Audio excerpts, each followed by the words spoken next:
sense of building is the need to build our cyber industries. The cybersecurity is a growing market worth $500 billion predicted in 2030.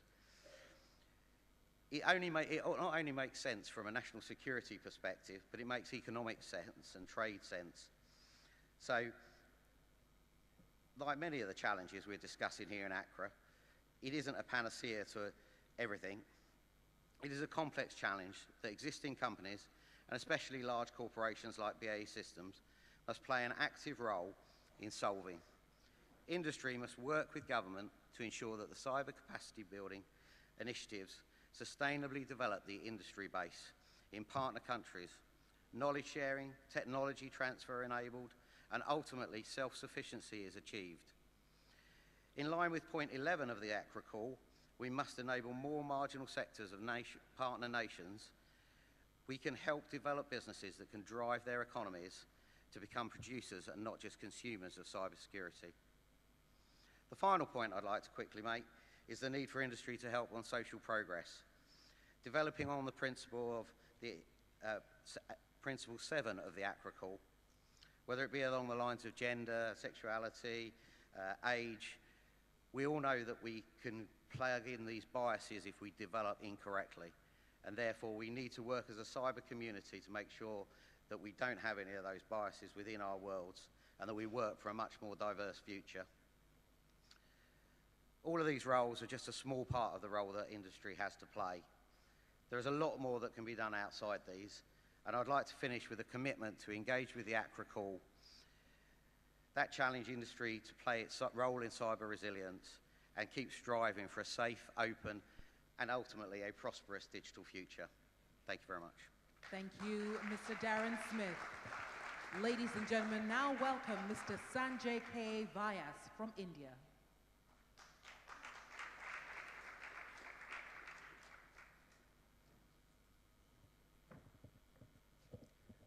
Very good morning to all of you. I am Sanjay Kumar Vyas. I serve in Government of India as one of the scientists in Ministry of Electronics and IT. And I would like to talk on the subject of DPI, which is India is at the forefront of leading this initiative. So for the past many years, global cooperation was focused on developing digital infrastructure that can bridge connectivity gaps and promote universal and affordable access to connectivity for all. However, it is equally important to focus on meaningful connectivity where users can be empowered to maximize the benefits of internet, where users can demand services to their problems. Digital public infrastructure provides such platform to users for meaningful connectivity with a large focus on meaningful connectivity and rich experience on DPI. India has actually focused on DPI as one of the key priority areas during its recent G20 presidency. So DPI can be leveraged by both public and private sector to provide innovative solutions to numerous problems of users. DPI offers transformative solutions for delivery of public services, for empowering citizens through digital inclusion.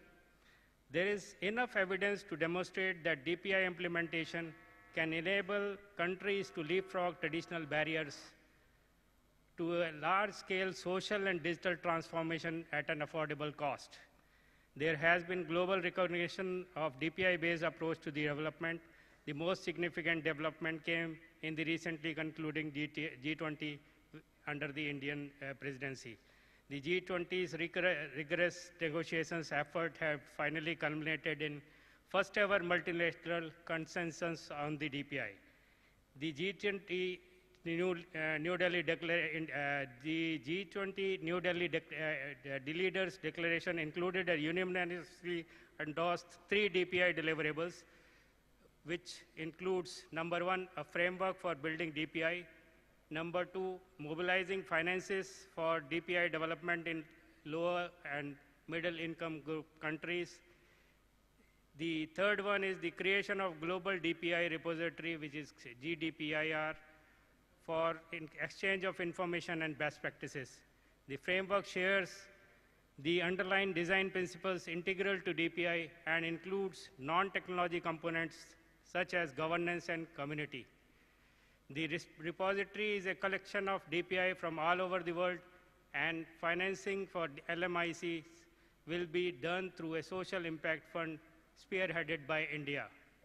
DPI has also seen endorsement at the SCO digital ministers level, the Quad leaders meeting, Indo-US joint White House statement, India-EU Trade and Technical Council, and most recently at the 78th UN General Assembly meeting. These endorsements underscore the relevance and potential of the DPI and emphasize the importance of collaboration with countries and international partners. Our unique digital identity platforms, such as Aadhaar, which covers more than 1.3 billion citizens of the country. We have used the power of JAM Trinity, the Jan Dhan bank account, the Aadhaar, and the mobile to revolutionize financial inclusion in India. The direct benefit transfer of government support is plugging leakages and has saved so far more than $33 billion, which is approximately 1% of India's GDP. UPI has made a major contribution in ushering the digital payment revolution in India. In October 2023, UPI crossed 11 billion transactions. The CoWIN platforms, which was developed as the India's COVID vaccination drive, has helped delivery of over 2 billion vaccine doses, along with the digitally verifiable certificates. The Open Network for Digital Commerce, that is ONDC, is democratizing e-commerce. We have also built Bhashini, an AI-powered language translation platform that supports digital inclusion in all languages. The success of DPI, and also as an example, we can quote UPI, can serve as a blueprint for digital payment transaction in other countries, potentially revolutionizing the payment landscape worldwide. The cross-border interoperability of UPI with PayNow, which is a Singapore initiative, and UAE is already operational, and exploration for similar collaborations are already ongoing. India has entered into partnership to implement the UPI in France, Europe. Additionally, UPI has also seen adaptation in neighboring countries, including Bhutan. DPI holds immense potential, particularly for the LMICs, enabling them to leapfrog development challenges and bridge the digital divide. Moreover, early evidence from the use of DPI suggests that a safe, inclusive, and resilient DPI can accelerate human progress towards the achievement of SDGs. The DPI holds immense potential in various crucial areas to achieving the SDGs and advancing the gender equality to restoring our environment. So towards delivering the various outcomes, India has developed GDPIR, which is a comprehensive resource hub, pooling essential lessons and expertise from G20 members and guest nations. Its primary aim is to bridge the knowledge gap in the choices and methodologies required for design, construction, deployment, and governance of DPIs. Furthermore, our Honorable Prime Minister has recently announced the creation of Social Impact Fund, to which India has pledged an initial commitment of $25 million. The SIF is envisioned as a government-led, multi-stakeholder initiative to fast-track DPI implementation in the global south. This fund will enable financial support to provide upstream technical and non-technical assistance to countries in developing DPI systems. The SIF offers a platform for all relevant stakeholders, including other governments, international organizations, and philanthropic entities, to contribute to this fund and help accelerate the achievement of SDGs in LMIC through the DPIs. So thank you very much for the opportunity, and I thank the GFC Secretariat for allowing us to make intervention on DPI. Thank you so much, Mr. Sanjay Vyas.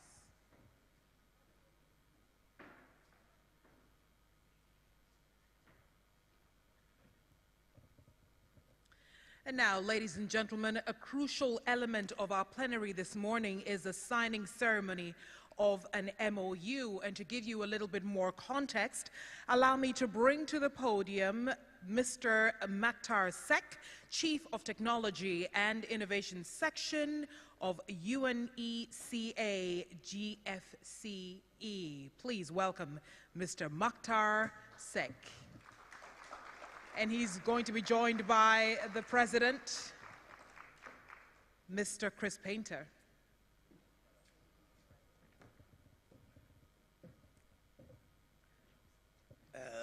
Good morning. It's a great pleasure to speak after the Indian representative, because India is doing very well on DPI. And it is where the issue of cybersecurity are now. And let me come to Africa. As you know, the digital economy is expected to be 180 billion by 2025. But we have a big concern in Africa on cybersecurity. As you know, the cybersecurity costs 10% of our GDP. How many schools, how many hospitals, how many roads we can build for this 10% of the GDP.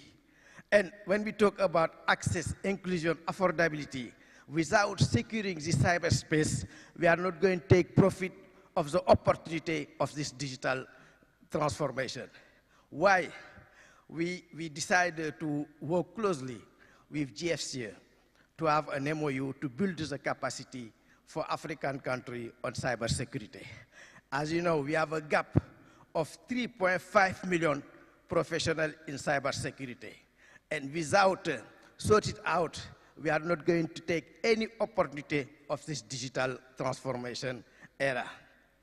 We have 500 million people without any legal form of identity. Means 500 people, 47% of our population is left behind, not in the development plan, not access to the land, not access to the bank, not access to the public goods.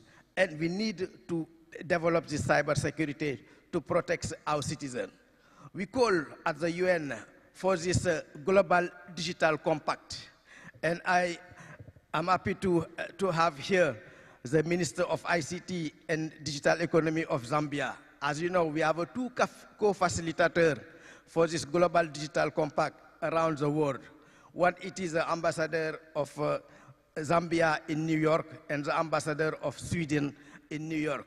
And we are all in preparation to provide input for this global digital compact to be adopted next year in 2024 during the General Assembly. And I call upon all member states to be part on this journey and to provide input. As you know, we need to have an open, secure, and free digital environment, and cybersecurity is a basis.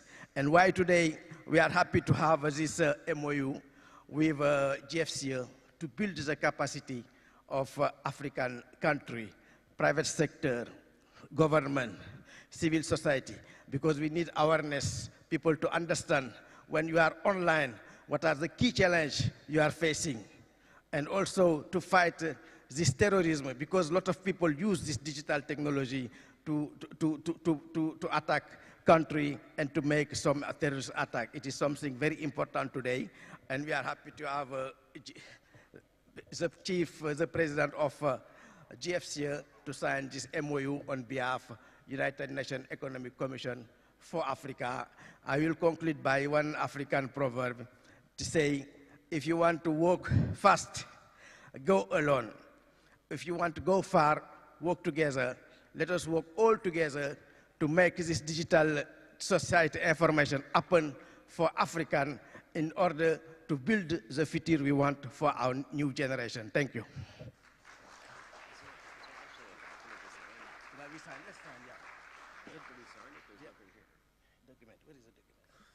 So, ladies and gentlemen, in a few seconds, we will have a significant signing of the MOU. Mr. Painter, your words, please. Yes, just echoing the words just here, this is an important partnership for us, an important partnership for our capacity building efforts in Africa, so we look forward to it, and we'll be signing that document in just a little bit. Do you have the documents? Round of applause, ladies and gentlemen. Water. Ladies, let's sign one paper. Also to establish that this is a mere symbolic moment, so the gentlemen will append their signature together.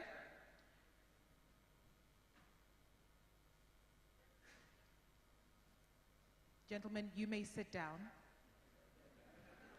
I understand the anxiety. Okay, so Mr. Sek, you will go first. You will append your signature.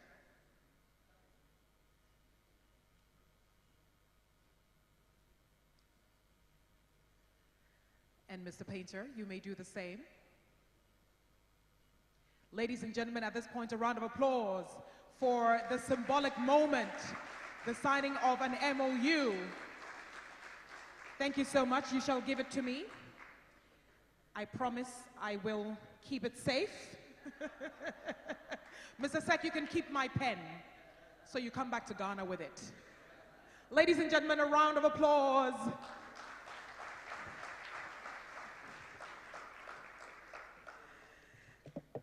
Mr. Sek spoke very passionately, and indeed, the time is now. The time is to ensure that we leave no individual, no one behind.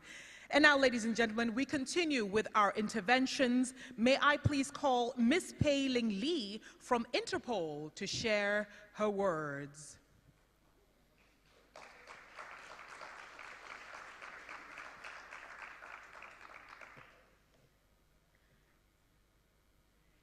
Pei-Ling, you're coming after the signing of an MOU. You need to look happier than that.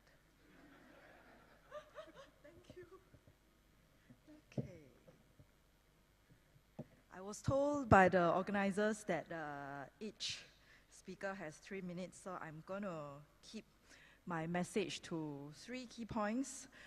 Firstly, just to introduce myself, I'm the head of Cyber Strategy and Capabilities Development of Interpol, which is the International Criminal Police Organization that is celebrating its 100th anniversary this year. As we speak now, Interpol is holding our General Assembly in Vienna, and we have just celebrated the newest member country that has joined the organization, in fact, the 196th country, which is Palau. So we are the organization representing global law enforcement, and under Interpol, we have the Global Cybercrime Program, which is led by the Cybercrime Directorate where I'm from. So back to the 3 key points that I want to make about cyber capacity building. So firstly, we at Interpol, we believe that cooperation for the purpose of furthering law enforcement objectives will have to be based on the values of neutrality, national sovereignty, respect for human rights, and active cooperation. So first, cyber capacity building has to be sustainable. It would be less effective if we focus on having one-off training sessions, whereby people attend workshops or attend courses, but months down the road, they may already not retain the knowledge that they have acquired during those training activities. So in this spirit, Interpol has embarked on training activities in the form of externally funded projects. So one good example is the Cyber Capabilities and Capacity Building Project that is funded by the US Department of State. And in particular, under this project, what we have done is to establish regional expert groups tackling crime concerns in the Southeast Asian region.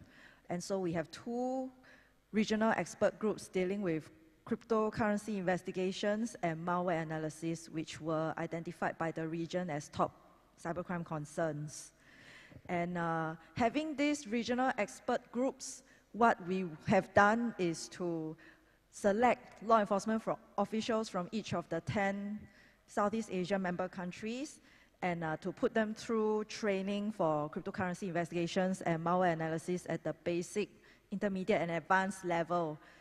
So just because an official starts with basic training doesn't mean that he will progress all the way to the advanced level, because there is an assessment conducted at the end of each training.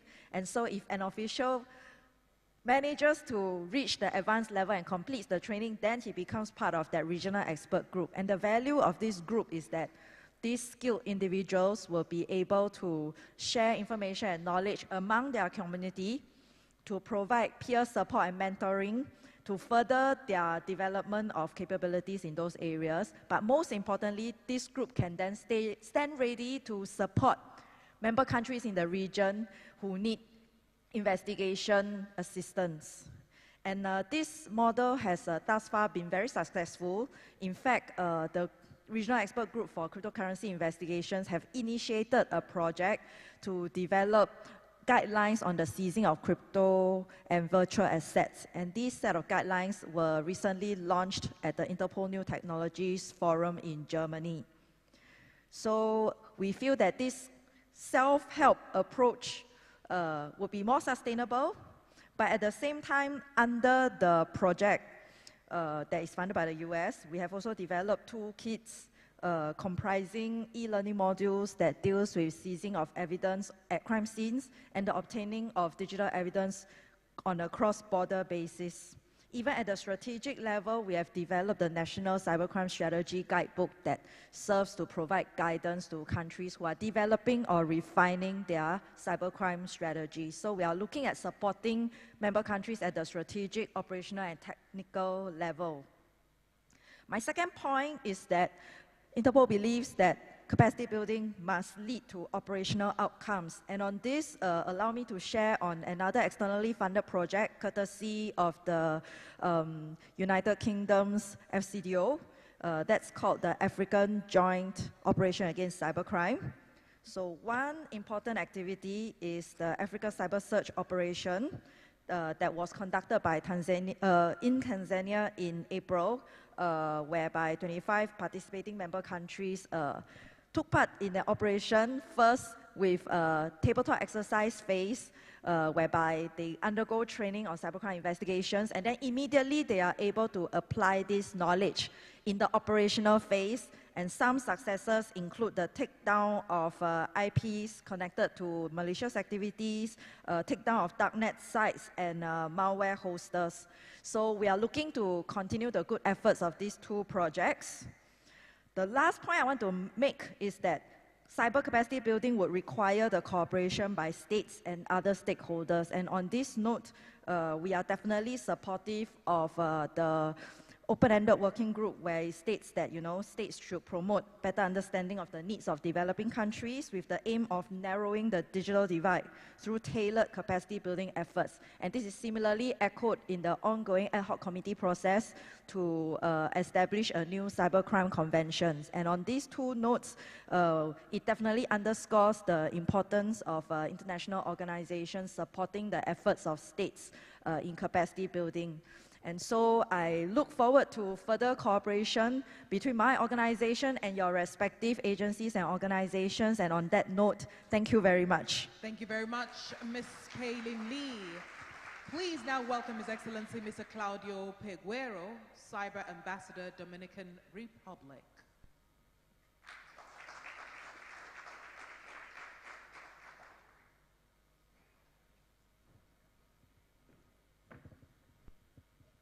Thank you, and good morning, everyone. I just wanted to briefly comment that the Dominican Republic attaches great importance to capacity building. And in this arena, we have been involved actively in various capacity building projects for the past 7 years, both as beneficiaries and as partners in hub countries. One example of this involvement that I would like to mention is the Council of Europe's Global Action on Cybercrime, in which we are a hub country for Latin American region.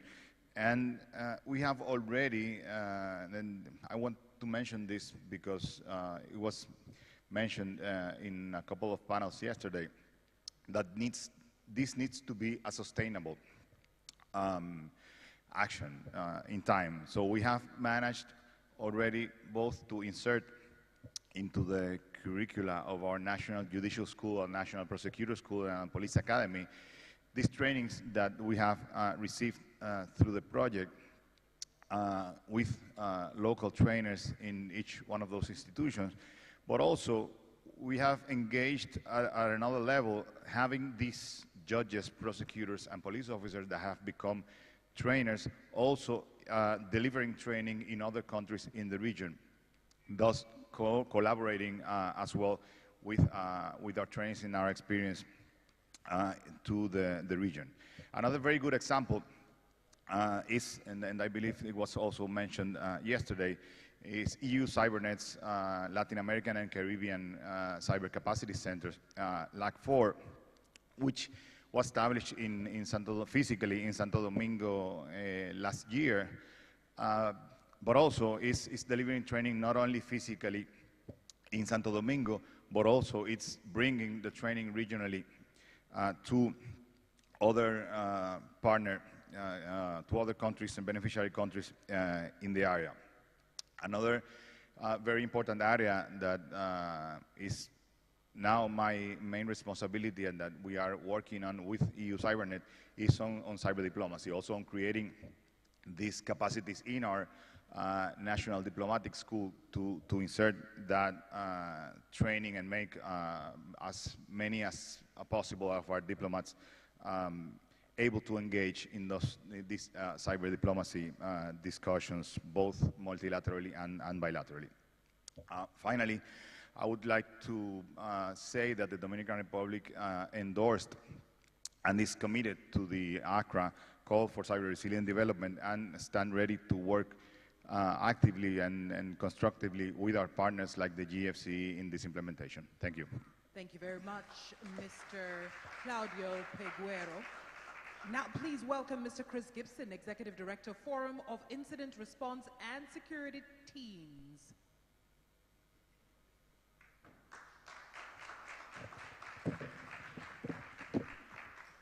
Clearly, I'm going to try and match these 3 minutes and 3 seconds, which was just spot on, but I've already blown that because I've talked too much. So, first, in internet terms, we're a dinosaur. We're 33 years old. We've been around a long time. I've been doing this for 22 years. But our vision throughout all that time has not changed. We believe that the best and the fastest way at present, and remember that, to collaborate and handle and minimize cyber incidents is through a person-to-person network. So the first of our missions, global coordination. You can find a team in every country that can help you find the problem. We want to build a network of certs across the globe in every country. That would give everybody that ability. Pick up a phone, call someone they know that's in their organization and have a conversation about challenges. But it's really important to note that this is not the end. It's not scalable, it's not fast enough. And everyone here will, I'm sure, remember the NotPetya incident. You know, entire global corporations dead in 2 hours because the systems talk to each other faster than we can talk to each other. So our second mission, global language, helping incident responders speak the same language and understand their interests and intents and methods. That's the way we need to go in the future.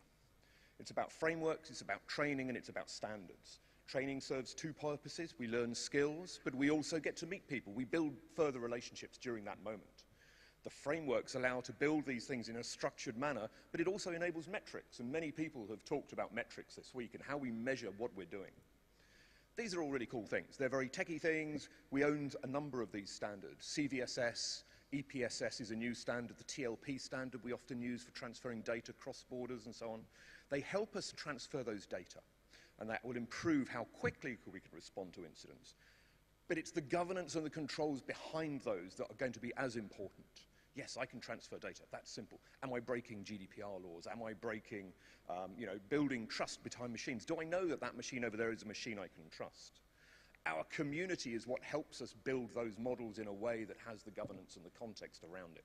And having a global community of practicing incident response professionals means we get a useful, but primarily more usable systems that work, that allow us to build for this future of having systems talking to systems. But then at the moment, our community is not truly global. We're in 106 countries now, but that's Clearly, from Interpol, we're 90 countries short. Now, some of those are going to be a challenge, but there's a lot that we need to be reaching out to make sure we get that considered view from all around the world. So, increasing that community is fundamental to what we do. So, super proud to have joined and signed the ACRA call. I think it's American. As an American would say, and I'm sure you would, it's motherhood and apple pie to us. It's what we do, it's how we work, and we've always done it this way. So we're very excited to sign that and endorse that. But we're super also excited about our FCDO partnership. This is going to help us build communities in Africa, which is a region we just don't have enough teams in. I think we have 15, 16 countries out of the 54. It's not good enough. So we will have someone based in Africa talking to the wider incident response community in Africa who can listen directly to them, empowering them and helping them achieve their goals. This is not us marching in telling you how to do it. This is us working with those teams to understand their needs and what we can do. That will build our wider community. That will allow us to build a wider picture of how to do incident response going into the future. We've got a grant for 3 years. That's a really good thing for us. It gives us a time to build a long-term project, not a short-term in, have a discussion, move out. We believe that's the best way to do it. We've done it before. It's a proven model to us, and we hope to do similar things in other regions around the world. So all I can say is, Chris, thank you for inviting me to Accra. Thank you all for listening to me. It's been a great day so far. I'm looking forward to another one. Thank you very much indeed. Ladies and gentlemen, the award for the best time goes to Mr. Chris Gibson. 3 minutes and 15 seconds. Allow me to bring to the stage from the Cyber Peach Institute, Ms. Francesca Bosco, Chief Strategy and Partnerships. Let's see if she can beat Mr. Chris's time. No pressure. I was about to say it's a little bit unfair coming after Chris, but I don't take it personally.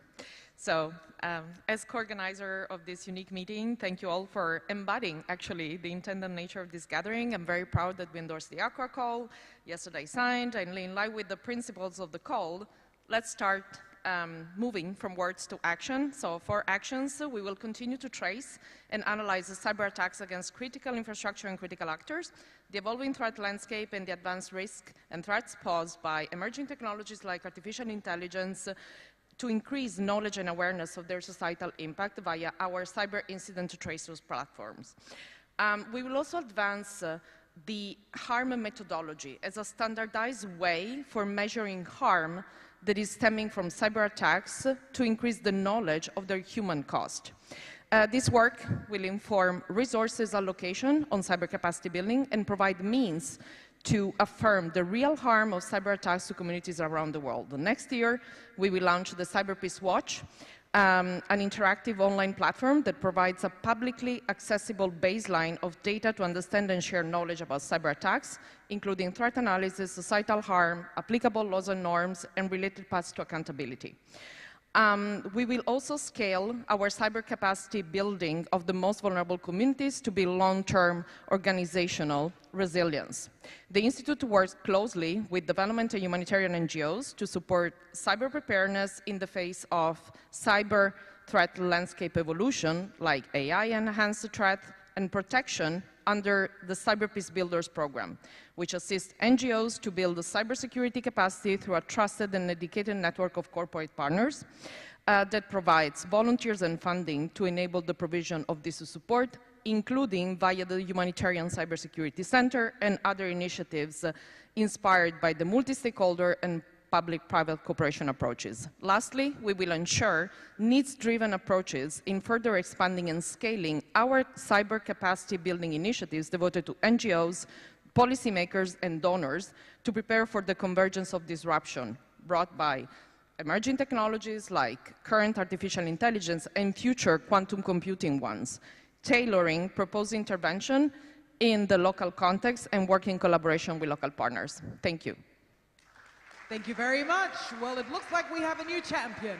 But ladies and gentlemen, for now, please bring to the stage the head of Visa Government Solutions Sub-Saharan Africa, Ms. Phyllis Kamau.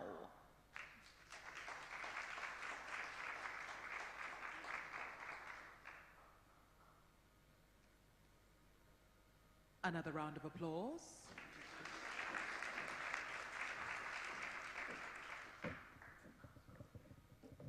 Good morning, everyone. All protocols observed. Thank you so much for inviting Visa, and we are privileged to be part of this conference and the Accra call.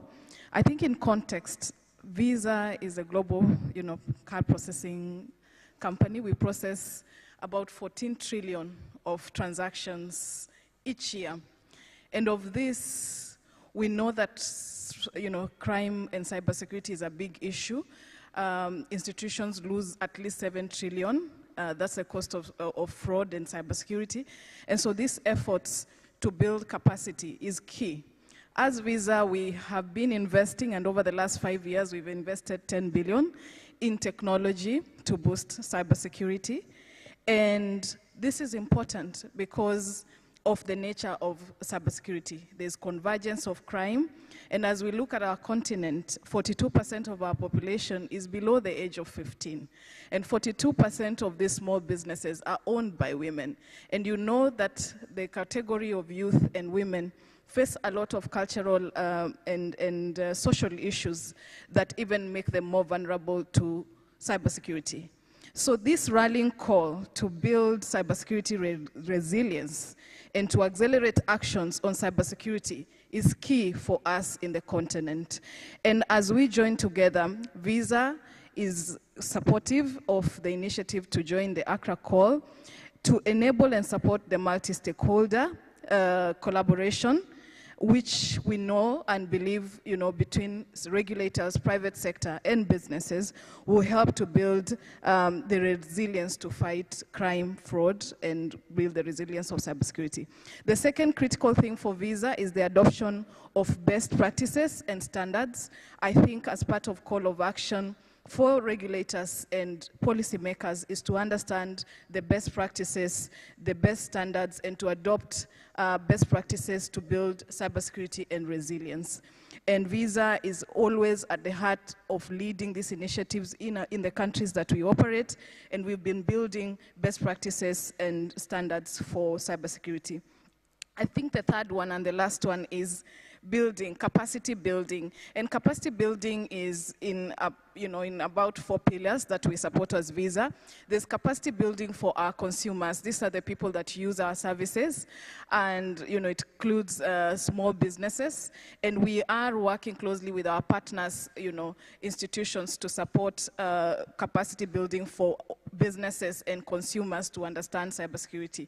The second one is regulators and policymakers. I think as part of industry and private sector, it's our role because we understand technology, we understand how fraud is emerging or changing, and how we can best use technology like AI and data analytics to improve cybersecurity. And so that's key for us to play. So thank you very much. We are willing and happy to sustainably move forward cyber resilience and to support the Accra call. Thank you. Thank you, madam.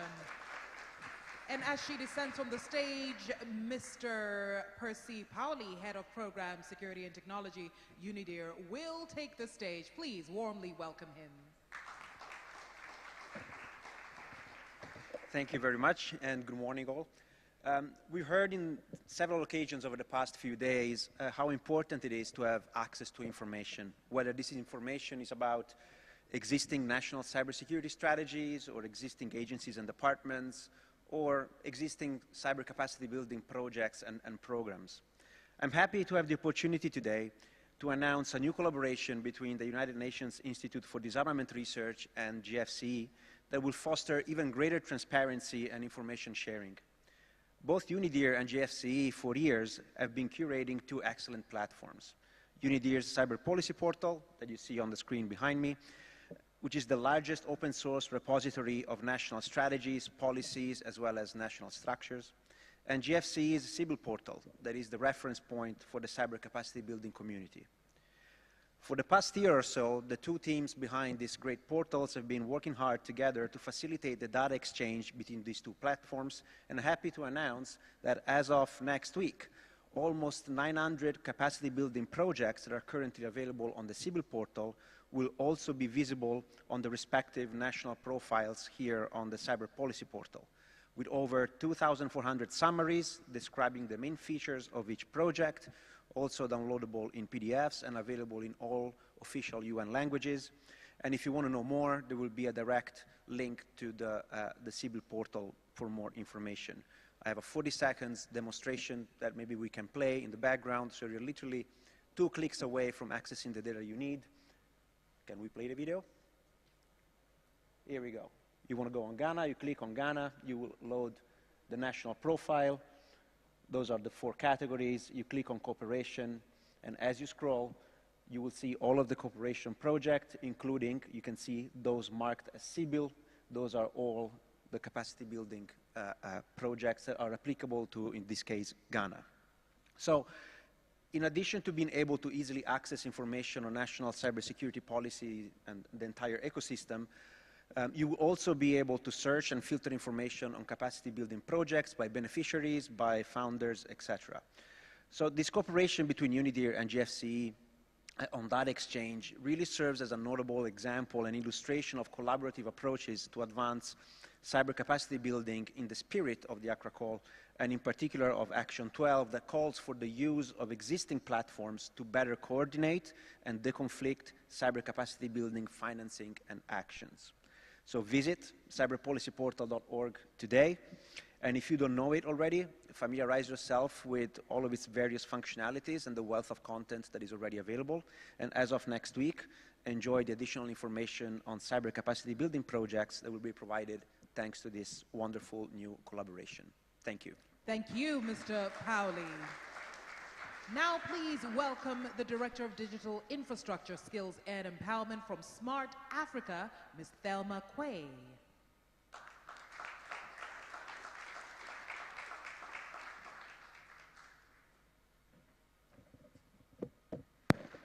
Good morning to you all, and thank you for having us. As mentioned, my name is Thelma. It's good to be back home, seeing so many familiar faces. So a bit about Smart Africa. It's a Pan-African organization headquartered in Kigali, Rwanda, and we have a membership of countries, 39 countries, and over 60 private sector members. Our focus is to support and accelerate the digital transformation of Africa into a single digital market. And we do this across 4 main pillars: connect, innovate, transform, and accelerate.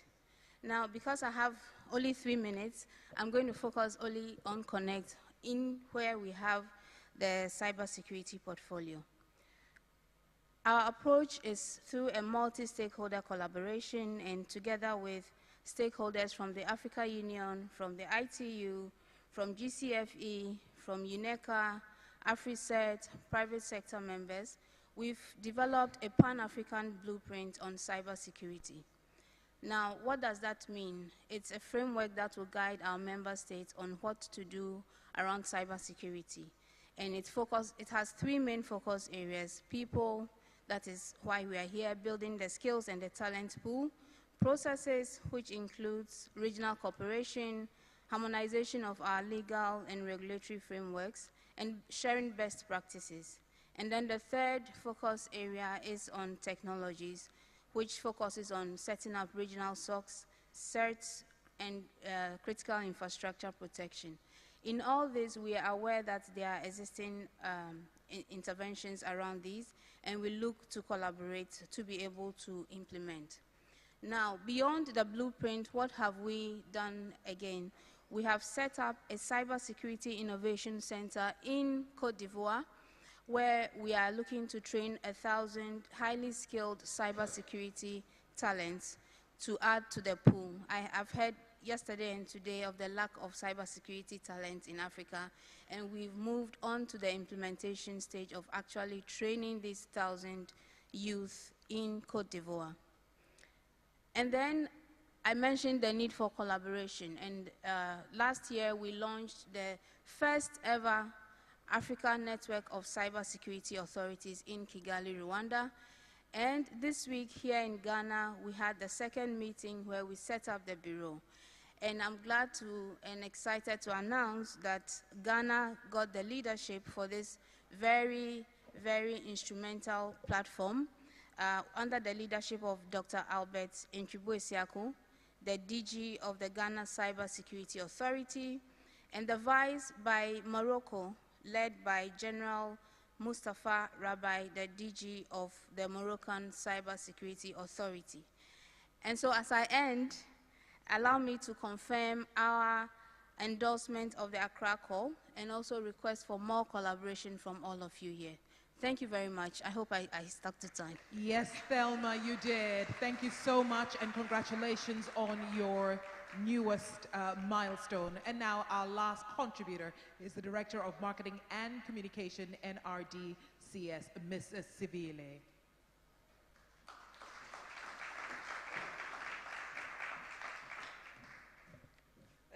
Good morning, all. So I'm Živile from Lithuania, a country that is actually not that big in size, and not that we don't have that many people. Fun fact, actually, the size of our population is just slightly bigger than the size of the Accra city alone. Sorry, I forgot my height. So actually, Lithuania not that long ago was among the beneficiary countries because as a young democracy, we had to figure out a lot of things ourselves. But what we had we still have is the ambition and the willingness and the eagerness to grow and to improve things. NRD Cybersecurity, so the private organization that I represent today, we work with various countries around the world. We help them to design and implement their national cybersecurity strategies and establish national and sectorial threats.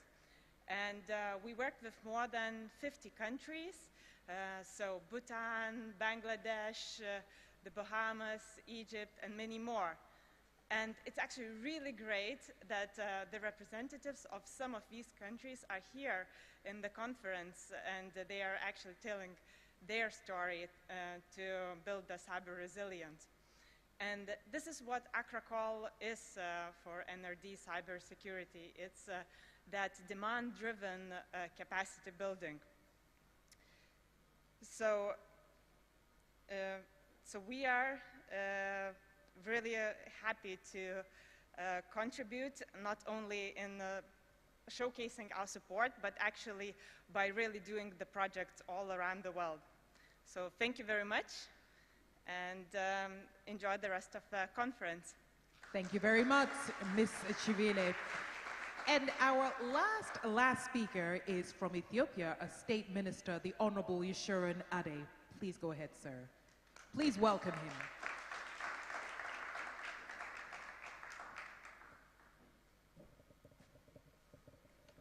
Thank you very much. Excellencies, distinguished guests, ladies and gentlemen, all protocols observed, good morning. So I will use only 2 and 50-something minutes.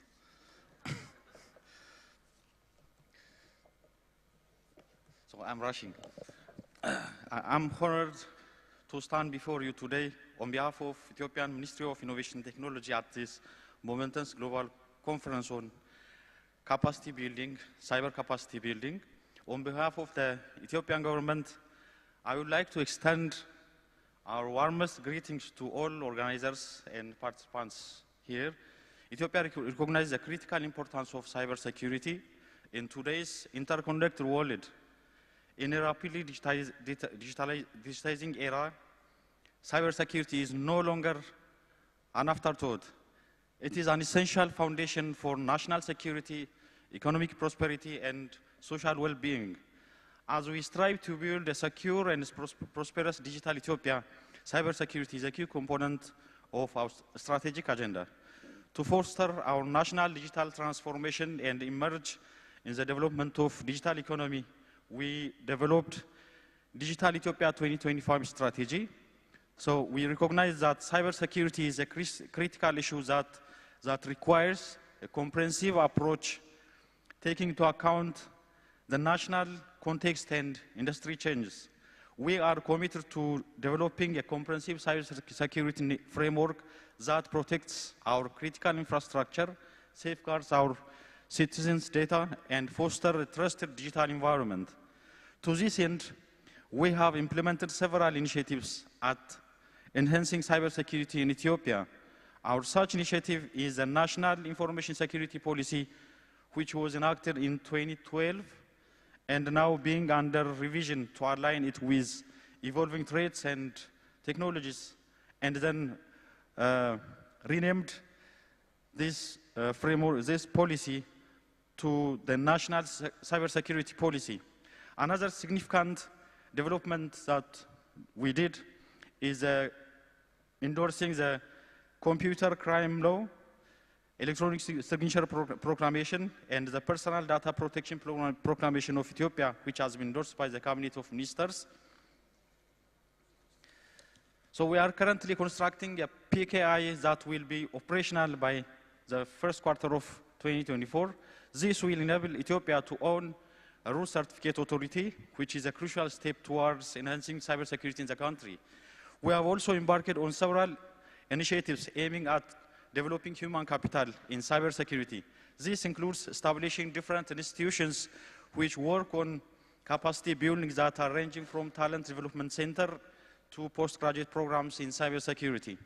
In terms of organizational structure, Ethiopia has an agency called INSA, Information Network Security Administration, which was established 17 years ago, that oversees and regulates national cybersecurity issues. The National Security Council also plays a crucial role in guiding national cybersecurity issues alongside other security concerns. The establishment of a standalone AI Institute and also Emerging Technology Institute are also another huge milestones to deal with the challenges of emerging new technologies like generative AI and quantum computing. Ethiopia firmly believes in the power of cooperation and partnership in addressing cybersecurity challenges. We are actively engaged with the international partners, regional organizations, and industry stakeholders to share best practices, enhance cybersecurity capabilities, and foster a global culture of cybersecurity. We wholeheartedly endorse the principles and framework outlined in the Accra Call, which was signed yesterday. We believe this initiative represents a significant step forward in strengthening our global, strengthening cybersecurity concerns, cooperation, and build a more resilient digital world. Ethiopia commends the government of Ghana for taking the lead in organizing this important conference and for its unwavering commitment to cybersecurity. We also extend our appreciation to the government of Ghana, Ghanaian Ministry of Communication and Digitalization, the CSA, and the organizers of this conference for their dedication and handwork. This conference has been an invaluable opportunity for us to exchange views, gain knowledge, and explore new approaches to addressing cybersecurity challenges. We are grateful for the insights and perspectives shared by our fellow participants and experts. In conclusion, our country, Ethiopia, is committed to build a secure and resilient digital future. We believe that cybersecurity is essential for national security, economic prosperity, and social well-being. We are committed to work with partners to strengthen cybersecurity capabilities and foster a global culture of cooperation. Thank you very much.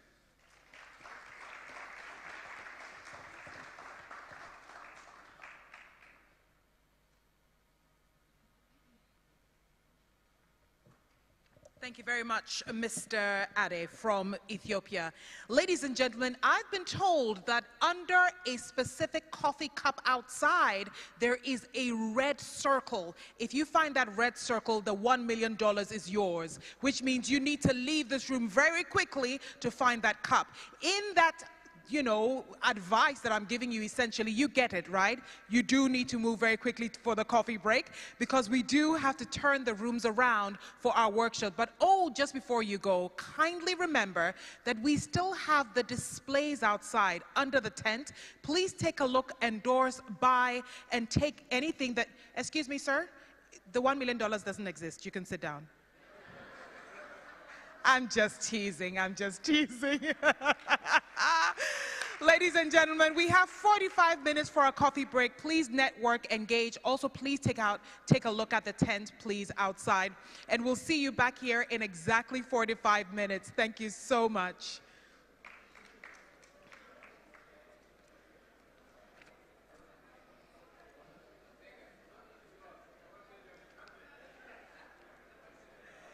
Thanks so much for moving out swiftly. We thank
So we're going to do our best on this panel to be very interactive.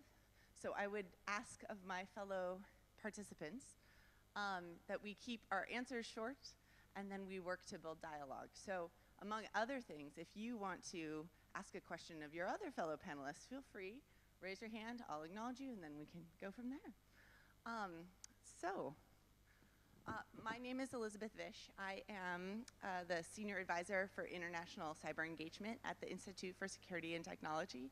We're a member of civil society. It's a great pleasure for me to be a member of civil society after years in government. So we're a think tank that's based in Silicon Valley and really try to tackle the hard problems in technology.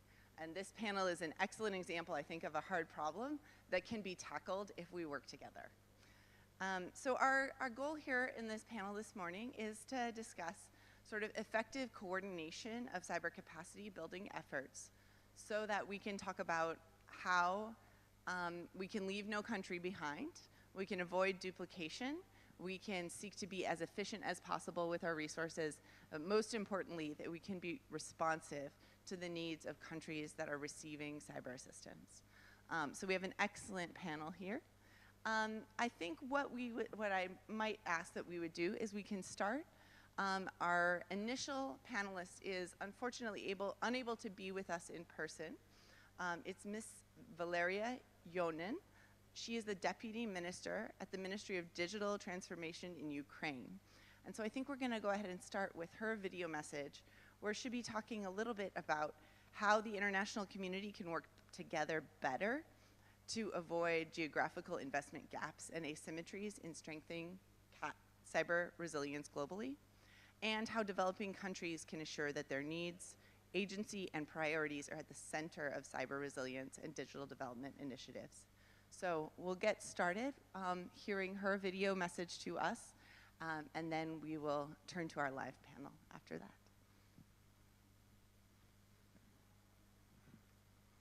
I'm happy to welcome everyone at the Global Conference on Cyber Capacity Building. It's a great honor and a privilege for me to become one of the speakers today, and apologies for not attending in person. I believe that international community should work together to avoid geographical investment gaps and asymmetries by promoting regular collaboration and information sharing. It includes sharing best practices, identifying and addressing vulnerabilities, and developing common standards and frameworks. Developing countries often lack the resources to invest in cyber resilience. The international community can help to address this gap by increasing educational initiatives for professionals, build and strengthen capacity in order to be able to respond to cyber threats. I believe that establishing mutual cyber excellence centers and continuous cyber dialogues might be a good option. A huge part of cyber resilience is digital resilience. The Ukrainian government has digitized many public services, including paying taxes, fines, social financial assistance, and others. Ukraine has recently been called a European digital transformation tiger. Ukraine is also the first country in the world where digital passports are totally equivalent to paper or plastic ones. And we have also created DIA, an ecosystem of digital products, where DIA State Super App is a core product with 20 million users, 14 digital documents, 30 services, and digital signature. DIA helped us to be very resilient during full-scale Russian invasion to Ukraine. We have been able to react fast on the challenges that we've seen. For example, when Russian missiles started to hit the residential area, people went to the shelters, and we understood that they have no access to news, and that's why and how we embedded TV and radio into the app. Another example, a lot of people had to relocate during the full-scale Russian invasion to Ukraine, and we have created a service, a possibility to receive an IDP status in the app just in a few clicks, and also to receive social financial assistance. We have created e-enemy, a chatbot with authorization through DIA, which gave an opportunity for citizens to inform our armed forces about Russian troops and Russian equipment, and we have created a lot of other services. With DIA, we have been able to react fast and create new services from 3 days to just a few weeks. In case of if physical infrastructure is damaged, Ukrainians can access essential government services online, either in the app or on the DIA State Portal of Public Services. Ukrainians can continue to study online and to grow business online with the support of DIA Business or DIA City projects.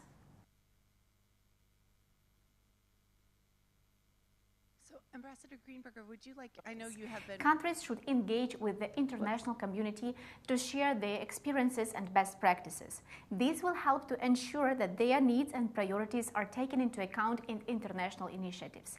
Also, partnerships with the private sector and civil society play a valuable role in building cyber resilience. Ukraine has faced the challenge of adapting to the rapidly changing cyber threat landscape. Ever since the start of the Russian full-scale invasion to Ukraine, we have been attacked by Russian hackers constantly. We do everything to support the sustainable functioning of the national information infrastructure, especially critical information infrastructure. This landscape is constantly evolving, and Ukraine must be able to keep up with the latest threats and vulnerabilities.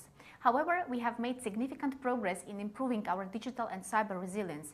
Ukraine has a strong national cybersecurity strategy which was put into effect in May 2021 to define the priorities of national interests in the field of cybersecurity, as well as goals and objectives in building national cybersecurity system for the long term. We continue to develop a strategy based on defense tech, cyber resilience, and interaction. Moreover, the number of qualified cybersecurity professionals in Ukraine is growing. Ukraine is actively developing strategic relations in the field of cybersecurity with key foreign partners, especially with the European Union, the United States of America, and other NATO member states and international organizations. And we are very grateful for the support and powerful cooperation for all of them. We are ready to share our experience and change the future for the better, making it resilient and secure for us all. Thank you for your attention. I think that was an excellent introduction to this panel, hearing about both the things that we're trying to protect, the digital services, the digital access that we're trying to protect, and the steps to get there. Ambassador Greenberger, would you like to respond a bit? And I know you've been one of the great supporters of Ukraine over the past years. Welcome your thoughts. Yes, thank you, Elizabeth. And I would like also to refer to this video because it shows a little bit where we come from historically in cyber capacity building programs financed by government, because we come from security policy. So initially cyber capacity building also for the German government was a tool in the toolbox of security policy, and it was meant to protect our collective security. But, you know, Valeria also showed in her video, or illustrated in her video, that actually when a society digitizes and public administration moves into digitization, actually everything becomes a digital attack surface in times of conflicts, but also something that has to be managed and protected actually any time. So you have to have cybersecurity professionals in both public sector and private sector. You have to have a cyber literate citizens so that they are able to deal with this environment.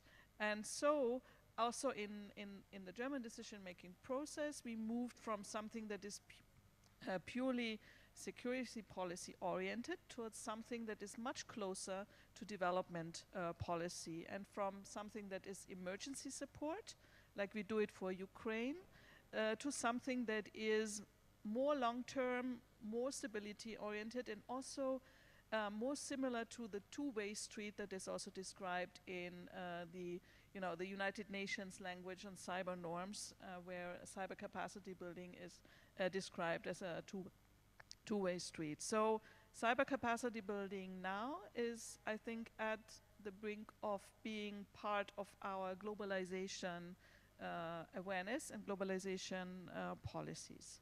And that changing character or additional feature of cyber capacity building is something that I'm very grateful that we're addressing this at this conference. Excellent, thanks so much. I would like to turn now to Her Excellency Ms. Slavica Gurkovska, the Deputy Prime Minister of North Macedonia, to speak a little bit about the North Macedonian experience. And specifically, you know, your country has had cybersecurity capacity building needs. Can you tell us a little bit about when your government sought that capacity building? How did you go about finding ways to get what you needed supported by the global community? And specifically, do you have any advice to governments that are seeking capacity building for how they can express those needs in a way that they can be met in respecting the agency and the desires of the government that's seeking assistance.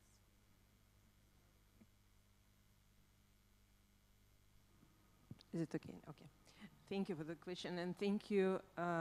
Thank to the German Federal Foreign Ministry for organizing this panel, because the topic is actually linked with the central pledge of the 2030 Agenda for Sustainable Development. The Sustainable Development Goals, leave no country behind. Because the global commitment and effort to reduce the inequalities and vulnerabilities that humanity is facing with, and which undermine the potential for growth at individual and collective level, must also include issues on cybersecurity. I am on this position less than 2 years, but nevertheless, we have been aware that we have a limited time, but actually that motivated us to do as much as possible to use the opportunity to overcome the mistakes that we have realized before and to introduce new policies. I respect a lot the money from the taxpayers of other countries that the donor community is giving to our countries less developed than others. And that's why I strongly believed, and I wanted to be sure that the donor activities are focused exactly on the needs that we have. Until that moment, we were focusing that some donor activities were based instead of effective-based policies. So we have witnessed projects or activities, money was spent, project accomplished, but with zero effect, because afterwards everybody are forgetting that the project even existed. So I'm trying to avoid projects that will not have a serious impact. We are focused a lot from the day one. I said we are going to be focused on long-term, sustainable and accountable solution. That is the only way how you can show the respect of the money donors that are providing to us, and at the same time that will be in an effective way with the impact in the society.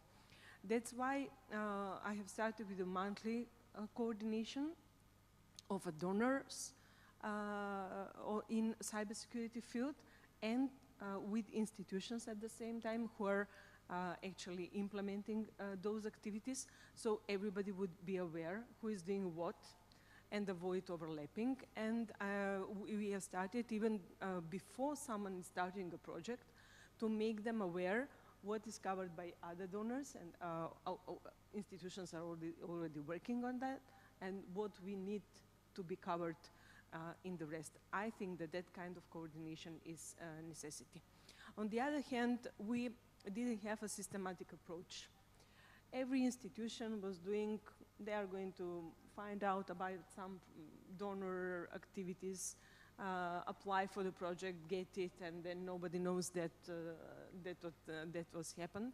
That's why we have established National Council of Digital Transformation of Society.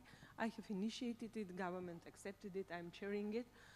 And in the National Council of Digital Transformation of Society, we are having all stakeholders that are responsible in it, because it is not a political process. It is not the process of one minister, deputy prime minister, one government.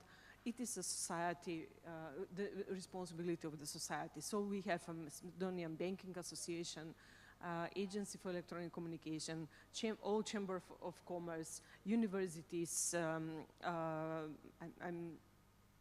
hope that I'm not forgetting someone, but also very important, I have found a way how to include and preserve opposition to be representing by through the chairperson of persons of the parliamentary committees who are regularly from the opposition, because that is the only way to have an inclusive process, because it is a long-term process. It doesn't last only in one term of one mandate of the government, but the process that needs to have continuity. And at the same time, because the basis is about sharing knowledge and experiences, in building capacities, first human capacity, and then on a technical level. I immediately sent an application when I realized about GFC. I immediately sent an application, and I was very happy when we have been accepted and became 103rd country that is member of GFC. And I invited representatives of GFC to come immediately in our country and organize a meeting with all institutions and make them aware about the opportunities that GFC is providing. And when the Wouter asked me in which groups we would like to apply, I started, okay, first one, policies, yes, we're gonna need that. Unfortunately, I realized that we need help and we definitely need to be part of all groups and provide the opportunity for all stakeholders to network in the whole groups with others. We have already interests in some projects that I provided from our side, and I'm sure that that is one way to be accomplished. Why the systematic approach is important? On the National Council on Digital Transformation of Society, we have prepared, with the help of US Embassy, the concept on digital transformation society based on 5 pillars. And then we have discussed about that on the National Council, and then the same document was adopted by the government. So everybody in the country, all the ministries are aware that all the documents, policies, national strategies should be aligned with this concept. Cybersecurity is also, of course, part of it. That's how we are preserving, not to have different strategies on, for example, cybersecurity or ICT or whatever. As the ministries are changing in the ministry, to have different policies or different strategies. The frame is done, the basis is done. If we don't have a solid basis upon which we will build the programs and the policies, then the success is impossible. Thank you so much for that. I'm a member of the GFCE Advisory Board, and for me it is fantastic to hear about the value that you have found in the working groups and their thematic organizations. There's so much to unpack in your answer, so I look forward to continued discussion. Ms. Magali Anderson, if I might turn to you. You're the Director of Management Information Systems at the African Union Commission. The African Union obviously has member states that are such an incredibly diverse group. Small states like Mauritius, large states like Nigeria, states that have more cyber advancements and some that have fewer. So it's really fantastic to have you on this panel to talk about addressing asymmetries. Could you tell us a little bit about how the African Union thinks about addressing asymmetries? Many of your member states have received substantial cybersecurity capacity building assistance from donors across the globe, while others have not as much, due to a variety of factors. How does the AU Commission support its member states so that none of them is left behind? Thank you. Again, thank you for organizing this, this side event. It's definitely necessary to be talking about those things. To answer your questions, I think they are manifold. The first part, I would say, as an intergovernmental organization, our role is to facilitate cooperation between our member states. So one of the first things that the AU has been doing and is doing is making sure there is collaboration at all levels.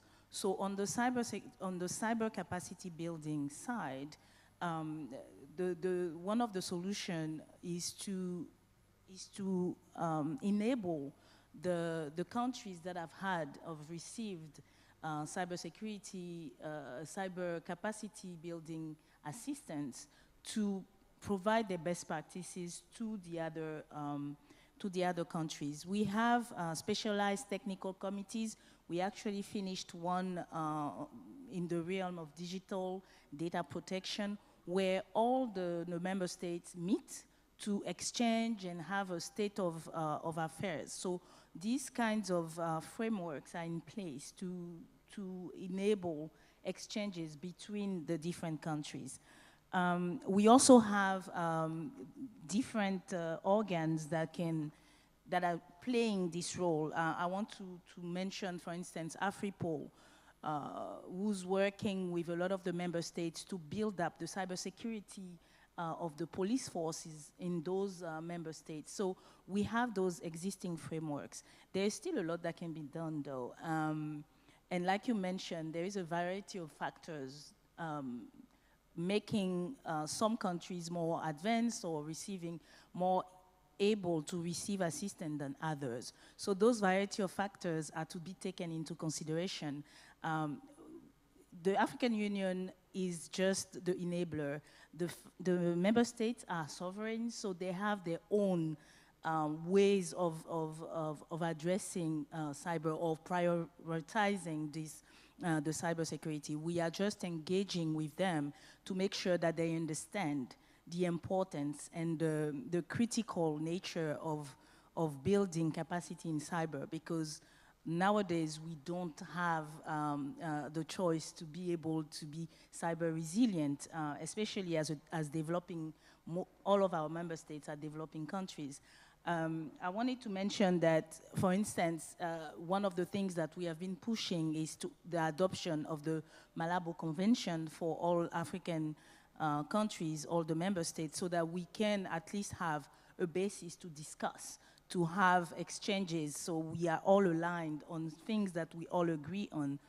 Another key point that I think we are pushing also to our member states, and we are, I want to say, building them to understand the necessity of, is participating in global forum like GFCE and all of those platforms that exist, because having a seat at a table ensures that the decisions, the policies that are taken, take into consideration our local realities, our disparities with the more advanced countries.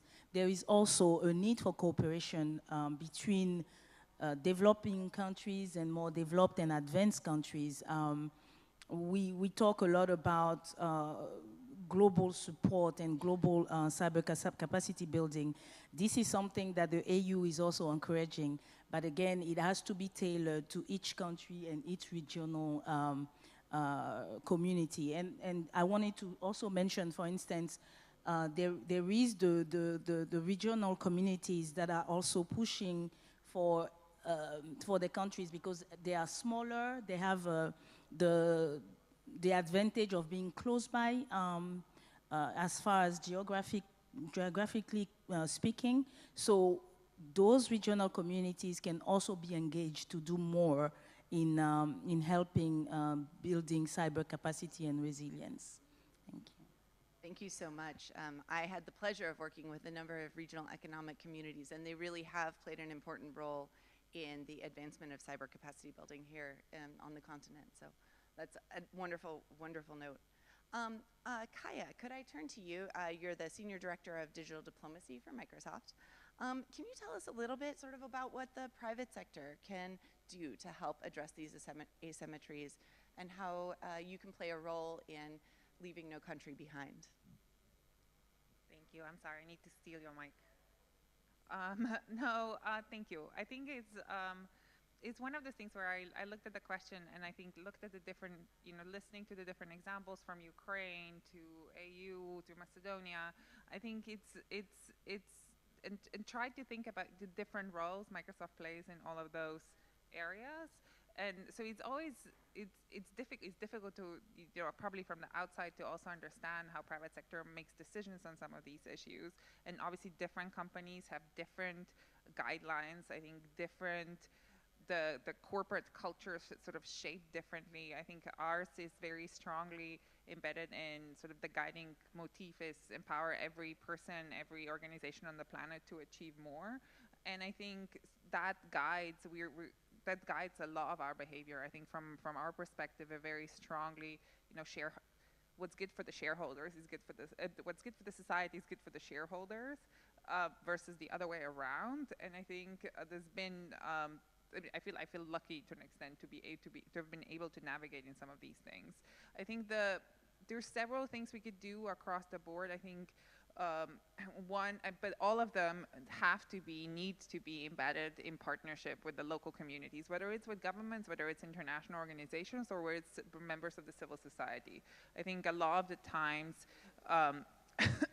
there's almost a need for a translation, between what the needs are on the ground, but also what the capabilities are. I think just looking at me and understand, and I work in the cybersecurity department in the company, but even for me, the technology develops so quickly, so fast, and the opportunities to both implement secure technologies, use new innovative ways to strengthen what you already have, it's almost impossible to keep up, even if you're in the company. I think being able to actually share that outside and sort of adapt it to the local environments, I think it's even harder. So I think that's why the partnerships are critical. And they could range anything from, investing in infrastructure, both from submarine cables. I think a lot of the private sector companies, ours and others, have been investing in those over the past few years, connecting continents, to investing in data centers, to investing in, and we've been doing this over the past couple years on the African continent. We've been partnering with Viasat, another private sector company, to further our Airband initiative, which is an initiative that looks at advancing internet connectivity, which is kind of essential for cybersecurity.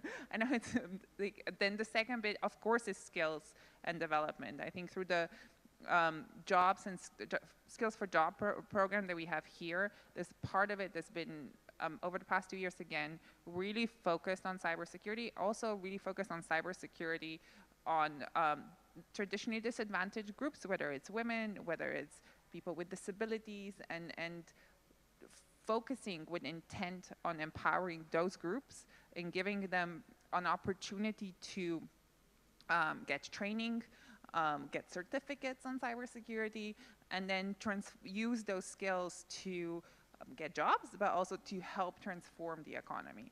Another aspect is, and I think, again, something that's also in the self-interest of the companies, investing in the jobs in the economy, investing in the small businesses in the continent, whether it's finding ways to provide them services at a discounted rate, whether it's trainings, whether it's also just mentoring. I think a lot of the times are all areas that I think the private sector can have a massive difference. And I think then another thing that we do a fair amount is, which is not necessarily, I think, like a private sector specific thing, but because we operate across so many countries, we often see different trends, whether it's like from a threat landscape, whether it's from policy environment, and so we're able to maybe connect dots that others are not. So I think also just sharing information about what's going on elsewhere and what we're seeing, what works, what isn't, is another aspect, perhaps. Thank you so much. I think that we've heard a little bit from folks about how governments can center their own needs. I'd love to hear now a little bit from Australia and Germany about sort of your government's perspectives on how the international community can work better to avoid geographic investment gaps and asymmetries in strengthening cyber resilience globally. We're seeing the field mature quite a bit. So maybe I'll turn to you, Ambassador Dowling. Can you talk us through a little bit how Australia's perspective is on this issue, and your approach to improving coordination and to seeking to avoid investment gaps? I know you all come from a Pacific perspective, which I think is really helpful for those of us sitting here on the African continent to hear a little bit about a comparative example of how that investment gap has been addressed.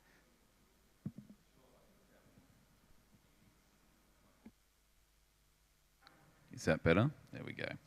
I think that's really a critical question and something that we don't seriously enough consider as donor countries. Most of Australia's capacity building work is focused on the Pacific or on Southeast Asia. And the first consideration is that those are very diverse and varied regions. So to take Southeast Asia as an example, you have Singapore, which is highly developed, highly digitised, highly capable in a cybersecurity sense. And then you have a country like Laos, which is still on its journey of digital development, is still figuring out its digital infrastructure, and is really interested in ensuring it builds up that capability. You look at the Pacific, you've got Fiji, a very large country. You have the Federated States of Micronesia, which are geographically spread, much smaller infrastructure. So it's a really varied couple of regions that we work primarily with. And I think for a donor country, the first thing is to consider not what we like to do or what fits within our policy parameters, but actually figure out what's workable for the country that we're working with. And I think too often governments like ours in the past have said, okay, well, we have money available this financial year, we will do a needs assessment, then we'll offer a training program. And we just roll out the same thing to every different location without thinking about what their perspectives and needs are, without talking about what their interests are, how it fits within their policy development cycle, fits with their capability. And so the first thing I think is it's critical to be varied and have the flexibility for the different needs of the countries that you're working with. It's crucial to listen to where they're at in their journey and figure out what works for them, and then to ensure that what we're delivering is not based on what we want to deliver, but what actually meets the needs that they're articulating. And it sort of sounds conceptually easy, but in practice, that's just not how donor countries generally operate. So I think the first thing is resetting the way that we approach that. The second point about duplication is really critical. We recently had a really powerful discussion in the Pacific at the Pacific Cyber Coordination Conference in Fiji in October. And the perspective shared from a lot of Pacific countries then was that you're asking us, your general approach of offering us training and expecting us to be available, expecting the same small team of people to go to this training course or that training course is just not workable. Every second country turning up and saying, you know, we're here to help, we'd like to do a needs assessment, is just duplicating the work that we've done, that other countries have done. So for us, we need to reset that approach as well. We need to coordinate more effectively. We need to back each other's efforts in as donor countries rather than duplicating each other's efforts. And so that's incumbent on us to do more effective coordination. But that does have to be with the needs, interests, expectations of the countries we're working with being a crucial part of that. The final point I make is that we often go to our sort of traditional approach of training, awareness raising. That's really important, and we should continue to do that work. But increasingly, we're seeing for countries in our region that unless you address some of the foundational vulnerabilities, all the training and awareness raising in the world is not going to necessarily shift the needle. What that means is saying, if you are using servers that are not able to be patched because they're so outdated, simply raising your awareness of the need to patch your servers is really not going to do anything. We're actually going to need to help with improving the access to good, secure technology and being far more practical in the support that we deliver.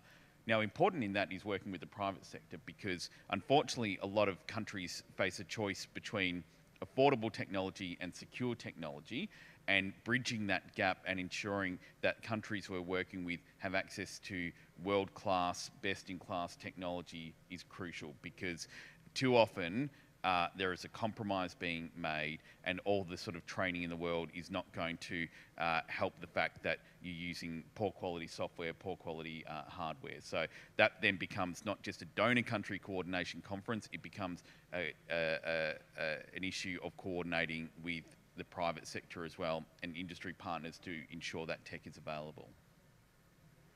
Thank you so much. That's super helpful. Ambassador Greenberger, you have experience both as a donor country and as a member of a group of donor countries in the European Union. Can you tell us a little bit about your experience in the European Union in coordination and avoiding duplication with your partners? Yeah, thank you. First, I wanted to echo some of Brandon's points, because actually a donor darling for Australia might also be a darling for us. And if we want to save the time and money for needs assessment, the only way to do this effectively is to think, okay, what worked for them would probably also work for us.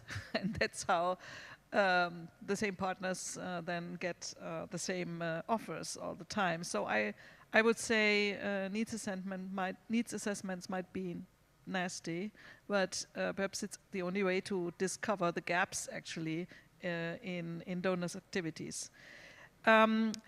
When it comes to the principles for our cyber capacity building, it has been quite fragmented in the past, and we took a really huge step forward when we worked on a European cybersecurity strategy, where cyber capacity building is one of the basic elements.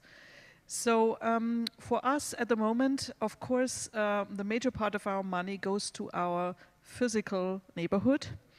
And that is because this specificity perhaps of Europe, but I think other regions might share this experience.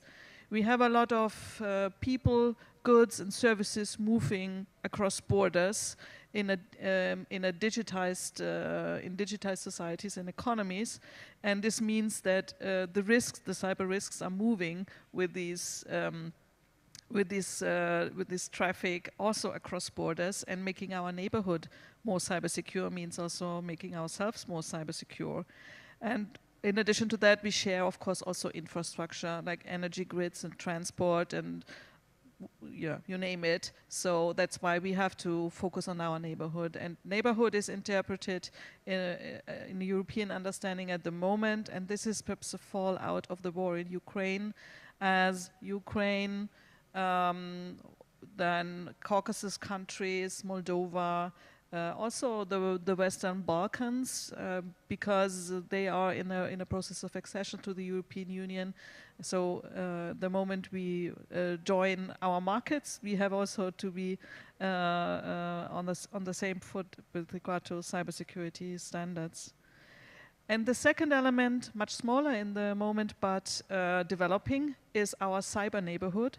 And those are all those countries which are also identifying with and implementing the cyber norms, the 11 cyber norms that we agreed on in New York in 2021 last time. And this leads us to one specific activity that I would like to mention here, and that is cyber diplomacy capacity building.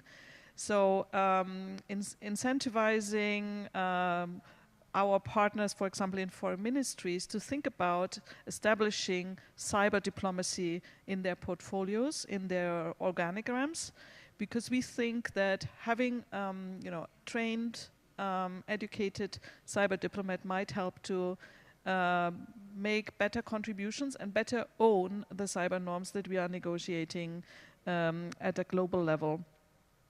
And another example is the international cooperation in combating cybercrime. So we are active in the Counter-Ransomware Initiative, for example, which is also a good example where you can just illustrate that this problem of cybercrime cannot be solved on a national basis. You have to cooperate internationally, and in order to be able to cooperate internationally, you have to strengthen your cyber capabilities and the network, the people who are actually doing this job. So, this is how we organize ourselves around our physical neighborhood and around our cyber neighborhood. Thank you. So one of the goals of this panel is to talk about how we avoid duplication and avoid gaps. And one of the examples of that, right, is the case where a donor comes in and wants to do an assessment, and the country says, we had an assessment a year ago.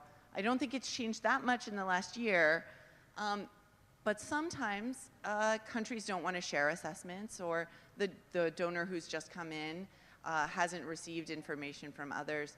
And that comes, I think, to one piece of the coordination and deconfliction process, which is building trust. Building trust between recipient countries and donor countries, building trust between multiple recipient countries that may want to avoid duplication and at the same time make sure that they can get their share of the assistance.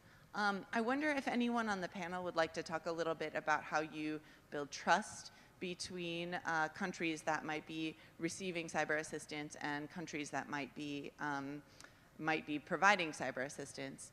I know, for example, Ms. Krukowska, that you spoke a little bit about donor coordination meetings that you convene.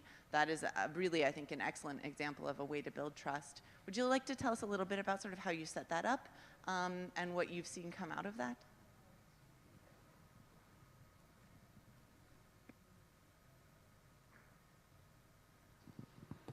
I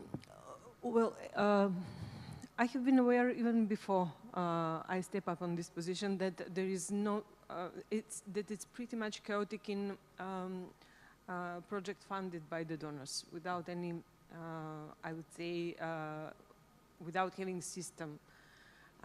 Mainly relying on what donors think that country needs, which is a very wrong approach. It has to be a partnership pathway. It has to, that's why I'm saying it has to have a systematic approach from the governments, from the national institutions, to make them aware where they are, what are the priorities and what is emergency needed, and how that can overlap with the opportunities of donors to fund these projects. That's why I started with monthly coordinative meetings with donors that were currently already having cybersecurity investments, and that was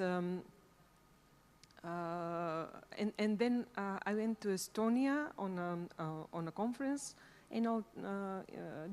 digital conference, and I realized that there is EU project run by Estonians about Western Balkans, providing an assessment on Western Balkan resilience, and with the plans on activities, and that some of them has already overlapped with the activities that we already had with USAID and other donors. And I said, okay, stop. Before you continue with this, you must join us on the monthly meeting so you can be aware what we are already doing. Because if you're already allocating money, if EU already allocate money, then let's cover the part which is not covered with already existing projects. And that's how it started. And I have organized also a donor conference to make aware all the ambassadors who are of the country who are actually investing money in our country, to make them aware what's going on, to provide them a list what are the needs and how they can find a way to support in this regard. So the ambassadors are already aware, and whenever is some donor that would like to invest in cybersecurity part or digital transformation, he is contacting us, and actually we have increased the number of participants. DCAF has joined us, Swiss embassy, Dutch embassy, and so on and so on. So it is very, very appropriate, and actually everybody are happy. I heard the feedback from the donors, but also from the institutions. Of course, you will find some of them not very happy, I mean, locally based, because it disturbed their commodity. Before that, as I said, it is just important for some of the locals, it's just important to provide the project. No one is taking care if the project have impact or not by the institutions. And everybody are happy, but effects for the society are zero. In such way, we are avoiding that. And we have actually provided, in this regard, a lot of trainings for the high official first, then for administration, for the communicators in the ministries about cybersecurity resilience, to make them aware what does it mean and how we should communicate when cyber attack will happen, because You know, we are a NATO member country. And when the war started on Russia towards Ukraine, I'm always using the opportunity to make everybody aware that we are all at war on the cyber level. Nevertheless, not in a traditional way like towards Ukraine, but on a cyber level, we are all at war. We are facing the same challenges, so we have to find a way to address it and to respond it on the same way.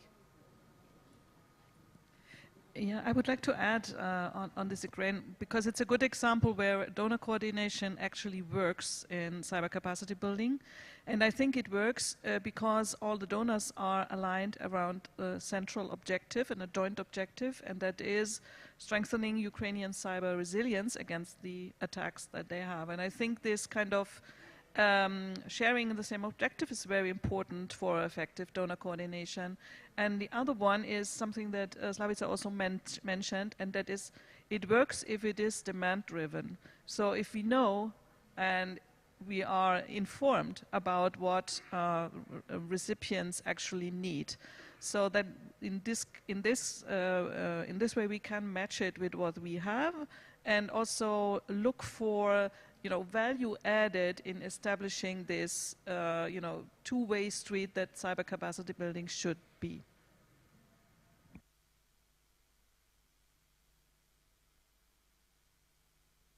Yes, thank you.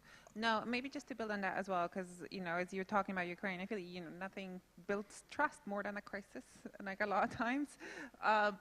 So I think Ukraine is both a great example of donors coming together, but also a good forcing function, I think, and I know that's a crisis, and it's, we shouldn't model all of our efforts around all hands on deck all the time, because it's not sustainable.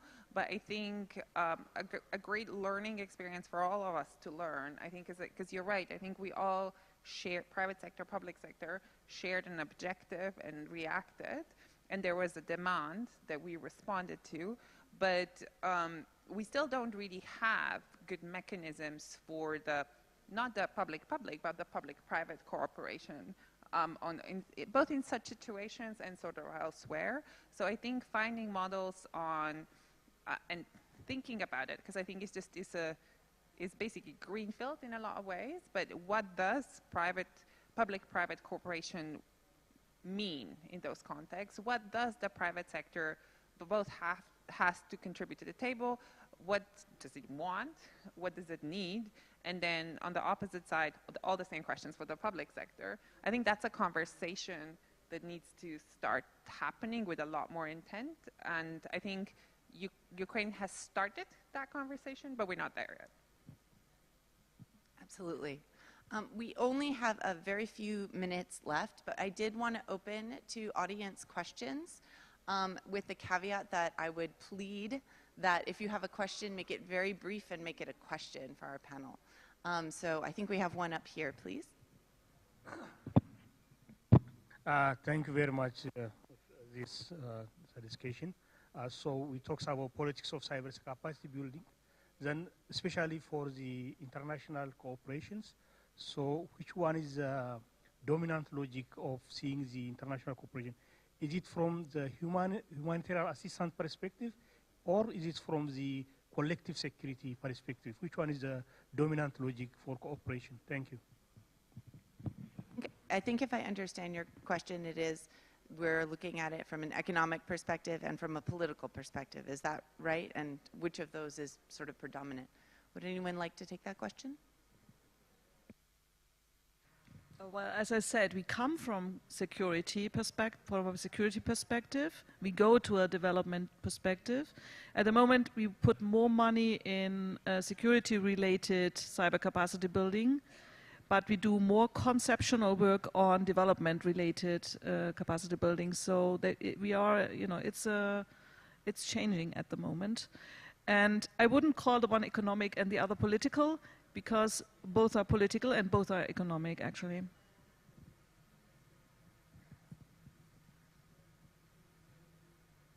I agree that it is both at the same time, because it became a security issue, and at the same time it is a basis for economic growth. Because technology is developing so fast, we have to adapt our society or find a way how to make our society more adaptable to the changes that the fast technology is bringing. We are not that successful at the moment, if I may say my opinion, because the system, the administration especially, is very slow on changes. It's very difficult to disturb the commodity and the comfort zone that they have. But on the other hand, we don't have any other way to avoid that, but must adopt very quickly and very fast on the challenges that the technology brings to us. I'd just add one point.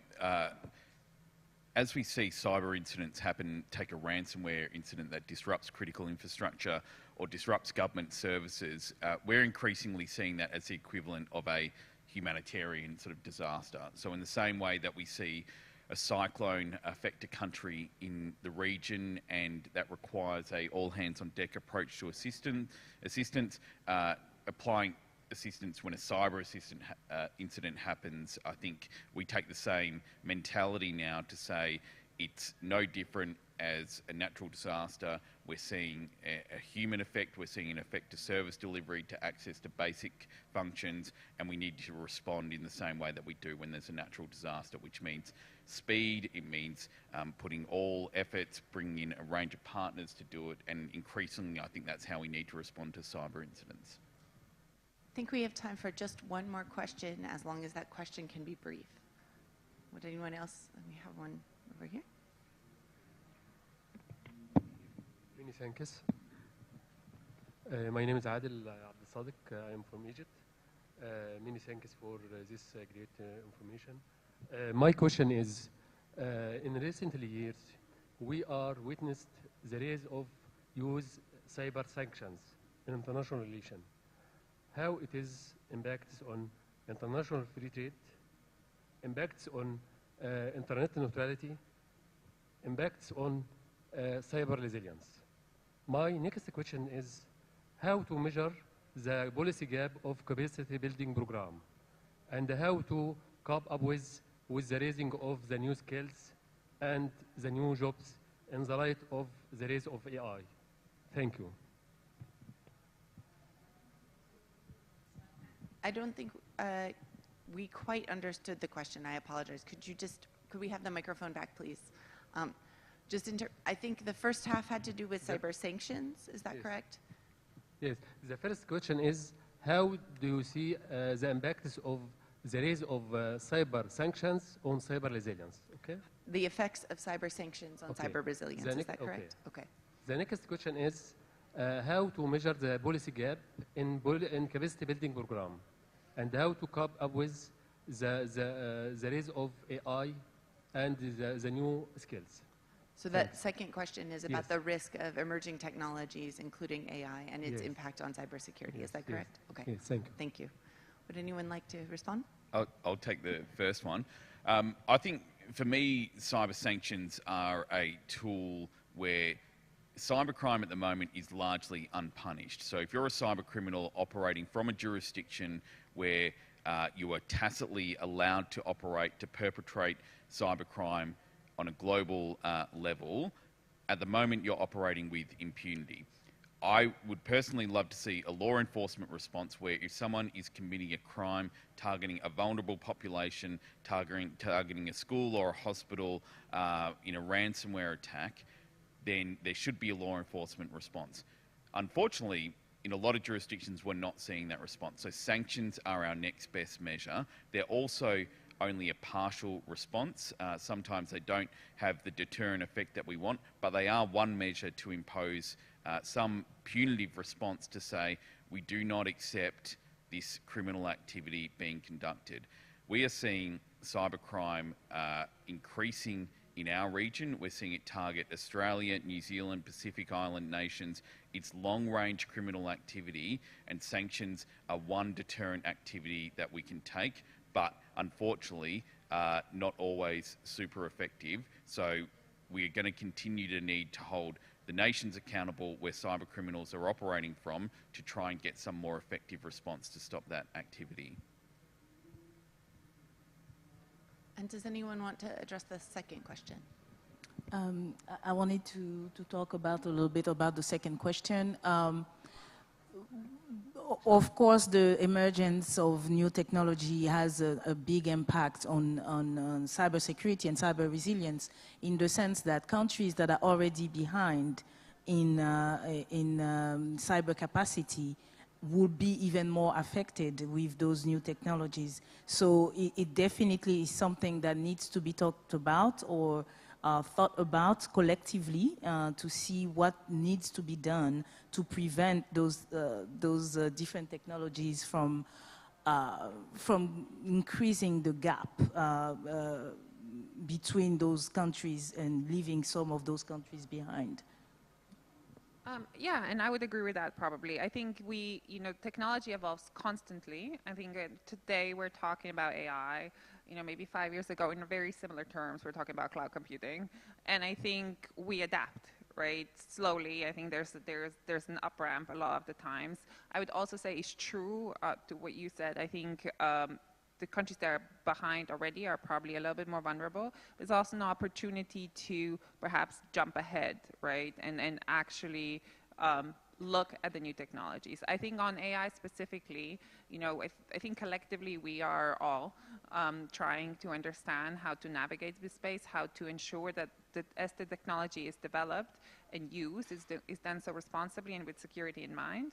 What we are seeing on the sort of the criminal side, at the moment although we fully expect criminals to be like, AI is going to be great, really soon, I think we've not seen very many AI-based attacks. There's a few that were in the media here and there where there's like deep fakes, I think predominantly around influence on operation, disinformation. I think it's where the AI is being used a little bit more. We've seen an increase in sophistication of how phishing is conducted, because AI often can empower better targeting, better language capabilities as well to make the emails easier sell, but not on a massive scale now. I think we are now at the stage where, I said like 5 years ago, we were like cloud. This last year, we've seen criminals, for the first time really, very intentionally, I guess, start using cloud services to scale. To increase the number of attacks using the power of cloud. But, at the same time, as criminals advance, so does security, so does technology.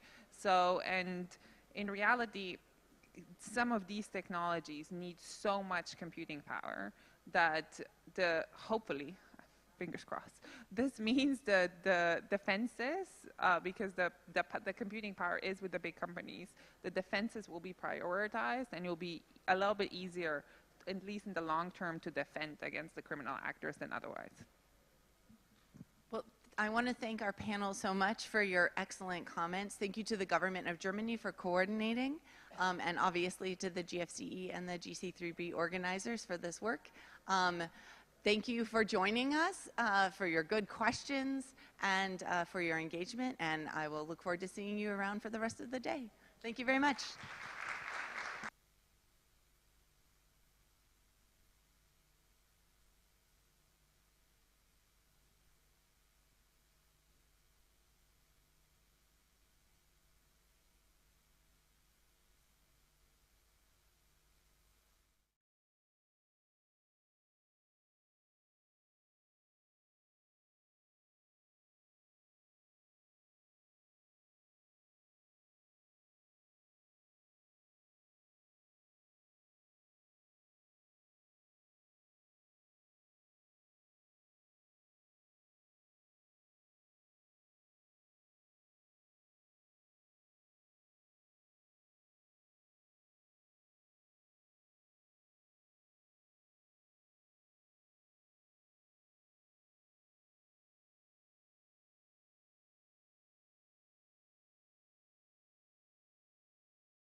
Good afternoon, everyone. Thank you for being here, joining us to trip back to the future, lessons from cyber capacity building. Great to have you all here. I think we have also a stellar panel talking about lessons that we have really learned, but wondering if we have incorporated over the time. And it's a wordplay, as you could tell, for those of you that are film buffs, to the 80s movie, because going to the future, we really need to think about the past and what we have learned, and for that we actually have with us speakers that have been engaging for many years, some of them decades, in not only in the space of cybercrime, cybersecurity, but also in capacity building activities. So it is an opportunity to really think through also our collective path in this, and also see how we can actually integrate them to do better. I'm Nagia Parampaliou. I'm the Executive Director of Cyber Lab International and Program Team of GC3B. And just give me a minute maybe to just quickly, before introducing the speakers, inform you that we have, we'll have also Juan Carlos speaking in Spanish, so feel free to grab headsets for those of you that cannot follow Spanish, and it should be either on channel 2 or 3. Sorry, the English is in channel 1, French is in 2 or 3, and Spanish is in 2 or 3. But we will only need, if those of you that they don't speak Spanish, just go to 1 for English and 2 or 3 for French. When we switch to that. And this applies to all of us also here on the stage. Again, I think I would start evidently with the host of this event, and we're very honored not only to have him in the panel, but to be hosted in this beautiful city of Accra with the effortless, the tireless efforts of CSA and the Ministry of Digitalization. So we have with us Albert Antwi Bosiako, the Director General of the Cybersecurity Authority of Ghana. On my left, Lolita Lomanta, Senior Prosecutor of National Prosecution Service of the Philippines. Next to her, we have Juan Carlos Cubillo Miranda, the Deputy Prosecutor from the Attorney General's Office of Costa Rica. Alexander Seger, Head of the Cybercrime Division and Executive Secretary of the Cybercrime Convention Committee of the Council of Europe, as well as the Head of the Cybercrime Program Office of the Council of Europe, so many hats. And finally, with us, Jill Thomas, Director of Engagement, Capacity and Resilience of the Global Cyber Alliance. So a lot of diverse perspectives. I think we are clearly a fully global, transregional panel, and I hope that will also give us a lot of food for thought and insightful points moving forwards. I would say, personally, I once made the metaphor that as what we would call the capacity building, cyber capacity building community, it feels as if we are like a rom-com where there is this community that kind of evolved, emerged from the need to work in this space with a lot of excitement, a lot of, the first love type of energy. Moving into the normalization, let's say, doing things as we go about, a bit learning lessons, not necessarily always learning from each other or integrating others. And then as the community started to grow with new actors and so on, we are also seeing that there are different attractive propositions either in the ways of working or methods or partners and so on. So let's see in this stage, let's say, of the movie, before we go to the next stage, and hopefully we are already on the path for cyber resilience for development, which is also the theme of the conference. What have we learned until now and how we can integrate it? Because maybe we are not all you know, sharing the same understanding, or maybe we're not purely learning from each other. And I think with that, I want to start with Alexander. You have immense experience in capacity building broadly. I think, you know, I would give a shout out to Alexander, has one of the topical most thought leadership papers in 2013 on cybercrime capacity building, that if you haven't read, you should, because he has said it all there. And maybe actually 10 years on from also the creation of the Cybercrime Program Office of the Council of Europe, it's quite an important point to give us your insight, your perspective of how the ecosystem has evolved, what are the key points, and how is actually, you know, is integrated, or it has always been for some parts of the, let's say, community with development practices, and what are challenges and opportunities you see? Thank you, Naya. You know, Philippines, Costa Rica, Ghana, Paraguay, and many others are participating in the Global Action on Cybercrime program. And I just want to return something to Naya, because she was for many years our main counterpart in the European Commission, to the driving force there for the GLACY project. So I think we should also thank Naya for that. Okay, indeed, 10 years is a good number. 10 years ago, we established the Cybercrime Program Office in Bucharest, for a dedicated office for global capacity building, where we run GLACY and so on. And at that point, in 2013, I also presented at the Internet Governance Forum in Nairobi a paper on capacity building on cybercrime, you know, some concepts. And I think that definition and the assumptions and everything are still very much valid 10 years later. And you know, if you want to have partners in your capacity building efforts, you have to come up with concepts that people easily understand. And the way I would describe it is you have that capacity building is about supporting a process of change. A government, an institution wants to go from a situation A to a situation B, from having no legislation to having legislation, from having no cybercrime unit to having a cybercrime unit, and so on.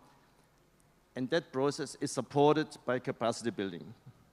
If a government or a counterpart institution does not define where it wants to go from A to B, there's no room for capacity building. It's as simple as that. So you can imagine, it's like a T, you know, sort of A to B, and then you support this process. So this is crucial for that. And of course, from our side, we are supporting capacity building for a more effective criminal justice response to cybercrime and electronic evidence. Others may focus on other aspects, cybersecurity or other things, but that's our goal. So in those 10 years, after 10 years, and based on thousands of activities that we have been supporting around the world, you know, A to B processes, the same concept still holds. I don't think the concept does not have to change. What also has not changed is, in spite of all the algorithms and the computer systems and artificial intelligence, it's individuals.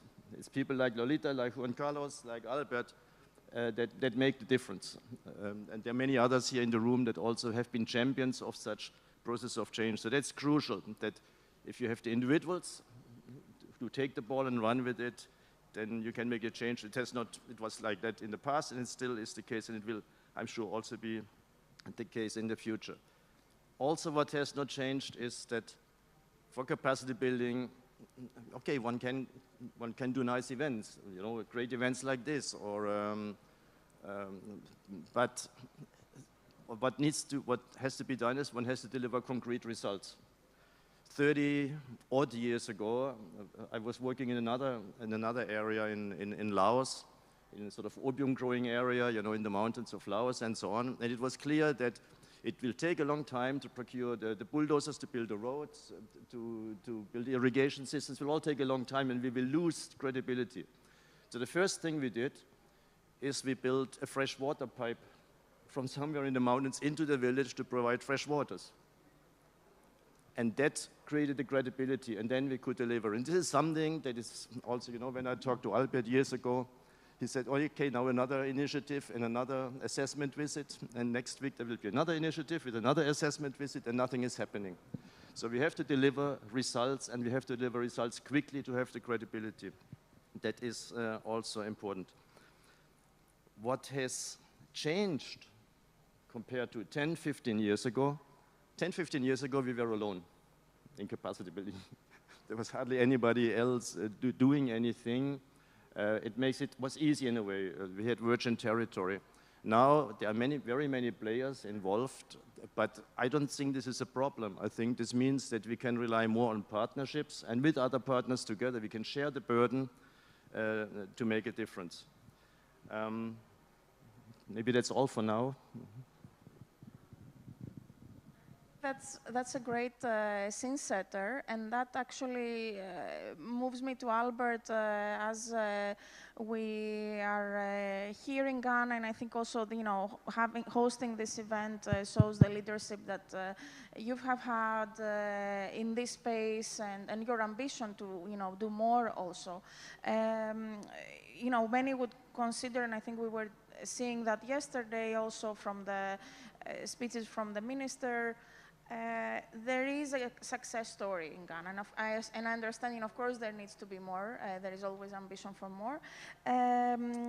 In terms of driving the change at the national level and putting cybersecurity really at the national agenda, at the strategic, political, and policy level, what are, let's say, the way you have managed to achieve that? What options did you use, and what, you know, is there an advice you would give to others to this? Well, that's a difficult question. I'm actually here for more advice, but I will share. I think that will be the perspective. But permit me, first of all, to recognize possibly the very people who have supported this, but who are not known. And maybe there's also opportunity to give a history.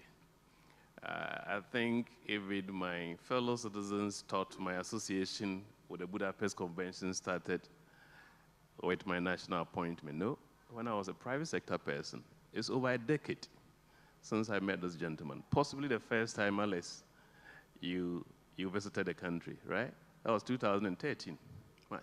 That was the first time. 10 years ago, more than a decade. That was when the conversation on the Budapest Convention started, with a visit to the then Minister for Communications, Honorable Omane Boama. A bit of history. So this work is not a government work, it's something, it's a passion that started even as a private sector person. And Alex, over a decade, I think you're here to witness what? The results. I want to thank you for that. But there are many more. Something here. Angel, I saw you here. Are you angels? Normally hide. Can you stand up so that we see you? I have a lot of partners, thank you. Alex from the criminal justice sector. Naya, I'll give a story. The question you asked, how did we do it? And that's why I'm identifying certain partners. Alex represents a certain constituency. Angel represents a different constituency. And I think I've seen you, Kim. Kim, don't hide at the back. Can we see you? Interpol. We can't see your hand. Can you stand up? These are people who have supported our country if we have been able to achieve some concrete results. And I'm happy you mentioned we are not there yet, but I think we've made deliberately, we've achieved, we've put in effort to achieve certain concrete results, which we need to build upon that. But how did we do this? Capacity building, if you are from a developmental context, means opportunity, but it can also become a curse. Alex made a point. At the point, I was quite adamant. Why assessment every time? You know, it didn't click. Everybody wants to do something in assessment. We know, of course, assessment is a methodological process. It's a scientific process. But are we doing just assessment? On the criminal justice sector, what we did was, essentially, we need to avoid duplication. So at the national level, as you asked, cyber capacity building is broad. Criminal justice sector, industry development, the governance systems as well, regulatory measures. child online protection. So we can actually delineate 10 different sectors. Each person you talk to has an interest. You know, when you speak to industry people, they only talk about, as if cybersecurity is just about CISOs, what CISOs do. It's broad. The national security is also another area. So what you need to do is you structure. And thankfully, I think Ghana has been fortunate to have a number of friends. So for criminal justice sector, we said, look, Council of Europe is our partner. Governance, the US government, and that is where NGO came into the picture. That supported us in terms of the governance, the architecture. Of course, we had UNICEF, which we needed to focus with them as far as child online protection is concerned. So initially it wasn't. Of course, the partners were not quite excited because I think the practice has been, okay, this is what we want to do, and we do. No, we had to organize ourselves. I call this institutionalization of Ghana's cybersecurity development. We had to institutionalize it so that this is an area.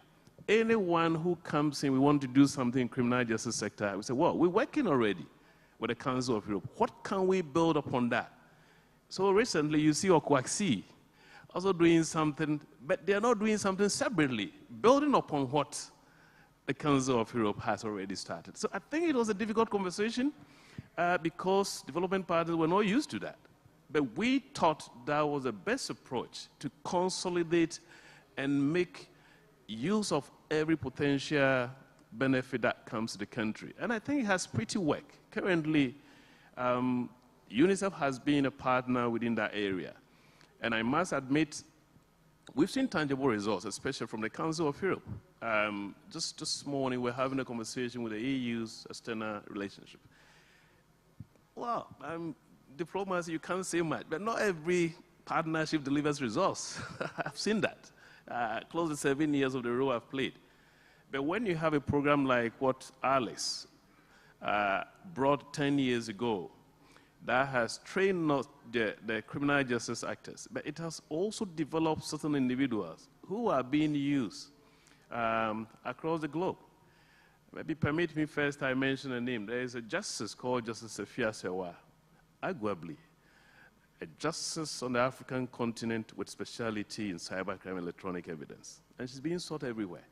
She is a product of what we called effective, sustainable capacity building. So maybe tomorrow I'll say, Alice, I don't need your expertise because we've developed them.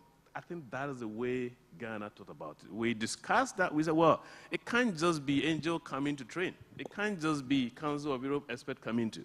But we got talent here that we need to also what? Develop and then utilize. And I think we've been able to achieve some sort of result in that area. And we're grateful to all of you. And I think that is what, in terms of our leadership, we also want to do to support the region. Thank you. Thank you so much, Albert, for this, also very key observation of power structures, the power dynamics also with partners, donors, and how being at the center of the taking the ownership, the agency, the leadership is also one of the key actions, let's say, to be further strengthened that is foreseen in the Accra Call. Really having the country at the center of the discussions, navigating those, than having bilateral, let's say, with donors, but really having this good practice of bringing everyone on the table and using and in a way almost instrumentalizing. It's not a bad word always. Indeed, the streamlining rather is a better word, the offer of assistance, let's say. And that brings me to more of let's say, the specific agency, the prosecution service question. And Juan Carlos, you've been working a lot in Costa Rica in enhancing the criminal justice capabilities. Give us your perspective from how you have gone about this from the prosecution office. Any examples of how the capacity building efforts have generated structural change? And for those that are not Spanish speakers, now it's the time to use the headset. Yes, good morning, everybody. I'm going to speak in Spanish. Muchísimas gracias por la pregunta. Realmente, cuando uno como país vivió lo que nosotros vivimos durante 4 meses, en donde 10 instituciones, entre esas el Ministerio de Hacienda, que es donde se recaban todos los impuestos, y la institución de la Seguridad Social, que es donde está toda la información para poderse realizar una operación, para poder asistir a un médico. Cuando durante 4 meses estas instituciones están cerradas, prácticamente bloqueadas por un ataque de un ransomware, es cuando la capacidad cibernética, es cuando esa respuesta de haber creado una capacitación y haber actuado en la parte también, en la parte penal, que es donde me corresponde, pero que también en algún momento tuvimos que unirnos con la parte política, es cuando vemos la relevancia de este tema. En el caso de Costa Rica, nosotros veníamos trabajando ya desde el año 2020 en la creación de la Fiscalía de Cibercrimen, la unidad de cibercrimen, eso debido al aumento de las estafas informáticas. Tuvimos previamente a eso un gran apoyo del proyecto Glacy, ya que nosotros en el año 2017 nos adherimos al convenio de Budapest, y al habernos adherido al convenio de Budapest y ser parte de uno de los proyectos, nosotros iniciamos con una serie de capacitaciones a nivel interno, y ahí vimos la necesidad de que teníamos que crear una unidad específica para el ciberdelito, ya que anteriormente la estábamos trabajando en la Fiscalía de Fraudes. Es así que en el año 2020 creamos esa unidad, la cual ya en el año 2023 la formalizamos. Paralelamente a eso se dan los ataques un 27 de abril del año 2022, en donde prácticamente empezaron todos los ataques extorsivos por parte del grupo Conti, donde instalaron ransomware en las instituciones públicas, y prácticamente teníamos un nuevo presidente, pero apagaba todas las instituciones durante 4 meses. Entonces tuvimos que trabajar con la parte, por ejemplo, nosotros la parte penal desde la Fiscalía, pero también ayudar y coordinar con las instituciones del Estado para crear políticas de ciberseguridad.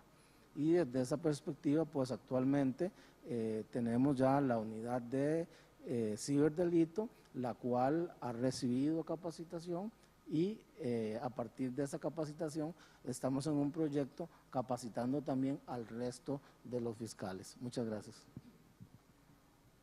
Thank you. And I assume there might be a lot of follow-up questions from the audience on the your experience indeed in dealing with the massive attacks. I think it's a great point to really take away on exactly how capacity building can really help in the institutionalization, the creation of the right bodies with the creation of the cybercrime unit in the prosecutor office, and we've seen that also in other spaces. And that brings me, Lolita, to you more as we're shifting to, let's say, the nuts and bolts also of implementation. In terms of lesson concretely, you've been a trainer not only in the Philippines, but all around the world with different programs and partners. How did the Philippines made sure that the outcomes are turned into sustainable training programs? Because I think, from your experience as a trainer, you have a lot to share in that regard. And would you give any advice on the challenges you faced? What was the approach in, let's say, developing a training program and your experience to date? Okay, let me start by saying hi to you. It's really very nice to finally meet you in person. So warm greetings to everyone and to all the members of the panel. I am here in my capacity as one of the trainers of the Department of Justice, as well as a former trainer in 3 programs of the Supreme Court of the Philippines. I'll just give you a little background as to how we started. The capacity building initiatives, activities in the Philippines. As a little background, we were invited to accede to the Budapest Convention in 2011. We came out with our national law on cybercrime in 2012, which was challenged on the ground of constitutionality. But in 2014, the Supreme Court declared the Cybercrime Prevention Act as constitutional, except for certain provisions. But Alex, I do not know if you know this, even before you started your GLACY project in the Philippines in 2014, we already had our first cyber capacity training in 2012 in the Supreme Court, right after we came out with our law. So we were on our own at the time then. So we were ready, Alex, as early as 2012. Then came the Council of Europe in 2014. So we received the training. And then we submitted our accession papers, I think, in 2016. And then in 2018, we came out with our rule on cyber warrants. So let me just say that there are 2 major institutions in my country that provide cyber capacity trainings to the criminal justice sector. I'm talking in the context of investigation, prosecution, and adjudication of cybercrime offenses defined and penalized under our laws. So these 2 institutions are the Philippine Judicial Academy, or PhilJel, the Supreme Court, and we have the Department of Justice Office of Cybercrime. Now, the Philippine Judicial Academy is a training school for justices, judges, lawyers in the Philippines. Its main function is to provide continuing legal education to justices and judges. Okay, for cybercrime trainings, the Philippine Judicial Academy has a pool of professors. They are full-time justices, full-time regional trial court judges. They also have in their team law experts on information and technology. They also have private IT consultants. Now, let me say this, that majority of the members of the pool of trainers have undergone training under the GLACY Plus project of the Council of Europe.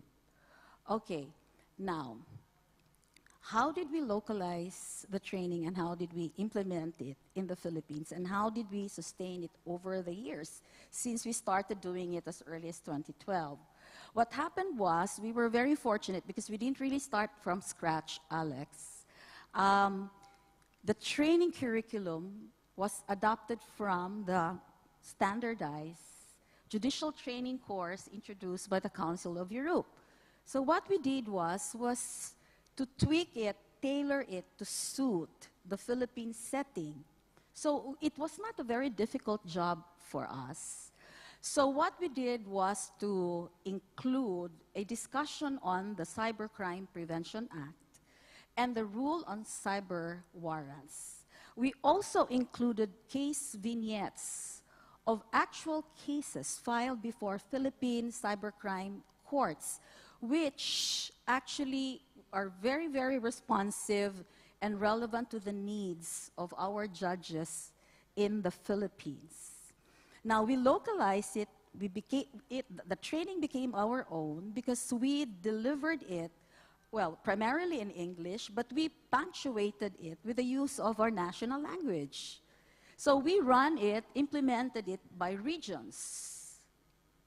Okay, so first stage, we had our judges in our 147 cybercrime courts. So we have a specialized court that hears cybercrime cases, and there are 147 of them spread all over the Philippines. So training started in 2018.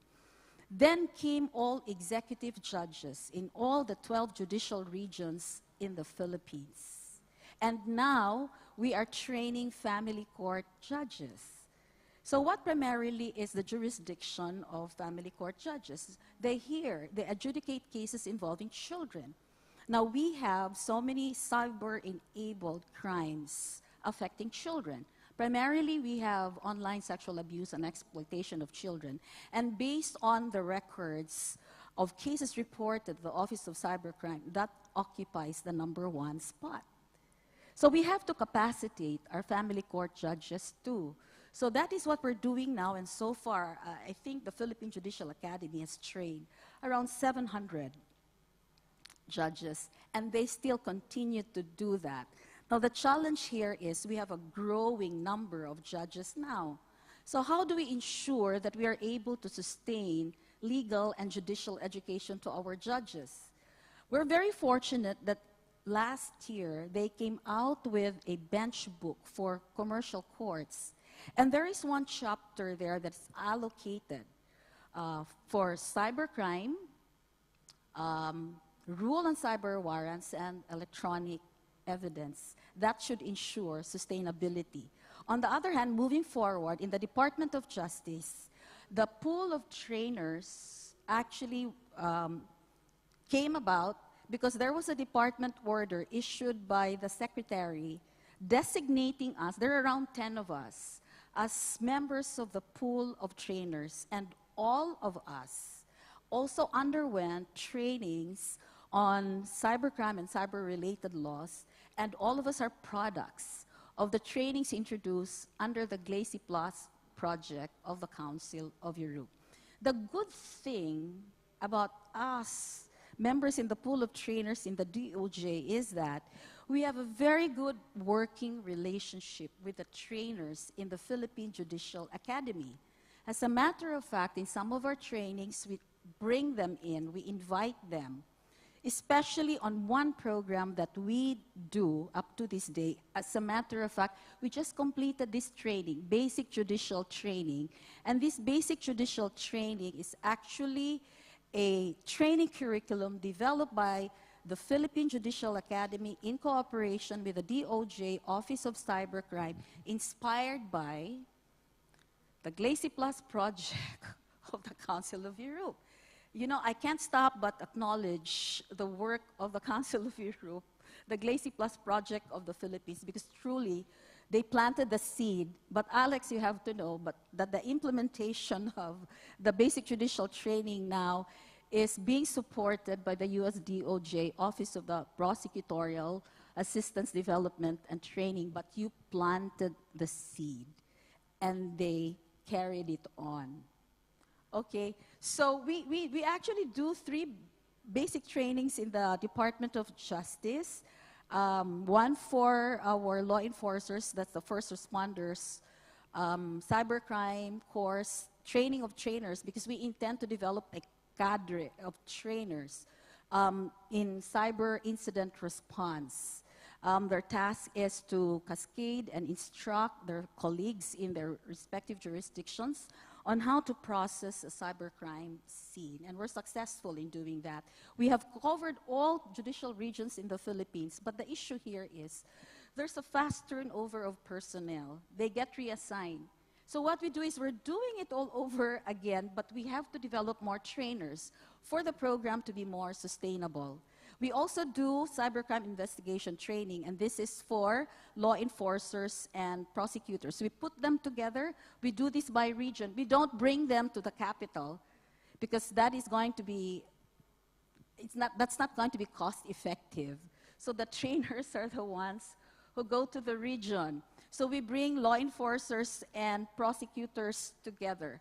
That definitely will enhance collaboration and networking, especially because now in the Philippines, one initiative, one reform introduced by the new leadership is that prosecutors and law enforcers must work together in case build-up. So we already started doing that. And the last one is the basic judicial training. You might think it's a duplication of what the Supreme Court does. No, it's not duplication. We support the program of the Philippine Judicial Academy. I think that's it for now. I spoke a lot, right? It is, but you know, it's prosecutors. I cannot stop the lawyers, but it's a very good. It is a very good segue, and maybe I think you really touched upon the scalability potential. With the question mark still on sustainability, but I think as you mentioned, the tailoring of programs, that really is a great segue to Gilles and all the tools, solutions, products that the Global Cyber Academy is, Global Cyber Alliance. I was caught up in the many academies in the Philippines, sorry. That GCA is creating, and two thoughts, Gilles, on as you are really engaging with partners, governments, organizations, SMEs, you have really a broad range of partners.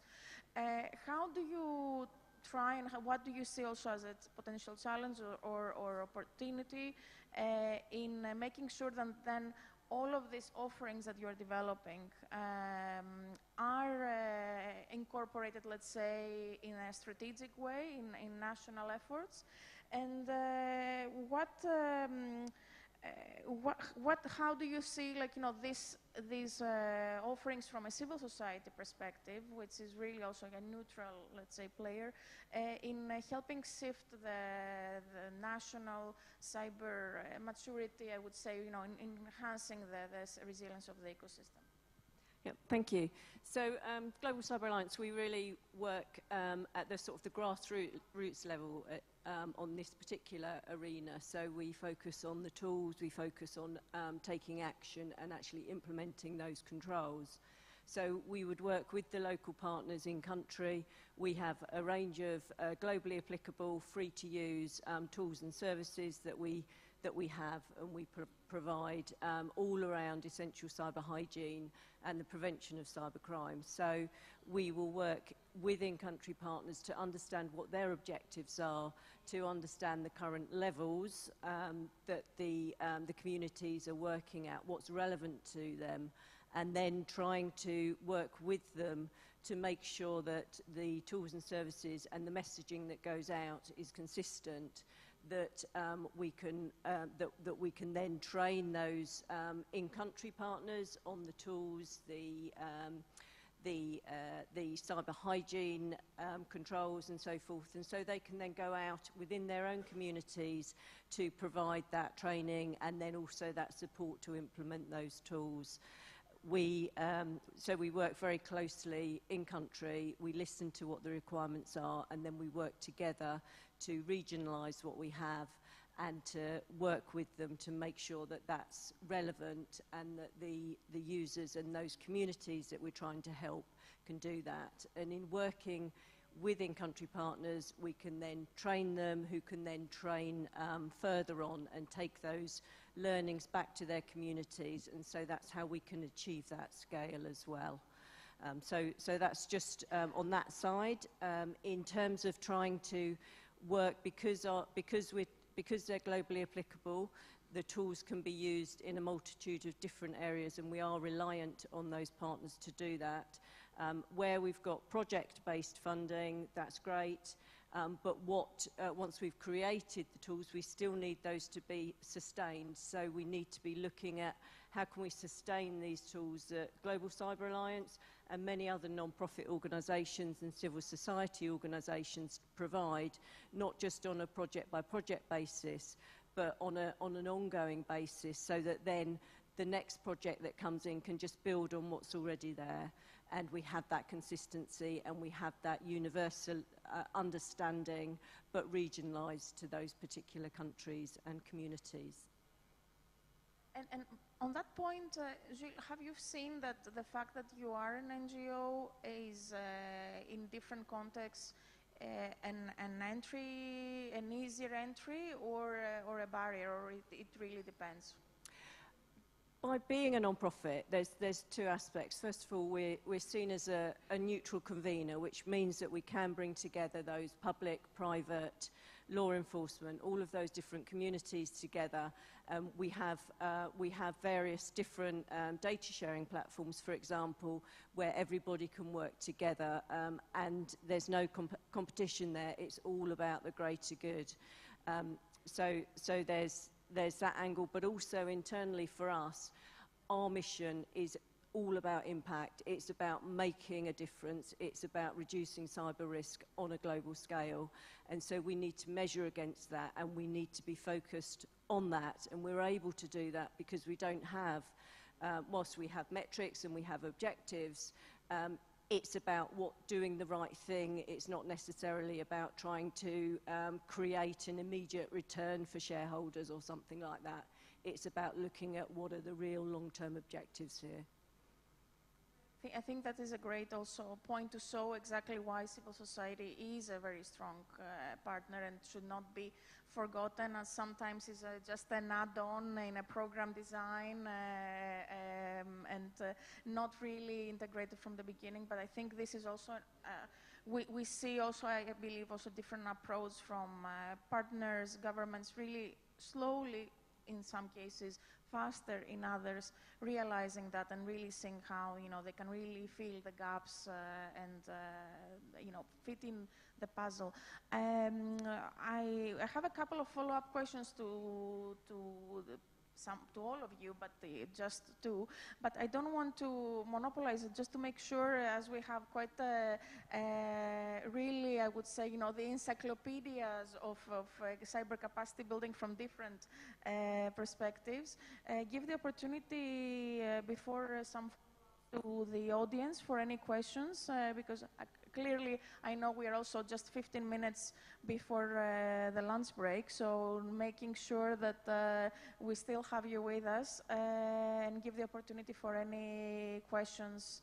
Yes, please. Can someone support with mic, please?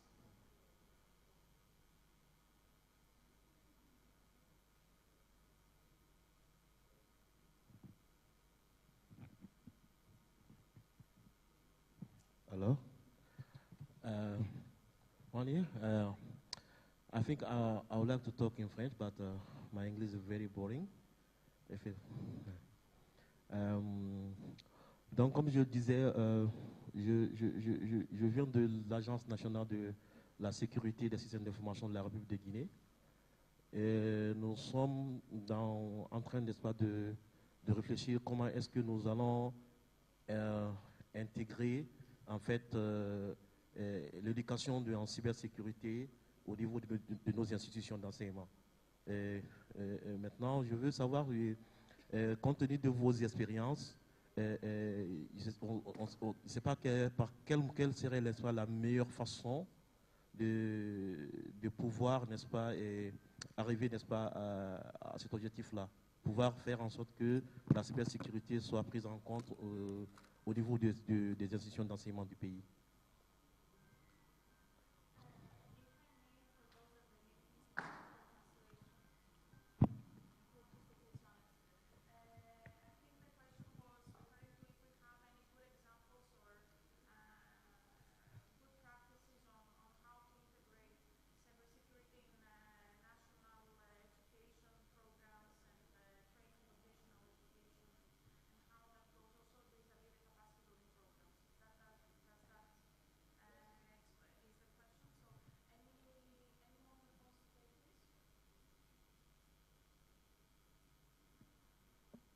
Thank you. Yes. Well, that's a good question. Quite broad. Educational curriculum. At what level? Okay. Again, it's a conversation. I think it's pretty much something which has happened all over, especially from the developing countries. I think two approaches we've seen from the Ghanaian experience. You can have structured awareness creation program that can target school-going age. And you can also have that incorporation, which is a former academic or school curricular program, too, depend on your own arrangement. Again, I think with digitization, with COVID, most countries are incorporating cybersecurity. What we've seen is ICT are already in most curriculum. What is missing is the cyber safety component, which in Ghana, we've been engaging with the Ministry of Education because the authority has a mandate on awareness creation, but the Education Ministry has a mandate on what curriculum to do. So you become an expert, you make an input, even civil society also make an input. Different levels, the primary level, secondary level, university level. It's easier to collaborate with the university to run cybersecurity programs, and they're ongoing. But at the basic, the primary, secondary level, I think this is where conversation between different parties, especially the Education Ministry, and then your outfits, if you are from a technical side, to engage and incorporate that. Sometimes it goes through the bureaucratic process. A cabinet may have to approve that, or the National Education Committee may have to. In some cases, it could be even Parliament that could enact a law. But I think we can't wait, to go through all these processes. That process is advised to go forward. But a quick win is what Ghana, for example, we're doing. We have a national awareness creation program structured into 4 areas: children, public, government, and business. Quick win means that the youth who are still school-going age are experiencing threats like sextortion. It's pretty common, the teenagers, especially females. So we had to, yearly basis, work with UNICEF to ensure that those are again, you don't have all the resources, so you need to target where the risks are. So our national risks means that this school-going age face that risk. And whilst the educational approach, that former curriculum development approach is ongoing, you need to. And we have private sector who have joined, civil society groups, businesses like MTN. But it's a national program towards raising the awareness to ensure that the school-going age groups are sensitized about the risks, while you also push your national government to ensure that knowledge about cyber safety is incorporated. And you look into that, maybe the next 5-10 years, anybody who runs through the educational system or graduates being cyber conscious as far as risks are concerned. That is the experience that I can share from Ghana. Thank you. I think that is excellent, and I think it's very common across the board, as we see across the globe and efforts for awareness and integration. I have a couple of follow-up questions, but again, let's prioritize the audience. If there is anyone with a question to ask our panelists. If not, I want to come back just for some closing thoughts from this, and please 1 minute. I'm looking at you, Lolita. I'd like to hear exactly from Lolita, Juan Carlos, Albert, you very briefly, if from your perspective there would be a single thing that you would like to see or you would commit yourselves or as organizations for the cyber capacity building community to see the change for the next GC3B? What would you like to either see or commit yourselves that you would do so that we have shifted a bit, let's say, the needle when we meet in 1.5 or 2 years in Geneva? That's the one point for you three. And very quick also closing thoughts from Gilles and Alexander on I would say, the holy grail of capacity building in terms of impact and sustainability. What is let's say, the one thing you would say could bring a paradigm shift or could contribute to a paradigm shift? Is it better design? Is it better monitoring? Is it better integration of development lessons? Is it better partnership? Just again, one minute to it. So I'll start, Lolita, with you. Okay, I'll make this very quick. One thing that we can commit as an entity in the Philippines is that we will continue with our cadre of trainers who will sustain the cyber capacity initiatives of the Philippines. And number two that we can commit to is that we are going to complete the guidelines on cybercrime investigation and prosecution. We started this in 2017, unfortunately, because of the change of leadership, plus the pandemic. We were not able to complete that. But we reconvened the technical working group this year, and hopefully we will be able to come out with the guidelines, because we want to have a standardized procedure in terms of investigation and prosecution of cybercrime offenses, which will be a reference material for our law enforcers and prosecutors. So we intend to come out with that second quarter of next year, and we wish to have that as a template to our ASEAN neighbors. Sí, gracias. Bueno, desde la parte de la Fiscalía, considero que lo más importante es continuar con la capacitación de todos los fiscales, y un aspecto muy relevante es lograr que los proveedores de servicio nos den la información. ¿Por qué? Porque hemos ido a muchos talleres en donde hay proveedores de servicio, estamos hablando de Meta, Google, WhatsApp, etcétera, que nos dicen que nos dan la información de acuerdo a que ellos como una buena voluntad nos dan la información. Entonces, el tema es lograr que los fiscales y los investigadores puedan obtener esa información, porque en el caso de Costa Rica, los fiscales y la policía no tenemos esa posibilidad, aunque ellos dicen, sí, ocupas una orden de un juez, pero nosotros por nuestra legislación, un fiscal o un policía puede pedir esa información. Desde esa perspectiva, pues estamos trabajando en el tema. La semana pasada estuvimos en un taller en Chile, en donde habían muchos proveedores de servicio y nos decían sí, al final de cuentas sí, pero es de acuerdo a nuestra voluntad.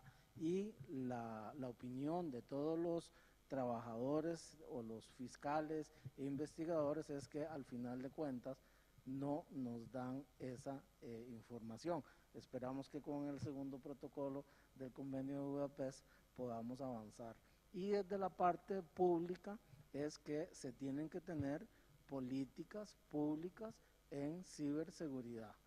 En este momento no puede existir un país, y ahí es donde hay que unirse, ahí es donde hay que hacer convenios, hay que tener políticas públicas, hay que tener protocolos de actuación, porque podemos decir, no, aquí no pasa nada, pero en cualquier momento podemos ser un objetivo y nos pueden meter un ransomware, y con utilización incluso, porque así es como trabajan, de alguien de la misma institución, y nos paralizan una institución. Entonces hay que tener esas políticas públicas preventivas y de concientización para que las mismas personas que utilizan los sistemas puedan detener o no realizar acciones que puedan poner en peligro, y además invertir en el tema de la seguridad, porque eso fue lo que nos pasó en Costa Rica,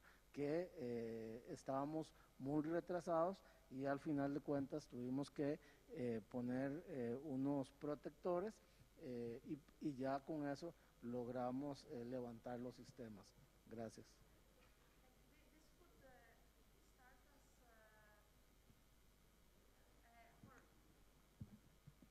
continue now this for another hour on this point, but I think it's a really important takeaway also on the cooperation and how do we enhance cooperation.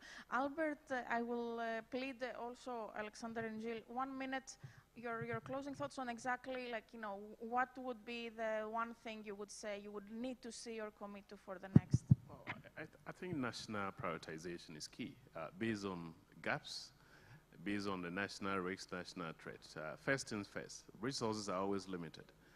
But ultimately, I think that is why countries are advised to have their national cybersecurity strategies. 5-year strategy, first year, what are your first things first? And I think that will be a guidance. You get then capacity building, coalition, Council of Europe, World Bank, everybody around. And I think you can make solid progress. Thank you. Thank you. Gilles, your 2 cents on the holy grail of impact and sustainability? Yeah, certainly. So recognising that cybersecurity is fundamental to the achievement of the Sustainable Development Goals, and recognising that taking action and implementing the recommendations is key, recognising that civil society and non-profit organisations play a really important role in here, and their sustainability has to be maintained. We're looking at Common Good Cyber, which is an initiative that we're just about to look at, but it's that underlying infrastructure that is dependent on so many non-profit organisations, and it's ensuring that that is maintained and that is continued to allow all of these projects and programs and the development of the internet and the digital economy and so forth to survive and flourish. So really it's that, I would say. Thank you. That's fully in sync with of course the conference. And Alexander, final thoughts? I would like to see over the next 2 years more of what Philippines, what Costa Rica, and what Ghana are doing, in particular by sharing their expertise in sustainable training and having experts locally available, also with other countries of the regions. That's why in the future Glazy E project starts in February, or in a way started already. We will focus a lot on their hub function to share their experience with others. And perhaps what I would like to see within the next 1 or 2 years is also what Juan Carlos referred to. I would like to see the 2nd additional protocol to the Budapest Convention in effect, because that allows for more efficient cooperation, including direct cooperation with the private sector, with service providers across borders, but also with the necessary human rights and rule of law safeguards, because that is a tool that reconciles it both. And as a final comment, I don't like the term technical assistance, because it means there are some people who know, who teach those who don't know. That's not the case. We have partners that we work with, and I also don't like the term beneficiaries. Should also be replaced by partners in capacity building. Thank you. Thank you. And I think on that very poignant point, for those that they have not read the ad hoc committee on cybercrime latest draft from a couple of days ago, I think indeed the chapter on technical assistance that refers to capacity building is an interesting point, because we have also not really necessarily taken the lessons of development cooperation in this terminology, because, you know, words matter. They really carry really a lot of weight on partnerships versus donors and beneficiaries, and on capacity development versus technical assistance and technical aid that was even earlier days. Please join me in thanking our ex-stellar speakers, and luckily for us it is lunchtime, so we can also hunt them down for more bilateral discussions if you wish. Thank you all, and enjoy the rest of the day.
Thank you so much for joining us. This is the slot right after the lunch, which is, this is a graveyard. This is the biggest challenge in cyber capacity building, the lunch, and then the slot after. So thank you again, and we will end on time. That's the ground rule. We will have to finish by 3:30. No worries that we started late. My name is Kim from Interpol, cybercrime specialized officer. So this session is pillar 4 of the GC3B conference, which is operationalizing the many ideas that we had in a couple of days. We have a great panels. I will introduce them in a second. So cyber capacity building is one of the core business of Interpol, honestly. Well, we do the operational case investigations, we coordinate with the countries, we enrich the intelligence, but we have 196 member countries now, so you can imagine the spectrum of our member countries and their capabilities, and then when you don't have some sort of harmonization, then your actions may not really have intended outcome, especially when we think about case operations. There are many hiccups. So during the conference, we have discussed many ideas about how we can make things stick. How can we be more sustainable by building some strategic plans, making demand-driven activities, giving some more local context, more communication, all that. But here I would like to focus a bit more on actions on criminal justice authorities. I'm actually working for the GLACY Plus project with Council of Europe partners. And we focus not just on the law enforcement, but also broader criminal justice authorities and community. So we have to admit that we are not doing too good as we hope. Some say, there's no statistics by the way, but some say there's like 1% of the criminals are being prosecuted. Maybe that's 0.01. I mean, we don't really have the statistics, but that's what's said. And after that, how much money do we retrieve from the criminals is another 0.0 point something. So that's that being said, we have a long way to go. I hope that the prosecution could be 50%, 60%, but we're actually hoping for 10%, honestly, at this moment. That would be excellent, yeah. So changes are like, if you were here in the last session, is coming from A to B. It's a change. I mean, the capacity building is a change. So how do you make that change? We have a couple of different ways. We have many ideas. How do we implement that? That will be our main discussion point of this. One, ground rule, we don't have much resources. That's the assumption. And how can we make impact when we don't have much resources? And we as countries, member countries of Interpol, will not have the resources. Budapest Convention is a great resource of connecting countries, but Interpol cannot just look at that community because it's only 69, 70? 68 plus 23. Plus 23, which are, okay, 91. That's the size of the community there, but we also have some countries, many countries, who are not party to or invited to the convention. So that's something that we have to look at. So one example is TOT, teaching the train the trainer, which can have some ripple effect, but what other examples can we actually dig from our capacity building programs? We have a great panelist here. I would like to, from here, Alexander Seeger. Today he's wearing a hat as head of cybercrime program, Office of Council of Europe. We have Peguero, Claudio, who is ambassador Are you wearing an ambassador hat, or are you wearing an ambassador hat? Okay, good. Yeah. Okay, so he's no more a general now. Okay. We have Tatiana Cesario from Public Ministry of Paraguay. In Paraguay, the prosecutors are like semi-law enforcement, so they do have the law enforcement job together with the police. So you can consider her as a law enforcement. And then we have Atul Harila from Uppsala Security. That's rather small, medium-sized security provider based in Singapore. Atul is specialized in crypto asset tracing. And then we have Sebi Rodolphe Akjaibe. He is a judicial advisor of ASIN, Enforce Information Systems and Data Agency of Benin. Okay, we would like to begin our first round of questions. First going to Claudio. Claudio, could you discuss your experience of Dominican Republic? How did you bring the stakeholders together, and then how did you define the priorities in your strategic plans? And then in doing so, what was the key challenges, and what was the added value from doing so? Thank you, Kim. I think we learned a lot from Glacy Plus in that sense. We used, ever since we enacted our cybercrime law in 2007, we created this interinstitutional commission that basically had the prosecution, police, National Department of Investigations, the telecom regulator, and the idea was it was sort of a model similar to the TCY in terms that that commission had to follow up on the implementation of the cybercrime law. So from day one, we've had very good communications among the different actors. But the one thing that we, I think, learned first from the TCY, then from Glacy, is that when we became, in 2016, we became a priority country and a regional hub for Glacy, we then created this national Glacy Plus team also to be able to properly channel so the approach of again, Glacy Plus, and you also mentioned the trainers, is that we make it sustainable on the one hand by creating this local talent, but the great advantage is also that these trainers are the practitioners. So that in the training that Interpol brings, that teaches them how to develop the course, how to develop the lesson plan, it allows you then to take this training that we originally received and adapt it to our needs.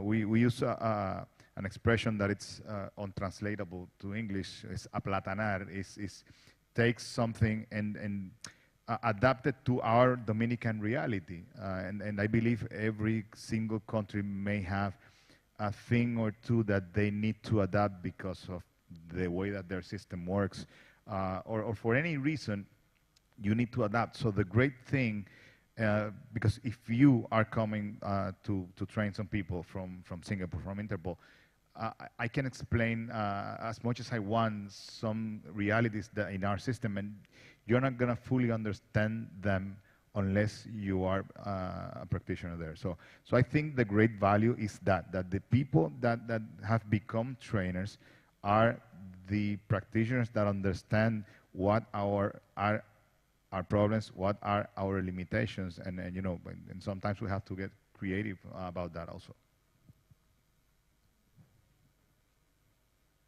Thank you, Claudio.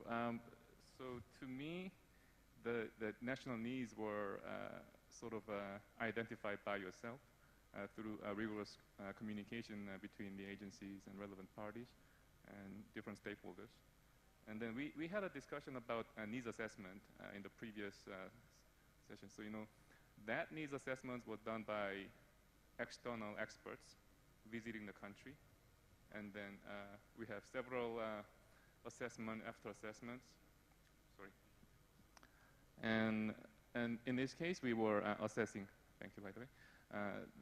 The assessments done by the national entities. So that is, I think, one key takeaway. And also thank you for mentioning Interpol's IDC product, which it actually naturally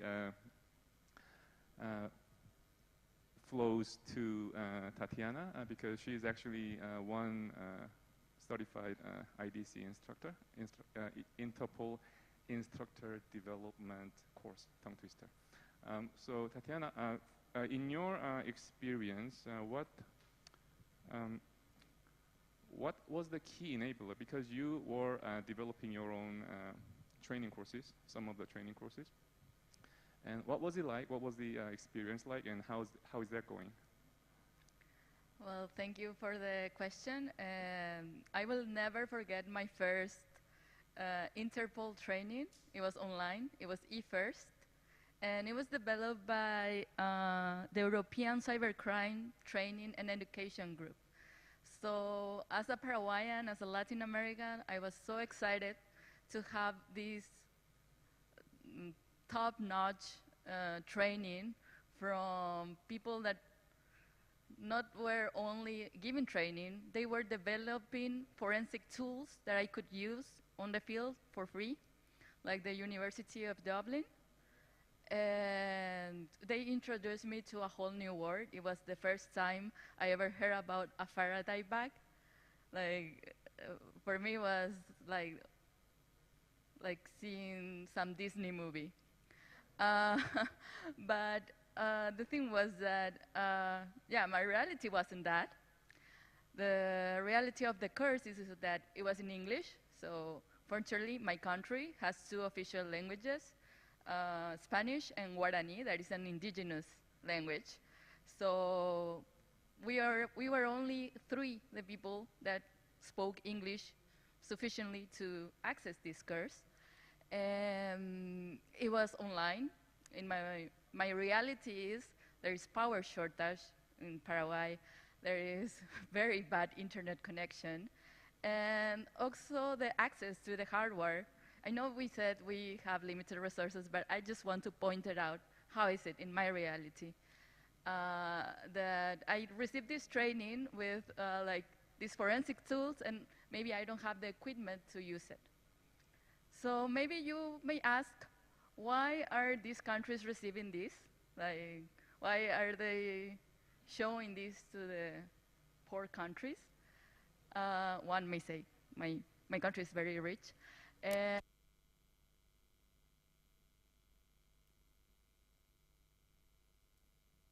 After I received a case from Bundeskriminalamt, that is the FBI of Germany. And we have 4 agents coming to Paraguay and working on a deep web case. And I was lucky enough to receive that eFirst training and know how they were working. And I was also, not only with the eFirst, that it was from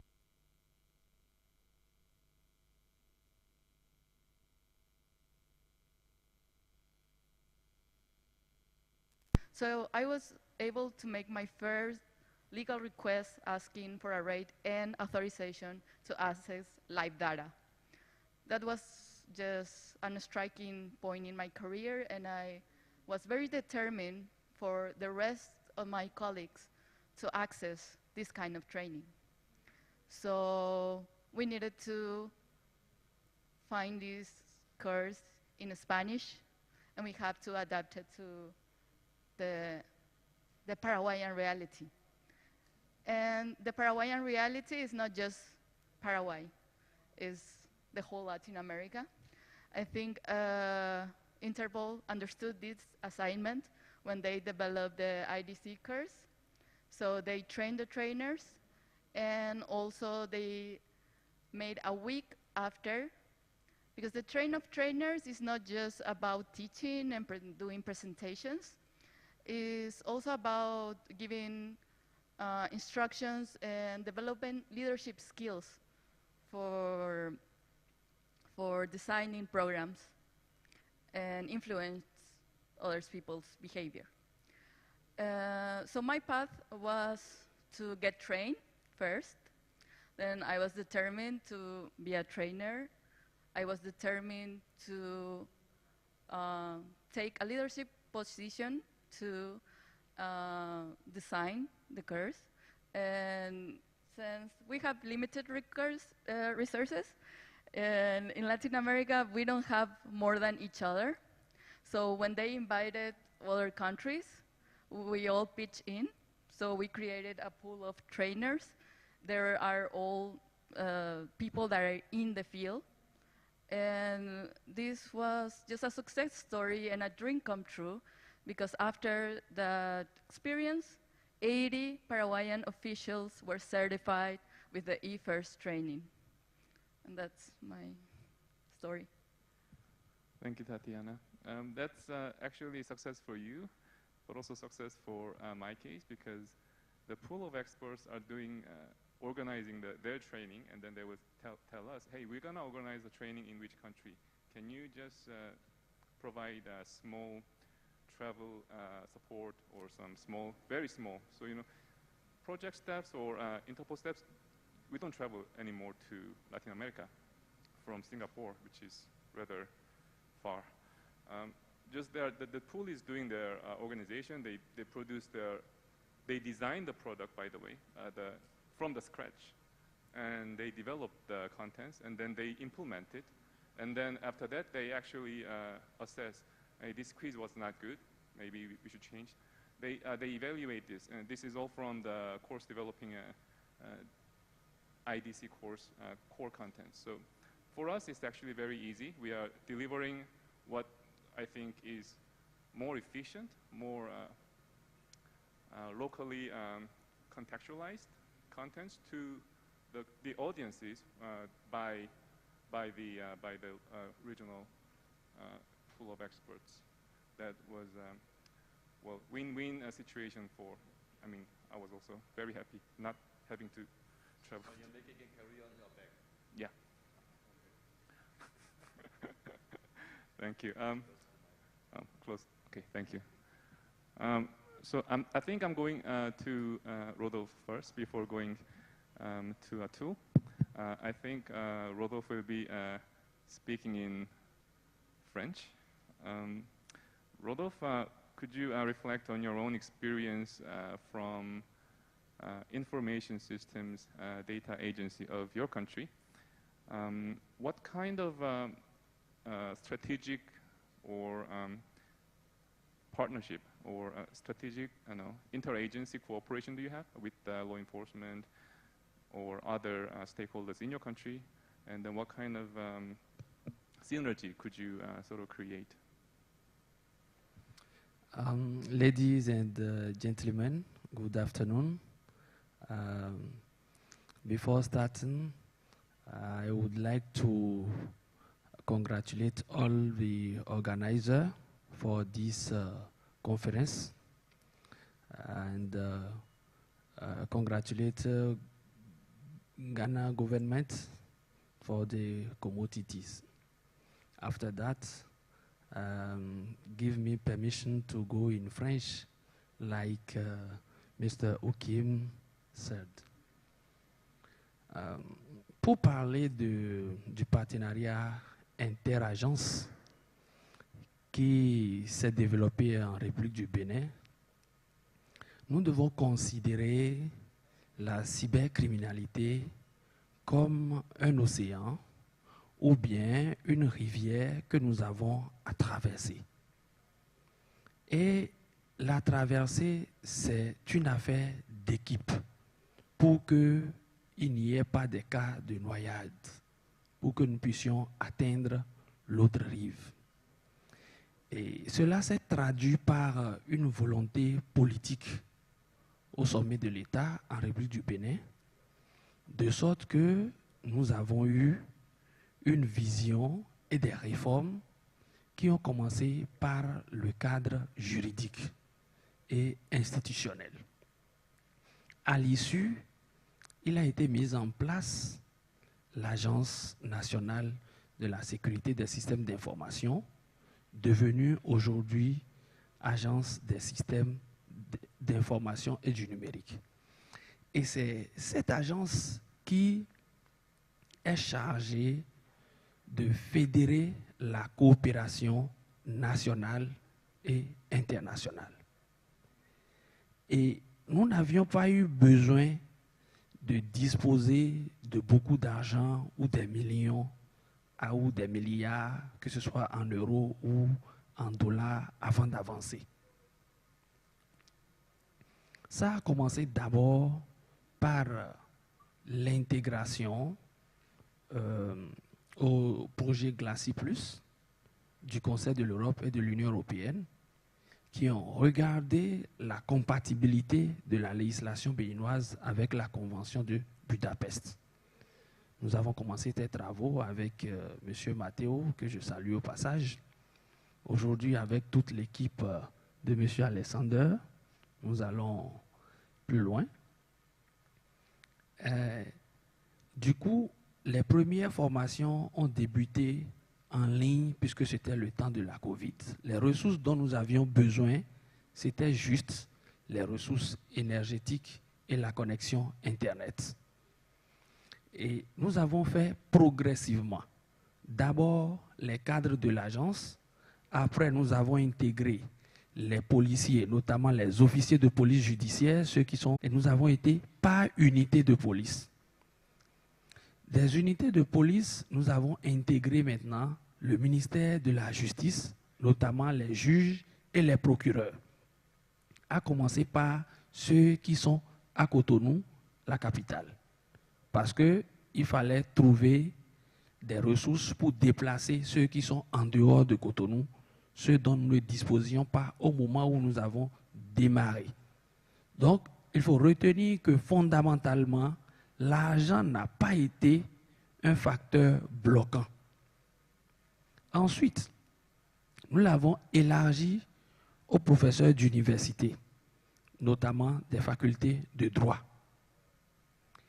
Et c'est après cela que nous sommes arrivés à commencer par intégrer progressivement d'autres acteurs non étatiques, notamment ceux du secteur privé. Je veux dire les banques, les assurances et toutes les autres compagnies. Nous avons développé maintenant au sein de l'agence un CERT national et incité toutes les autres structures potentiellement vulnérables à développer des CERT que le CERT du gouvernement fédère. Ça a été notre cadre d'échange. Et à cette faveur, le pont s'est établi de telle sorte que lorsque nous avons des paramètres où nous avons des activités de renforcement de capacité, des activités pour signaler ou pour accompagner dans le cas de malveillance, l'agence est devenue le point focal national opérationnel par qui tout est routé. Voilà un peu de façon très simple la façon dont nous avons procédé au Bénin pour aujourd'hui mettre en place un cadre interinstitutionnel super solide.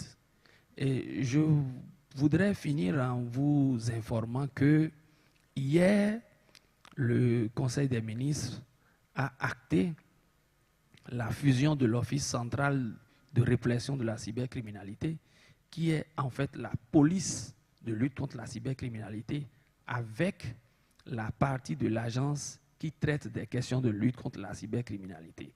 Parce que nous avons actualisé notre stratégie nationale qui avait eu échéance 2020 à 2023. Nous avons regardé les faiblesses et nous avons vu que pour une meilleure lutte plus efficace, il faut mettre ensemble ces deux acteurs et ça va permettre de consolider et les compétences et les ressources. Ensuite, ça permettra une meilleure couverture du territoire. Ensuite, une réactivité plus rapide face à ce phénomène. Et donc, depuis hier, pour ceux qui sont allés sur Internet, le Bénin a désormais un centre national d'investigation numérique qui va rassembler forces de police, notamment officiers de police judiciaire, les juristes, les conseillers juridiques, les investigateurs numériques, que sont les ingénieurs et autres en cette unité. Voilà l'aboutissement de notre cadre. Merci. Thank you, Rodolphe. So to me, it was a gradual self-assessment and gradually opening up to the partners in the country, a gradual inclusion process. Impressive, thank you so much. I would like to move on to Atu, our only private sector speaker. Atu, would you like to share your experiences as an industry security provider? You worked with different countries, law enforcement, and then your company itself is a small and medium-sized company. Where does the responsibilities of the private sector players, such as your company, lie in terms of local, regional capacity building, in contrast to the subscription model where many countries cannot really pay for many security products? So how do you see your role in that big picture? Okay, so thank you, Yukim.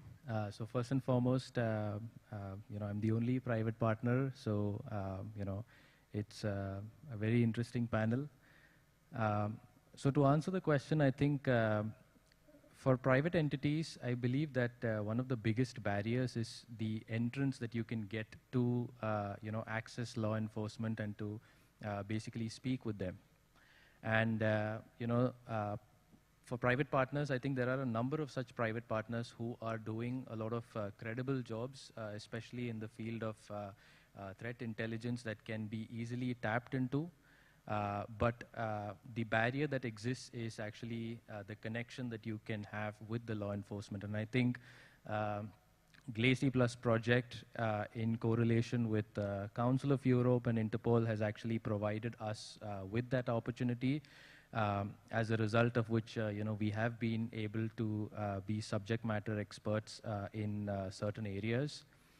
So speaking of actually like my experience, when we talk about like capacity building from a private sector entity, the one thing that actually we can do is create a lot of awareness first, because especially when I'm talking about cryptocurrency related threats, which is what I do and I tackle, there is still a lot of or a lack of awareness in a number of countries, and we are doing it in and out on a daily basis to identify threats in various regions. So providing that kind of awareness is one of the first things that we can do to basically talk about the kind of threats that exist in a specific geographical region.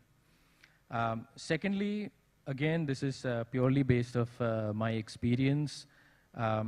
Based on the number of projects that we've had with GLACY Plus, one of the key insights that we've identified is that I think when it comes to the capacity building for law enforcement, the level of capacity building that is required for different law enforcement units can also differ. Like, for example, if we were to talk about a country's criminal investigation department or a CERT, usually these are the agencies that actually look into the investigations and try to build a bigger picture.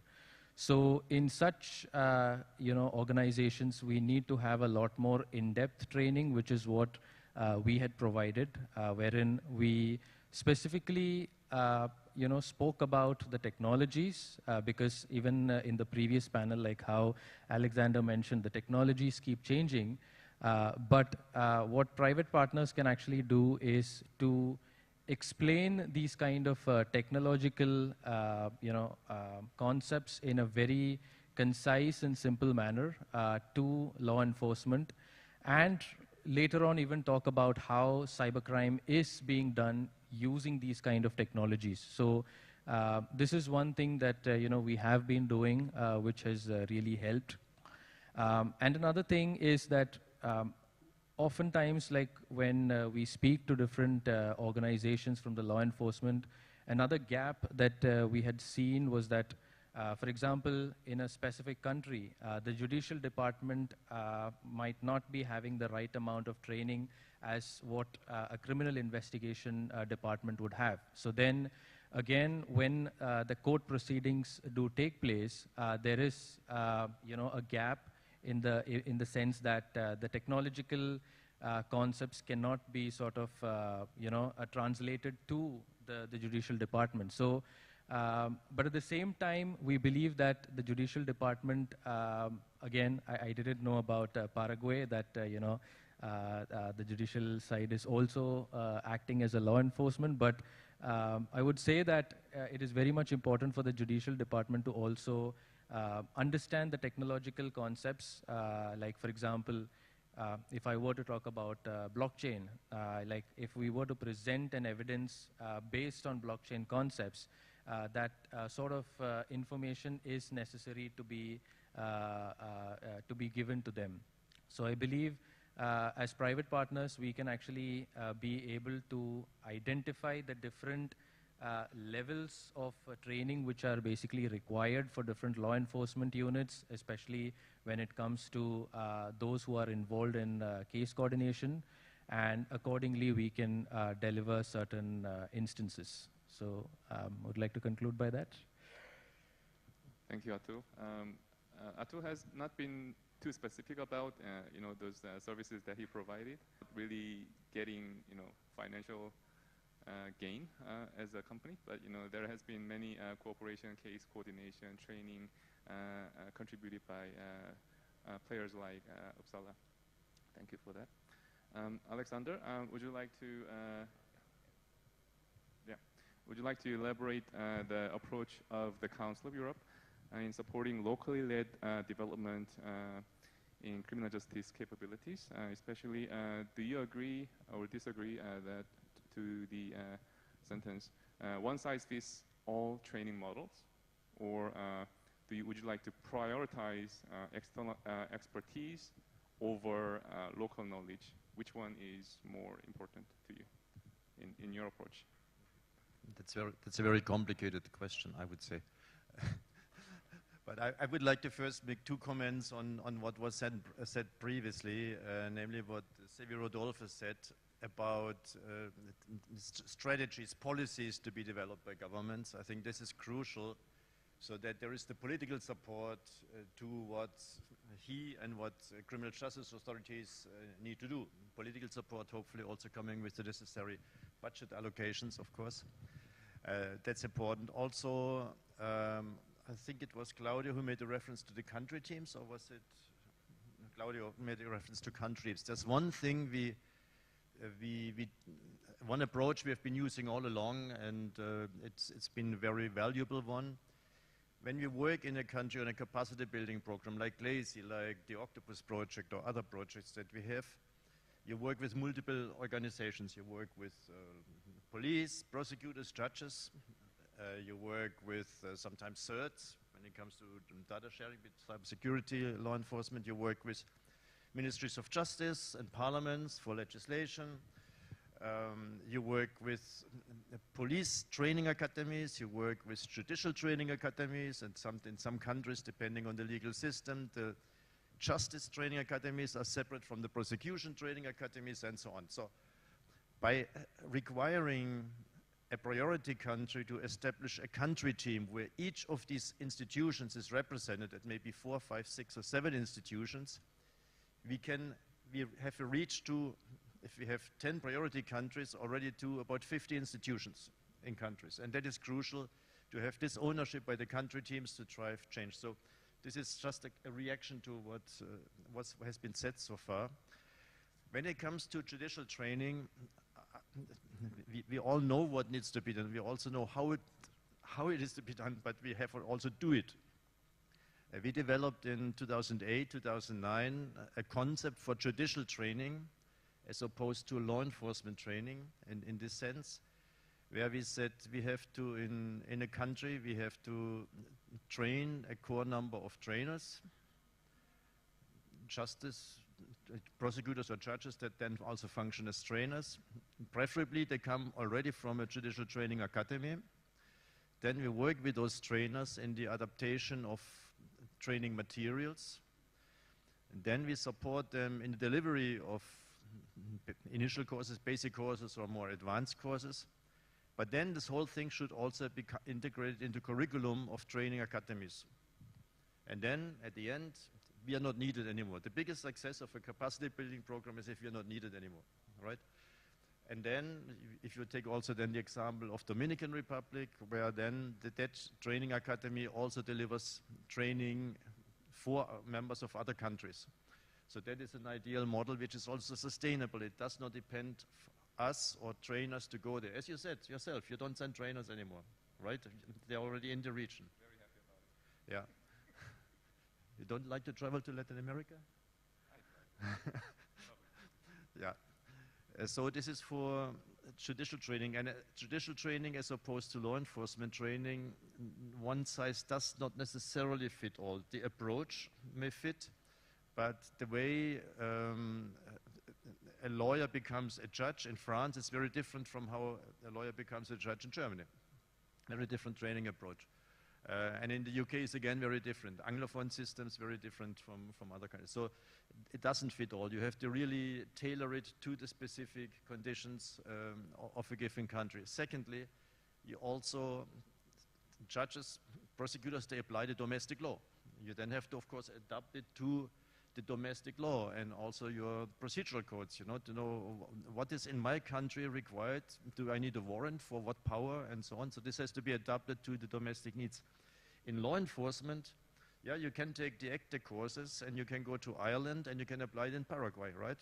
And similar all over the world. But for judicial training, it has to be a bit more targeted. And one final comment on the sustainability side.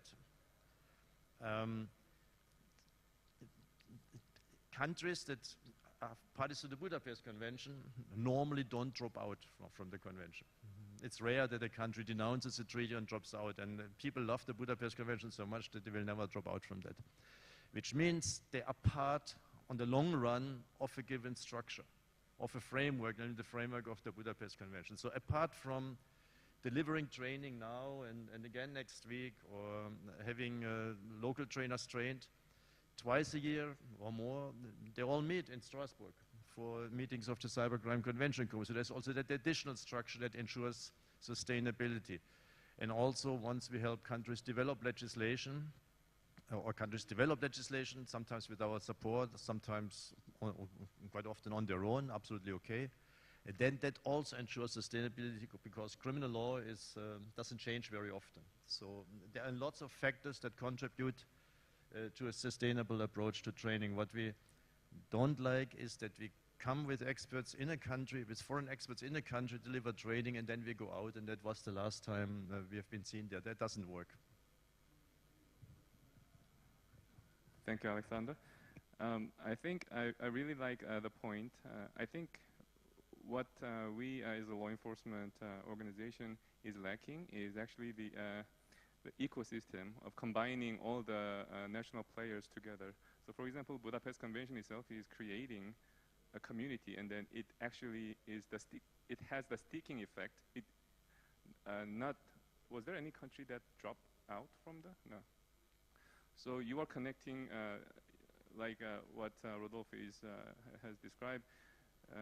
You will invite inclusively all the relevant parties, and then it will create the network ecosystem, and then the law enforcement has the access to all the different players of the country. So that actually brings, you know, the cycle of impact for.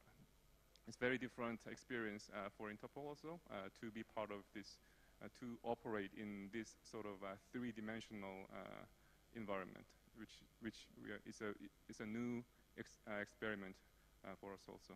Thank you very much.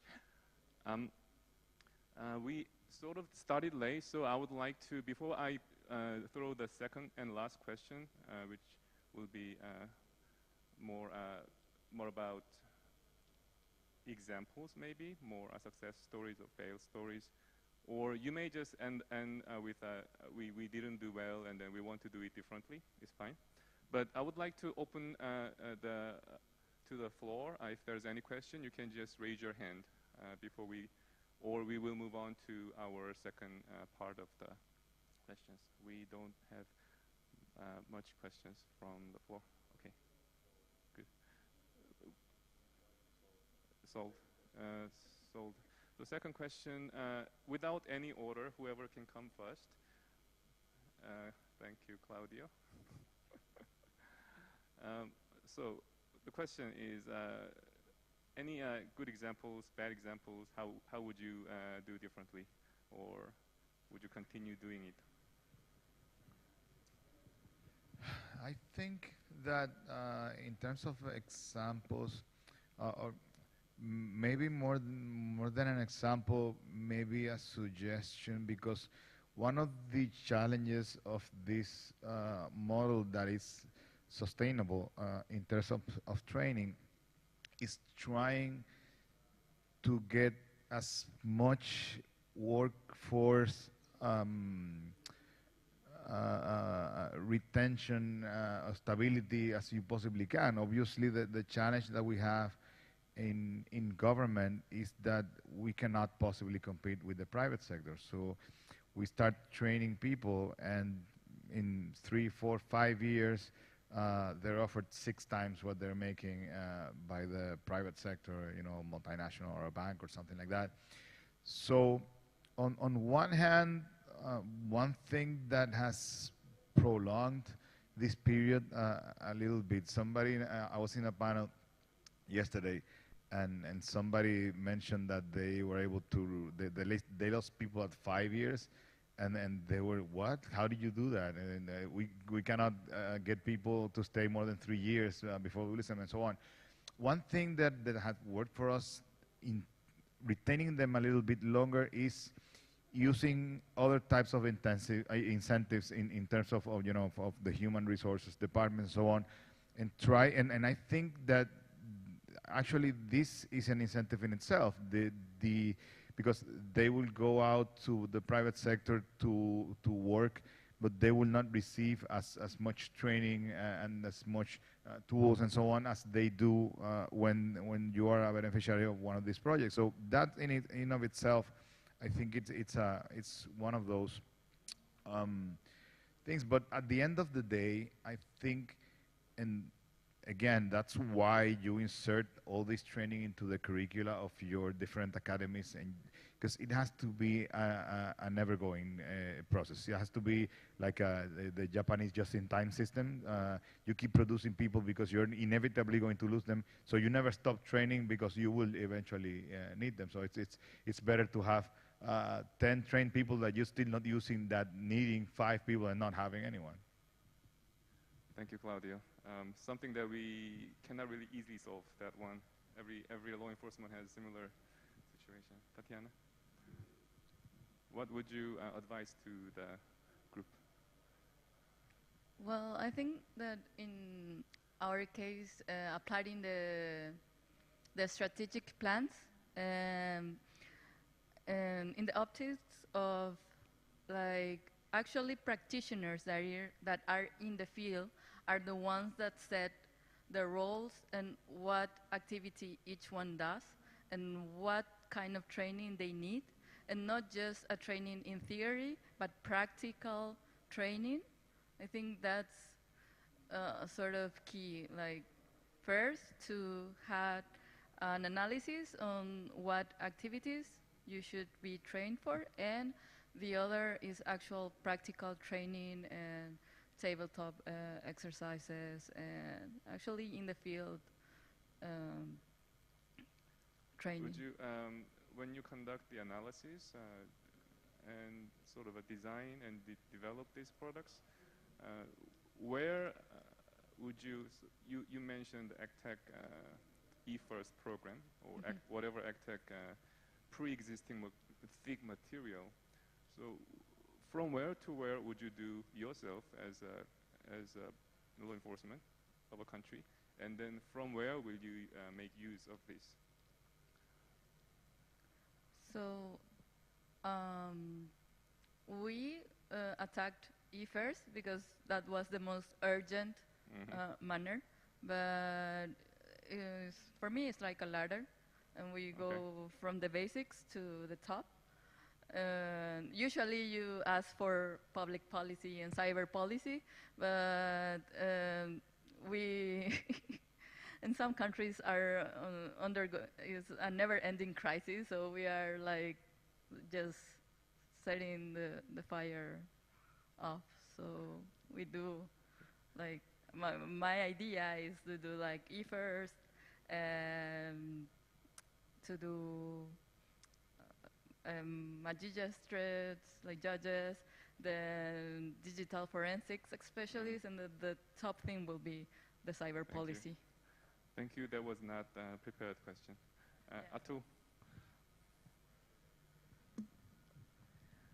We are running out of time. Like, we have like 1 minute. Okay, so to summarize, I think I'll just share a quick success story. So when we worked with Glacy Plus, so I think one of the good things about the Glacy Plus project is that it really reaches the grassroots levels in a specific country. And in this specific activity, we were in Sri Lanka, where we had gathered around law enforcement agencies from multiple law enforcement entities, like the Criminal Investigation Department, the Attorney General, the Judicial Department, all under one roof. And during the course, actually, the interesting thing was that they even shared a case with us, which they had been doing for quite some time, but they had hit a snag. And since private partner like myself was present, we were able to quickly help them out, and in the end, actually, what came out to be was we managed to freeze close to $10 million worth of crypto assets, which wouldn't have, or I mean, which would have been a lot more difficult if all the pieces were not there. So for us, I think we see private partners as like a small entity in the cybercrime area, where we can really help you to get things up and running at a very fast pace. And examples such as this actually proves that we all work towards the same stuff. So with that, I'd like to end. Thank you, Atu, for the success. Thank you, Okin. Dans le cas du Bénin, ce que nous pouvons retenir en termes de succès, c'est que déjà de juillet 2020 à cette date, nous avons une 80aine, environ 82 officiers de police judiciaire dont les capacités sont renforcées et très opérationnelles. Nous avons une 50aine, exactement 53 juges et procureurs du Bénin formés. Ensuite, il y a un personnel diversifié, dont des universitaires, des ingénieurs et autres. Ils sont environ 35 formés. Et M. Alexander l'a dit tout à l'heure, rentrer dans le cadre de la Convention de Budapest, ce n'est qu'un meilleur cadre d'où vous ne pouvez pas ressortir.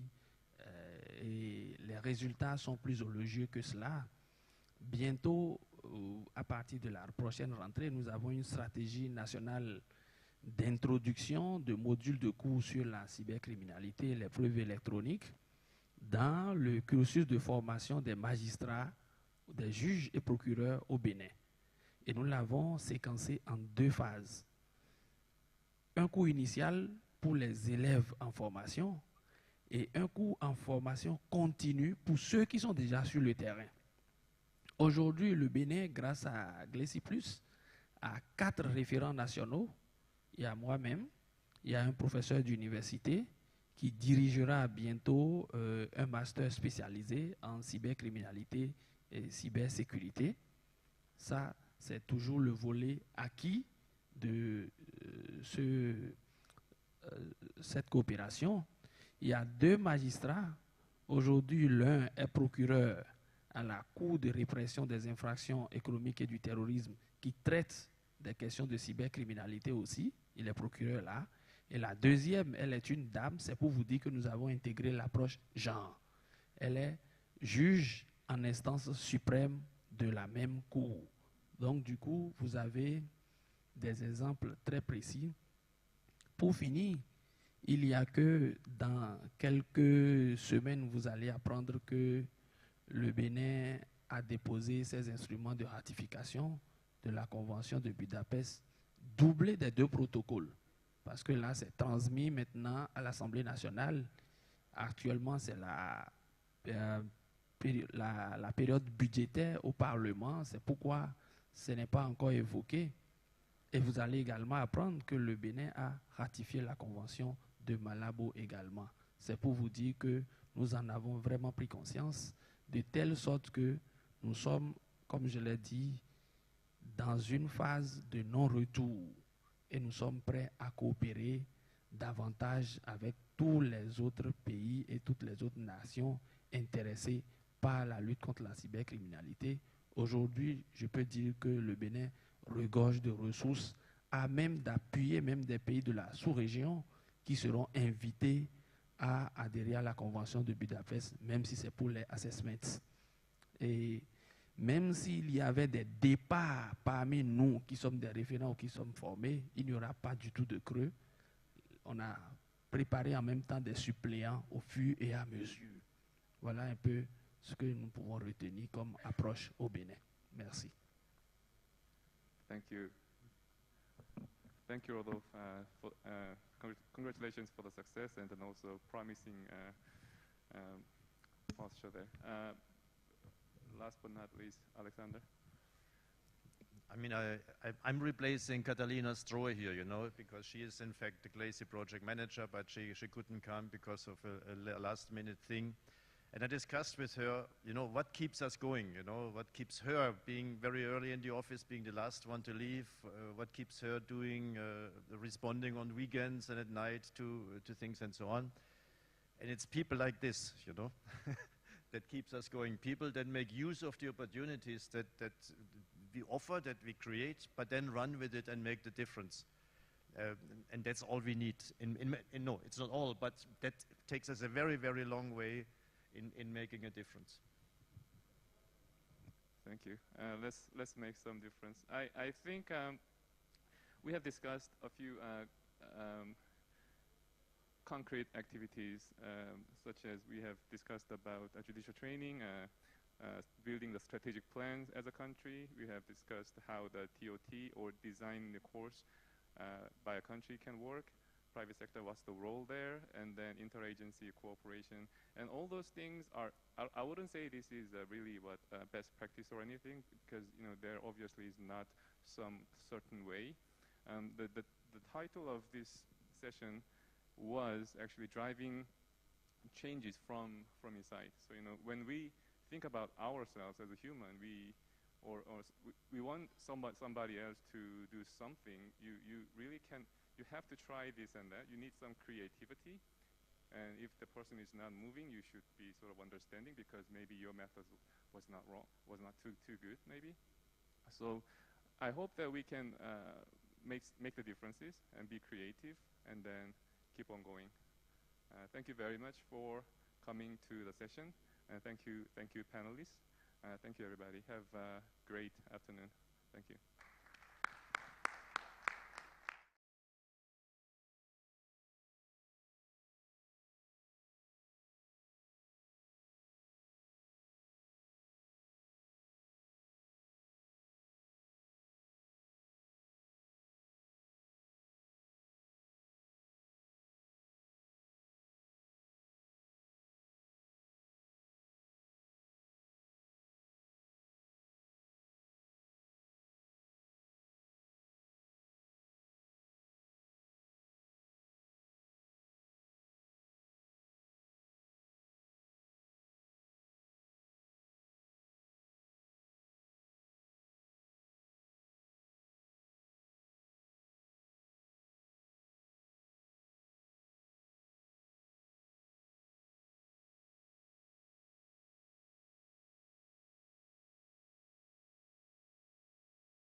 Second, for having the best series of moderators for each breakout session we have ever had in Accra. Third, for having the best, most invested speakers and contributors we have ever had in West Africa. Last, definitely not the least, is for having the best organizing committee, behind the scenes team, from the ministry through to GCFE, GFC. I had lunch, forgive me guys. Right through to every individual who made sure that we were safe, that we had more than enough to eat, that the room wasn't too cold, and that ultimately we may all want to stay right here in Accra. A round of applause for all of you who made it happen. And now, on behalf of, I was going to say Her Excellency the Minister, I'll give it to you.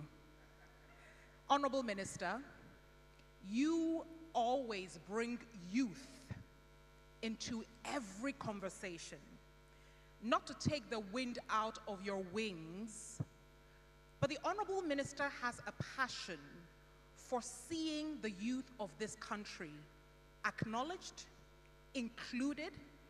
She's a very busy woman, but I'm always in awe of the amount of time she has for Ghana's youth. So please give her a resounding round of applause.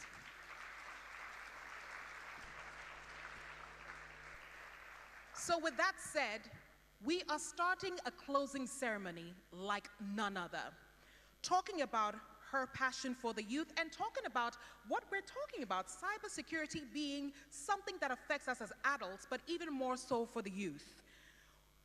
We have in our midst a number of schools. Now, schools, when I mention your name, let all of Ghana hear you, not Accra. Are you guys ready? You said you're tired. This is real life. When you're winning, you get tired. Ladies and gentlemen, we have in our midst here for a special National Cybersecurity Challenge Award. We have students representing Navrongo Senior High.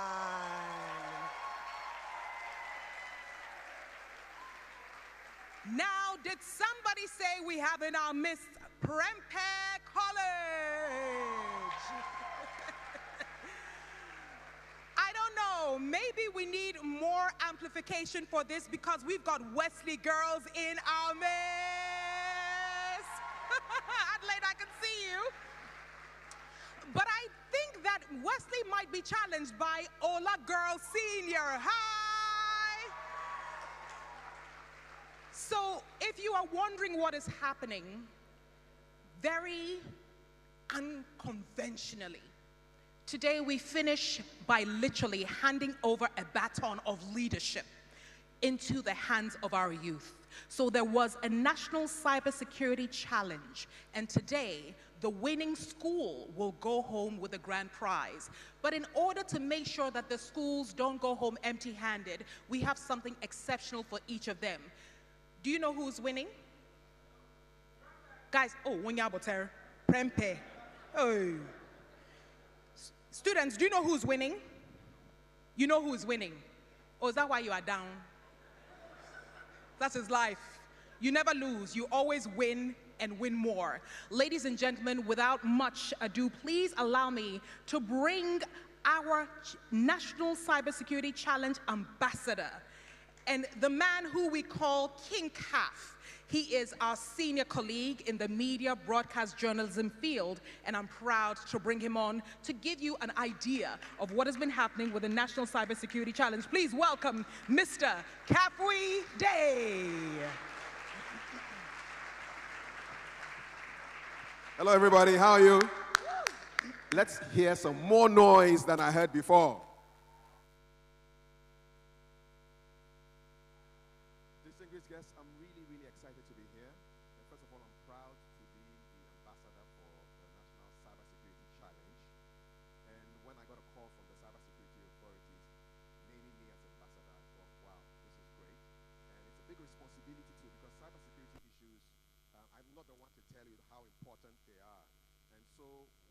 Cybersecurity Authority, which amongst its mandates being creating awareness in children and young people, gets you to represent this challenge, I was more than excited. And the National Cybersecurity Challenge is their way of reaching the young people who are more and more online, doing their homework.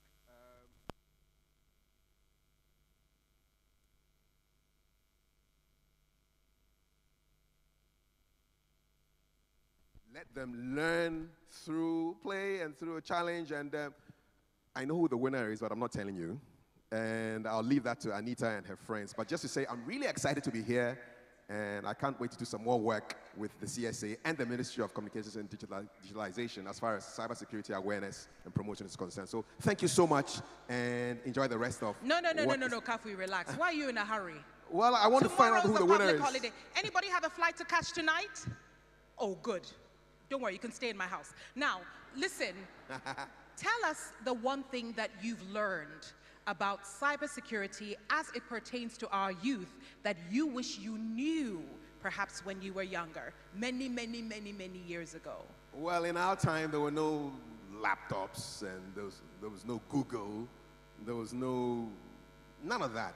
But what I can't leave here without saying is that security is key. I mean, online, there are so many bad people masquerading as good people online, and if you don't know the signs, you may just get sucked into something that isn't really good for you. And so security is key, especially after 2020, the COVID time when everybody was online. I have 3 sons, the youngest is 14, and they seem to be online all the time because of homework, but also relaxing with their friends, sharing stuff.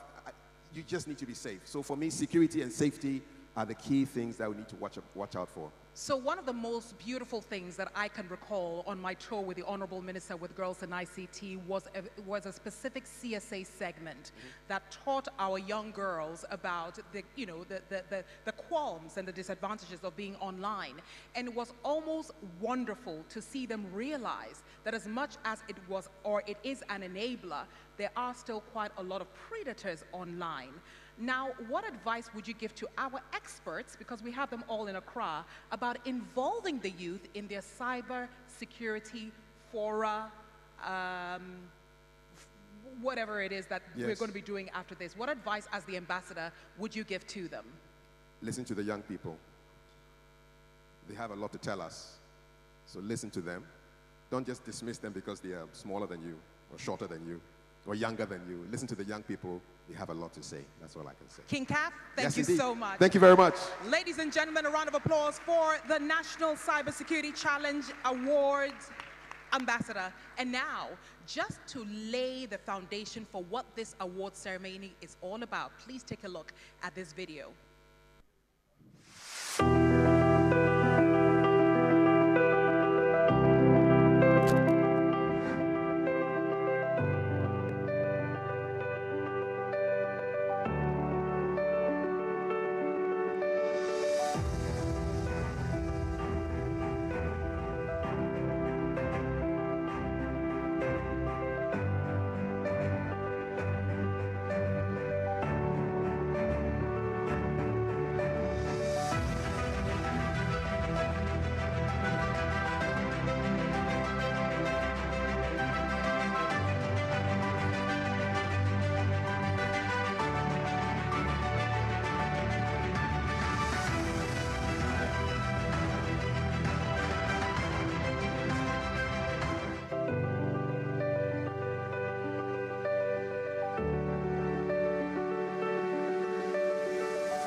Cyber Security Challenge. The champions of the Cyber Security Challenge, ladies and gentlemen. Presbyterian Boys Senior High School.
National Cybersecurity Challenge is here again. Is there really total security out there? Or there are just measures put in place to protect people, but can be breached? If it is digitally smart, it's vulnerable.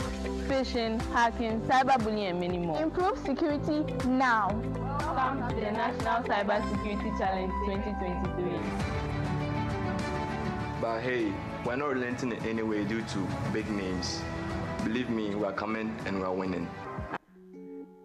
All right. 16 regions, 50 senior high schools, 4 zones, 4 finalists, Northern Zone.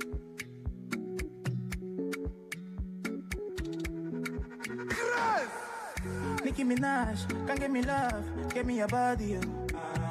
Butter my bread, sugar my tea, give me your cocoa. Ain't nobody touching you, when they try it, they touching me. Everybody crushing you, but I'm wanting to marry you. I know go carry another, you know say I be complete, man, yeah. Now you're matter, it's for my mind, inside, yeah. Now me water, baby give me something nice, yeah.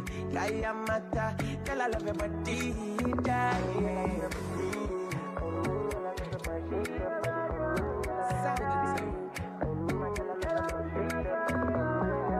Look at my big baby, they want my so nice and her skin so clean. She call it my love like a sweet sister. Over and over, she can do my thing, yeah. She's so in love with me. It's a pleasure. My sincere gratitude to Cybersecurity Authority for their innovative approach in raising awareness among children. Best wishes to my school, Rampe College, students in their Cyber Security Challenge. Your dedication is commendable. Let us make the internet safe for our children. Stay safe online, everyone. Go among 4. Go see. ICT is a great thing that has come to stay. Yes, we accept it the world over, but it comes with challenges. And the National Cybersecurity Challenge seeks to address these challenges and to create awareness. As the light of the North, NAVASCO is not only seeking to win this competition, but to equally educate the world on cybersecurity issues.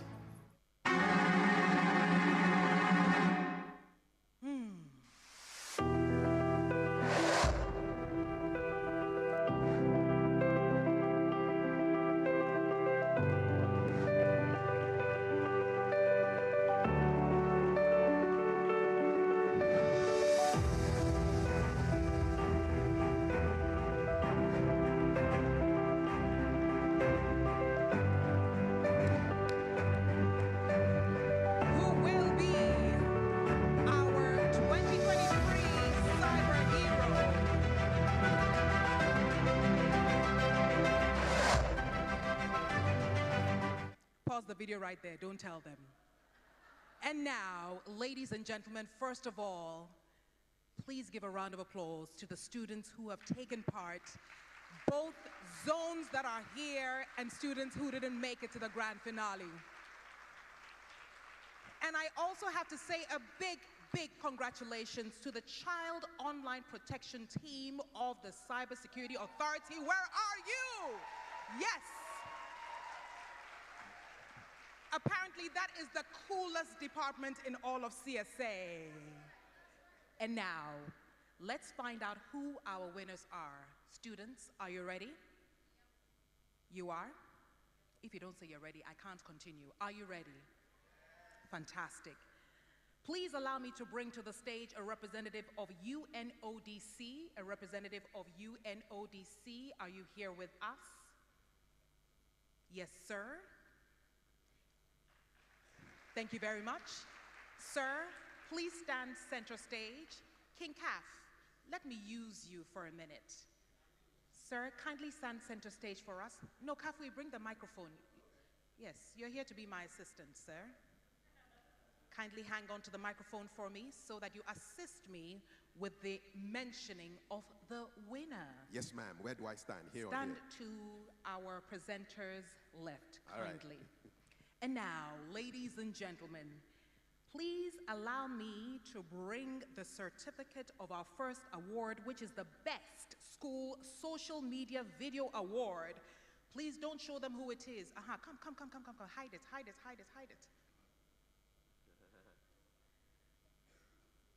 King Kaf, you will do us the honors of telling us which school it is. Don't show them yet. Okay. And the winner. All right, so this is Best Social Media Video Award. Ladies and gentlemen, Best Social Media Award goes to Navrongo Senior High School. Navrongo Senior High School, Best Social Media Video. And may I have a representative from the school picking up the award. Navrongo Senior High School wins Best Social Media Video for the National Cybersecurity Challenge Award 2023.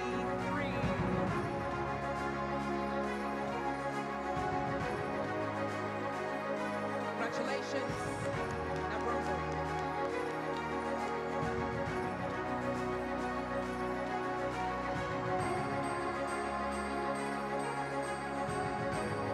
Official cameraman, please take the photo.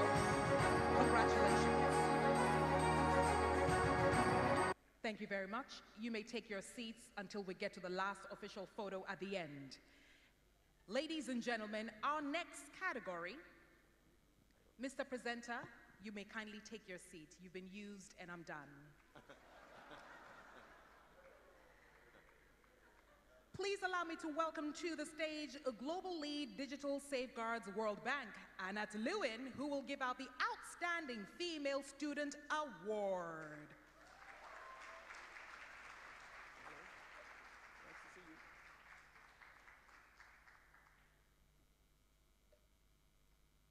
One moment, I'll make sure I confirm the name that I heard. Do we have, are we ready? Yeah? I need the name. It was the last to be adjudged.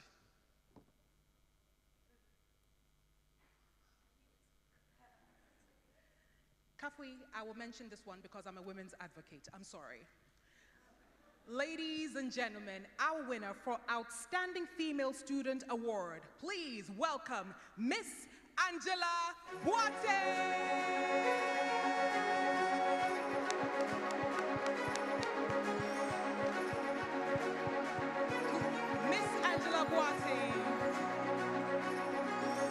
Congratulations, Angela.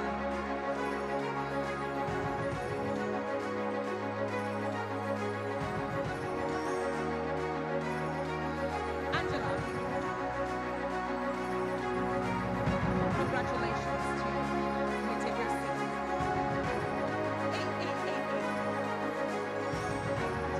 Normal center stage. Congratulations, Angela. Well done. Well done, Angela. Thank you very much, Madam Lewin.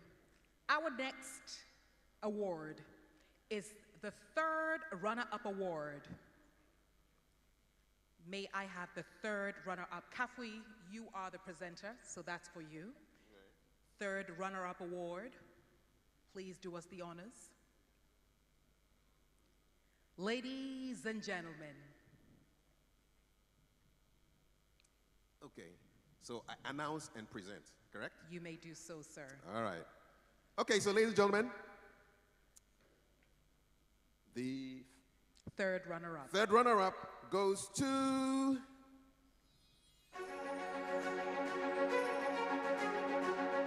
Navrongo Senior High. Navrongo Senior High is third runner-up at the National Cybersecurity Challenge. This marks the second award that Navrongo Senior High is winning this year. Congratulations to Navrongo for winning third place. Congratulations, congratulations, congratulations.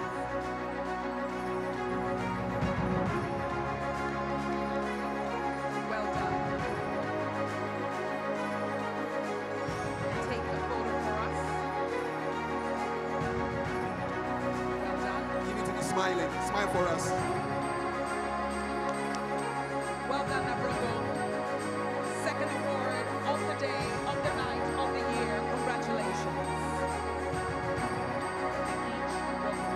their package. The school walks away with their laptop. Each one of the contenders will walk away with a prize. Well done, well done, well done. Thank you so much. And you've also got certificates. Richmond. Thank you. Well done, guys. Well done. Well done, well done, well done, well done, well done. Just 2 more seconds. You want them all to be together, right? Yes. Okay, so be 2 together. 2 more seconds. Yeah. Thank you. Smile for the cameras. Tomorrow's leaders, definitely. Thank you. Kafui, you remain here and you will help me with the second runner-up. And I am told that in the second runner-up position, we've got 2 schools. Is that correct? 2 schools tied in that second place. May I kindly call on the country director of UNICEF Ghana, Osama Kogi, to do us the honors of handing over the certificates and the award for second runner-up. Yes, it is. Kafui, behave. Ladies and gentlemen, our second runner-up, and there are 2 that tied in this position. King Kaf, please assist our presenter in announcing it, but please wait. Let our supporters and our helpers settle. There are 2 in that position. All right, so in this position, 2 schools, and ladies and gentlemen, they are Wesley Girls High School and Prempeh College.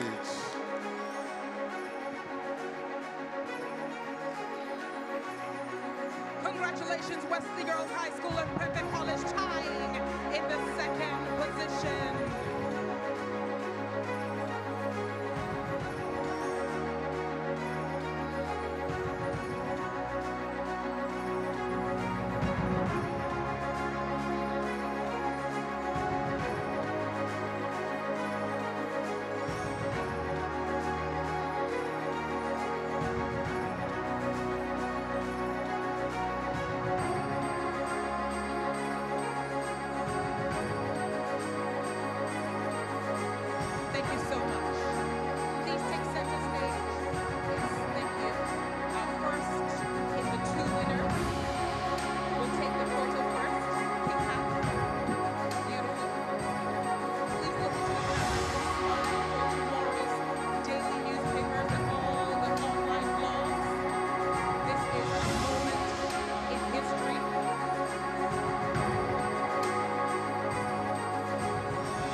To see how great you are. So proud of you. And I think I'm going to call Adelaide. Do you want to grab a photo with them? CSA board.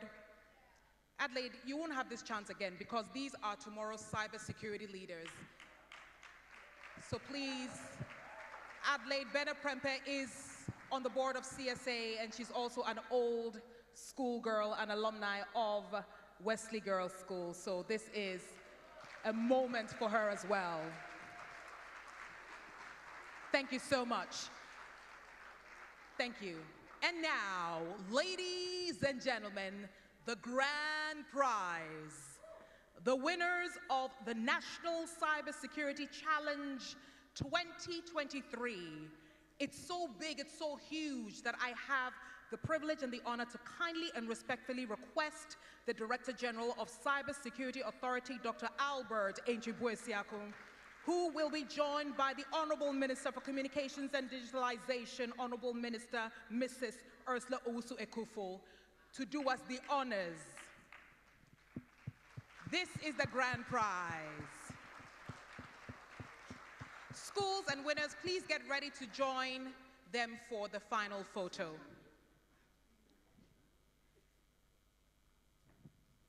King Kaf. Yes, indeed. The pressure is getting worse.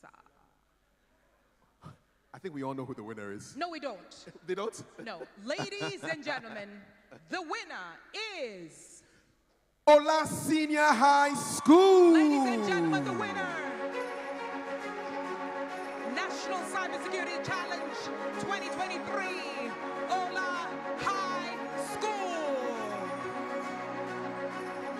Ola High School are the winners of the National Cybersecurity Challenge 2023, picking up their certificate and their award from here, Accra, Ghana, from the Director General of Cybersecurity Authority, Dr. Albert Enchibuesiakun, and the Honorable Minister for Communications and Digitalization, Honorable Mrs. Ursula Owusu-Ekufo. And now may I ask the other schools kindly quickly join, and my presenters who also did us the favor, kindly join them very quickly for this moment in our history for a photo. COP kindly escort your students for a picture with the Honorable Minister and the Director General. Mr. Photographer, is where we're standing okay?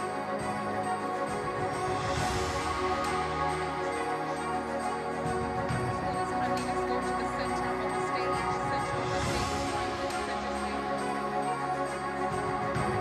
Kindly go to the center stage for us. Grab this photo and we move on with our photography. Please bring your certificates. Bring your certificates kindly. And I believe we have a winner's cup. A winner's cup. Where is the winner's cup? Please put your hands together for the young lady who will bring the winner's cup to our grand prize winner. Please welcome her. Give her a round of applause. Encourage her. We use this moment to say a special thank you to our sponsors. UNICEF, Innovate, UNODC, Ghana Internet Safety Foundation, MTN, AT, ACK. Thank you so much. Ladies and gentlemen, the grand prize winners of the National Cybersecurity Award, Ola Secondary School. And now, Mr. Blagoji, if you can help us with our photos very quickly. Our photos very quickly. Our photos very quickly. Kindly. Can I also ask, with respect, our presenters to join in this momentous occasion as we draw, and please bring the checks as well very quickly. May I kindly also ask our VIPs, Mr. Painter, please join us. Yes, kindly, our VIPs in the front row, do us the honors of encouraging these young minds, these young children, this youth, the leaders of tomorrow. Please join us on stage. All our VIPs, please do us the honors of encouraging these young ones with your presence on the stage.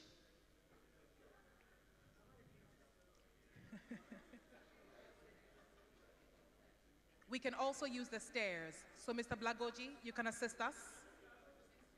Are we okay? Can we please have the banner on the screen? Can we have the banner on the screen? Thank you. Thank you so much. Thank you so much.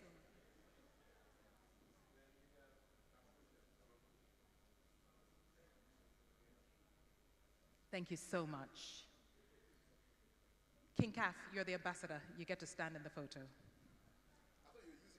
I haven't finished using you. I'll tell you when I'm done. Mr. Photographer, in 5, 4, 3, 2, 1. A round of applause. Congratulations.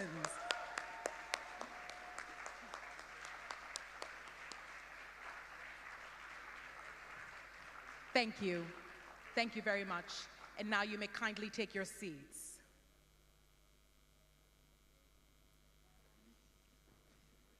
Kafui, you're done. Thank you so much. Congratulations to the schools.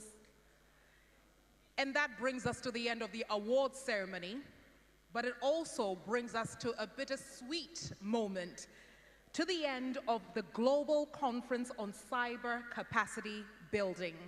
Ladies and gentlemen, allow me to bring to the stage the president of the GFCE Foundation Board, Mr. Chris Painter.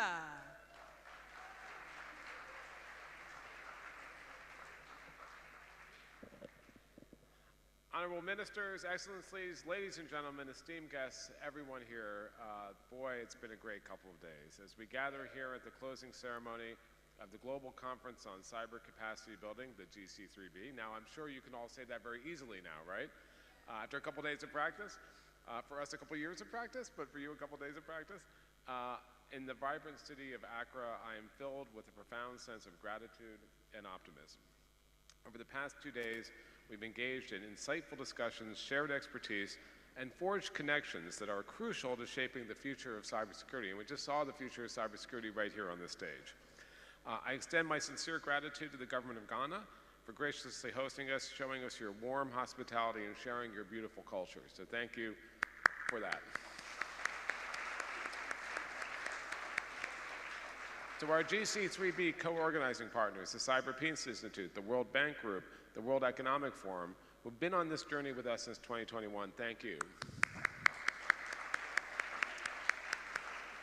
To the GC3B Steering Committee, who not only provided financial support that was critical, but were also invaluable in shaping the conference objectives, the scope of the program, and other critical aspects of the last year and a half. And if any of you are here, please stand up. But thanks. I'd also want to give a special shout out to a couple organizations. First, the U.S. Department of State, also the Netherlands Ministry of Foreign Affairs, and the UK government for providing additional financial support and really giving us that final push that got us all here for the last couple days. So thank you.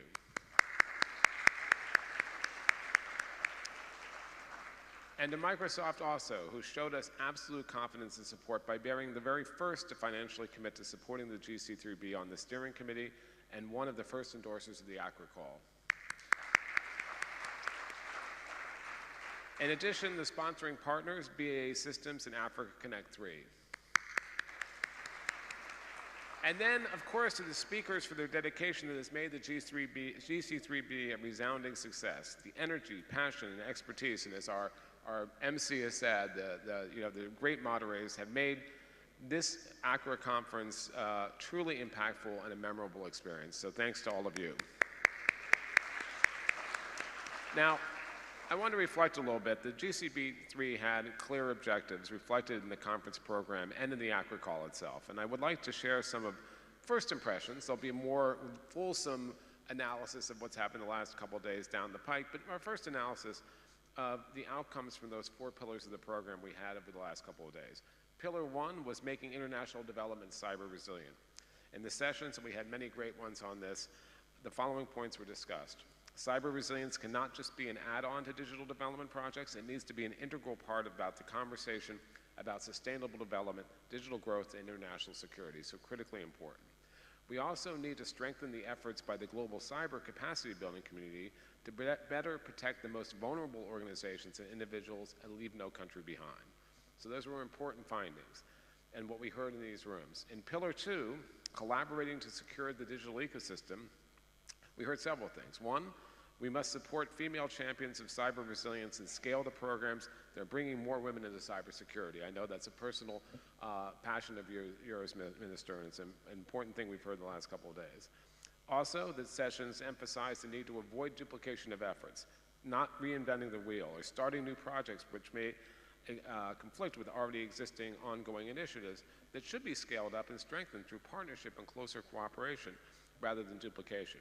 This is a great opportunity for the Global Forum on Cyber Expertise to expand its role as a clearinghouse and a connector between communities, countries in need of, and also the experts, implementers, and donors. Bring all those folks together so we can better coordinate. Pillar 3 was cyber capacity building for security and stability. And I think there's a couple things that I heard that came out of that. One is there's great opportunity to rethink our approach to cyber capacity building, where the investment and strengthening of the local private sector can create both local expertise and services that enhance overall cyber maturity of a country. 2 is that mainstreaming cyber security capacity building into development requires us to use evidence-based, to be evidence-based, and to be guided by the principles we have all agreed in the past.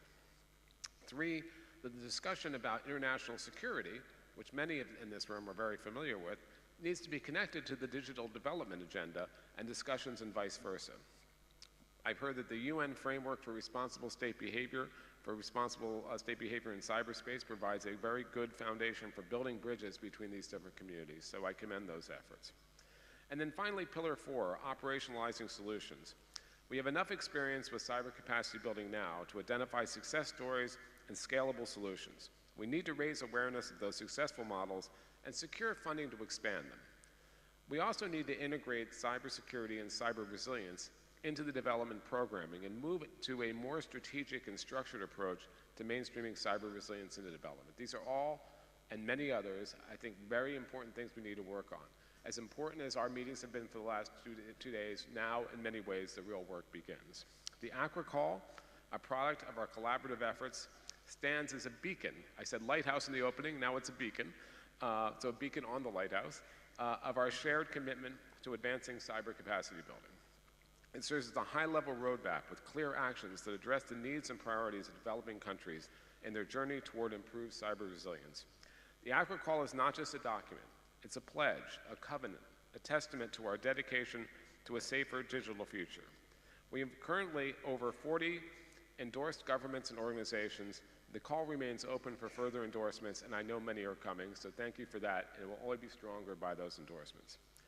And finally, the GC3B would not have happened without the persistence and leadership of the directors of the GFC Secretariat. May I invite David Van Duren and Mario Bayen to the stage. Ladies and gentlemen, please give them a well-deserved round of applause. They have really, they may look fine, but they've really been beating their heads against the wall. There's been lots of work over, not just in the last couple of days, but for really 2 years now, so thank you guys. And let me, with that, turn this over to them.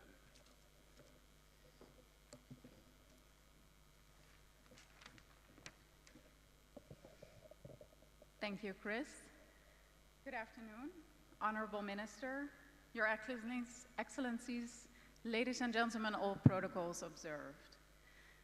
I would like to reiterate what was mentioned this morning and what the old African proverb tells us. If you want to go fast, you go alone. If you want to go far, you go together.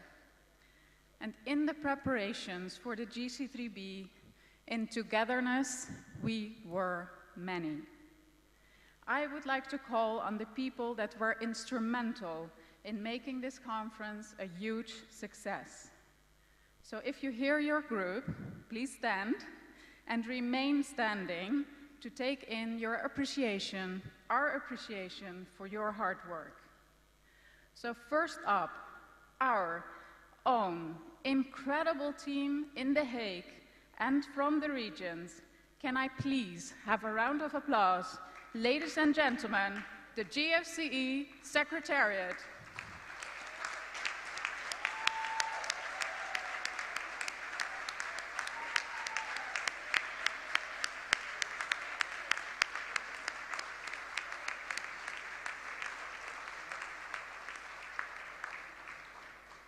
And also to our GC3B Special Envoy, Mr. Mokhtar Yadali.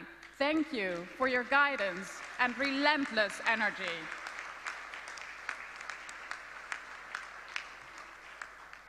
However, we could not have done this without the incredible team here in Ghana. Let's give the colleagues from the Cybersecurity Authority, CSA, a big hand. Where are you, CSA colleagues?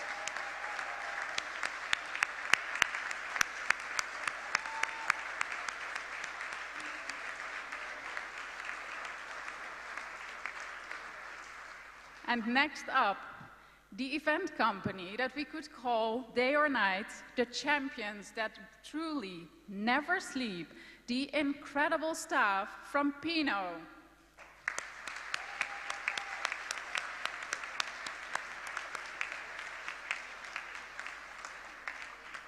And also a warm applause for the logistics teams from both Collage and the Kempinski Hotel.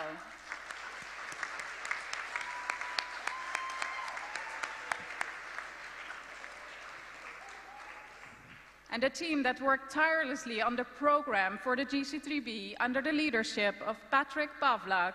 Ladies and gentlemen, the GC3B program team.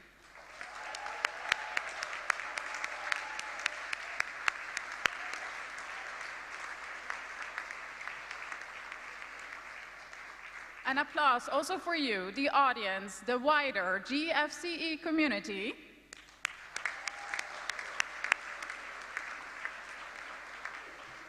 And then last, but certainly not least, for our incredible moderator, our energizer, when jet lags kicked in, may I have a warm applause for Miss Anita Erskine.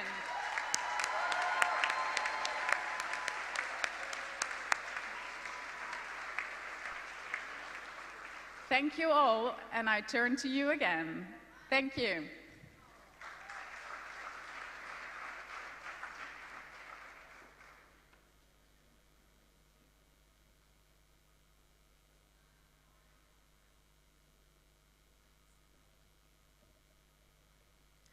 Ladies and gentlemen, there's something special that's about to be happening. Can I have the package team?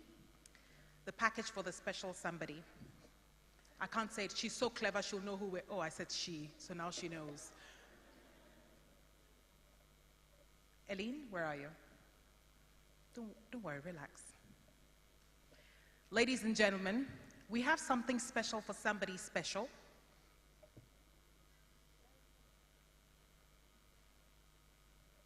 Now everybody knows there is a surprise. It's coming, relax. We've waited this long. It's well worth the wait. Having said that, how do you feel? Does everyone feel okay? I'll tell you something about events and planning. You focus on the very little things that sometimes you also forget the important things. But you've been such a great audience, you've been very patient, you've been very tolerant, and another round of applause for you. Okay, so while we work on the surprise, I'm gonna ask you to take a seat. The surprise is gonna come. Or did they give it to me and I forgot it somewhere? Fantastic. Okay, good, we'll do it, sure. Now, ladies and gentlemen, there's absolutely no way we are going to conclude 2 days of an astronomically successful conference without bringing back on stage our host and our chairperson. Please allow me with a resounding GCB3 applause. Please welcome none other than the Honorable Minister for Communications and Digitalization, Mrs. Ursula Owusu Ekufo.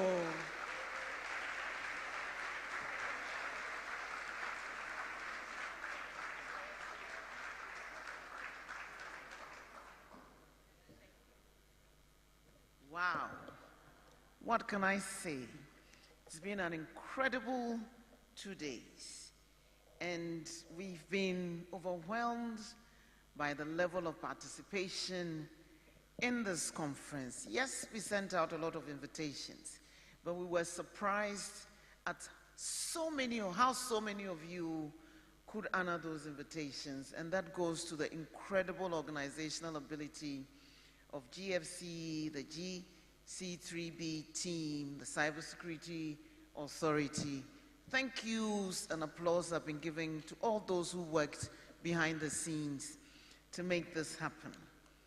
But my final words are to encourage us to make the Accra call a reality. That's the outcome document from this meeting.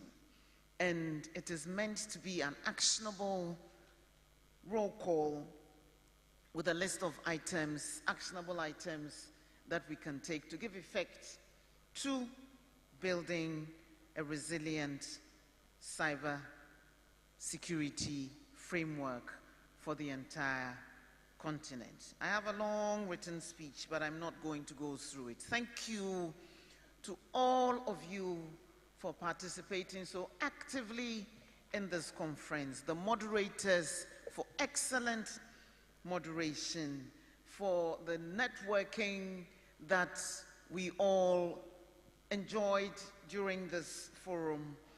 Thank you. The relationships that were built, I hope will be sustained and grow throughout this framework. And for our young cybersecurity champions, welcome to our world. And thank you for accepting to be Child Online Protection Champions for your peers in not just your schools, but beyond. I'm glad that a girls' school won. I'm an unapologetic women's rights, girls' rights advocate. So yes, we can compete with you and beat you every time. So well done, Ola girls. Well done, Wesley girls. Well done, Prempe. Well done, Navrongo, for your active participation in it. And it was a national exercise across all the regions, and you came up top. So all of you are winners. But this is just to show you that, look at the people in this room. We're all working to make online interactions safer for all of us in the world. And we hope that just as you started, we'll be able to hand over the baton for you to carry on with the work that we've started for yourselves and for the generations coming behind you. We are determined in this country to be, like I said, the digital black star for the continent, working actively towards that end, and hoping that this will be yet another milestone in our efforts towards building a resilient online experience for us all. And as we reflect and digest on the conference's main themes, let's keep in mind that cybersecurity is both a technical and a societal concern. It is about defending our way of life in a world that's becoming increasingly interconnected. The discussions and decisions made at this conference will reverberate far beyond these walls and impact the future of cybersecurity, not only in Africa, but globally. So I thank all our distinguished speakers, sponsors, the organizing committee for their invaluable contributions. And I'm looking forward to witnessing the impact of the Accra Call, our collective efforts in enhancing cyber capacity globally. And thank you, Switzerland, for being our next hosts. But I'll be there to see if you can beat what we put on here in Accra. I think we've set the bar pretty high. I wish us all safe travels, and may the bonds forged here be the foundations for a safer, more secure, more resilient digital future for us all. Thank you very much. Thank you very much. Honorable Minister, may I kindly ask you to take center stage. Please stand center stage for us. And at this point, I'll ask Mr. Painter and our team to kindly stand next to the Honorable Minister, who will stand center stage. There we go. And I believe it's right for the DG to be her supporting factor in this. DG Dr. Ejugosiako, please stand next to the Honorable Minister as we honor her Mr. Painter, do you need the microphone for this? I'll bring it to you. Don't worry. I'll bring it to you. Thank you. And again, thank you for all your hospitality, all your great remarks, all your leadership. And as a token of all of that and our appreciation to you, we wanted to give you this and really appreciate it. We can open it up and take a picture, but it's... So this, if you haven't already remembered this forever, which I hope you will, this will help. GC3B. So let's all... Ladies and gentlemen, the Honorable Minister has just been awarded with an exceptional plaque as a representation for her leadership and her efforts, and of course for that of her team. Standing next to her, the Director General of the Cybersecurity Authority, who has been instrumental in making sure that this conference is a success. Dr. Ejubwe, I also congratulate you as well. And as they stand on the stage, may I ask our VIPs to join for this moment. Mr. Painter, don't go down yet. Please kindly, let's take a photo. VIPs, please join us. I'd like to call our head of protocol, Mr. Dan Blagoji, to assist us in this final photo. Kindly. VIPs, CSA board, JCC representatives, please. Mr. Richard Ochefosu, kindly join us from NITA. Our agencies and heads of agencies, please join us. After this, I'll ask our distinguished speakers, if there's any one of them, and our sponsors. Sponsors, kindly do us the honors or the honor of joining us. Sponsors, kindly support us by joining us on stage. Yes, please support us by joining us on stage. Thank you very much. Our speakers, kindly also join us. Thank you so much for this final photo commemorating the end of the Global Conference on Cyber Capacity Building and also celebrating the success of this beautiful nation we call Ghana in hosting this successfully, flawlessly, smoothly, and bringing all of the world here to Accra, Ghana.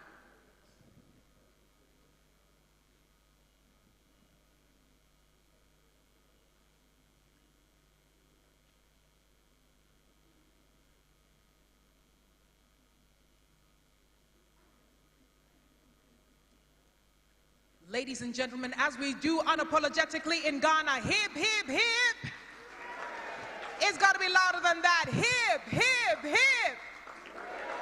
And on that note, ladies and gentlemen, we've come to the successful conclusion of the Global Conference on Cyber Capacity Building. A resounding round of applause for all the participants, all the organizers, every single team, to the Ministry of Communications and Digitalization, to the Cybersecurity Authority. Another round of applause, another round of applause, another round of applause.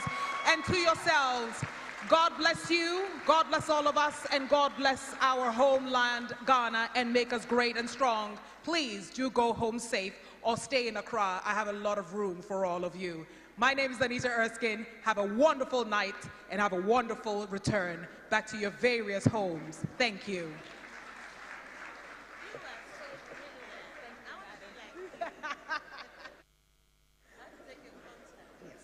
Mr. DJ, a little bit of music, please.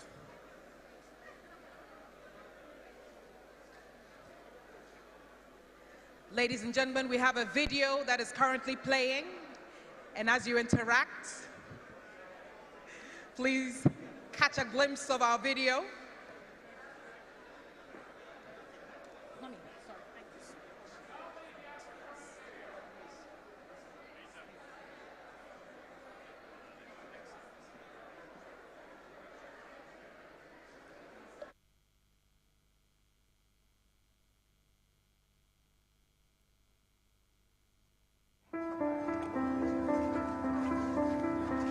Ladies and gentlemen, please catch a glimpse of our video. It's on the screens. As you are bidding yourselves farewell, we also bid you welcome to our next venue, our next location at the center of the world. we bid each other farewell, also take a glimpse to the screen. Accra bids you farewell. Switzerland bids you welcome.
Navrongo High School, please.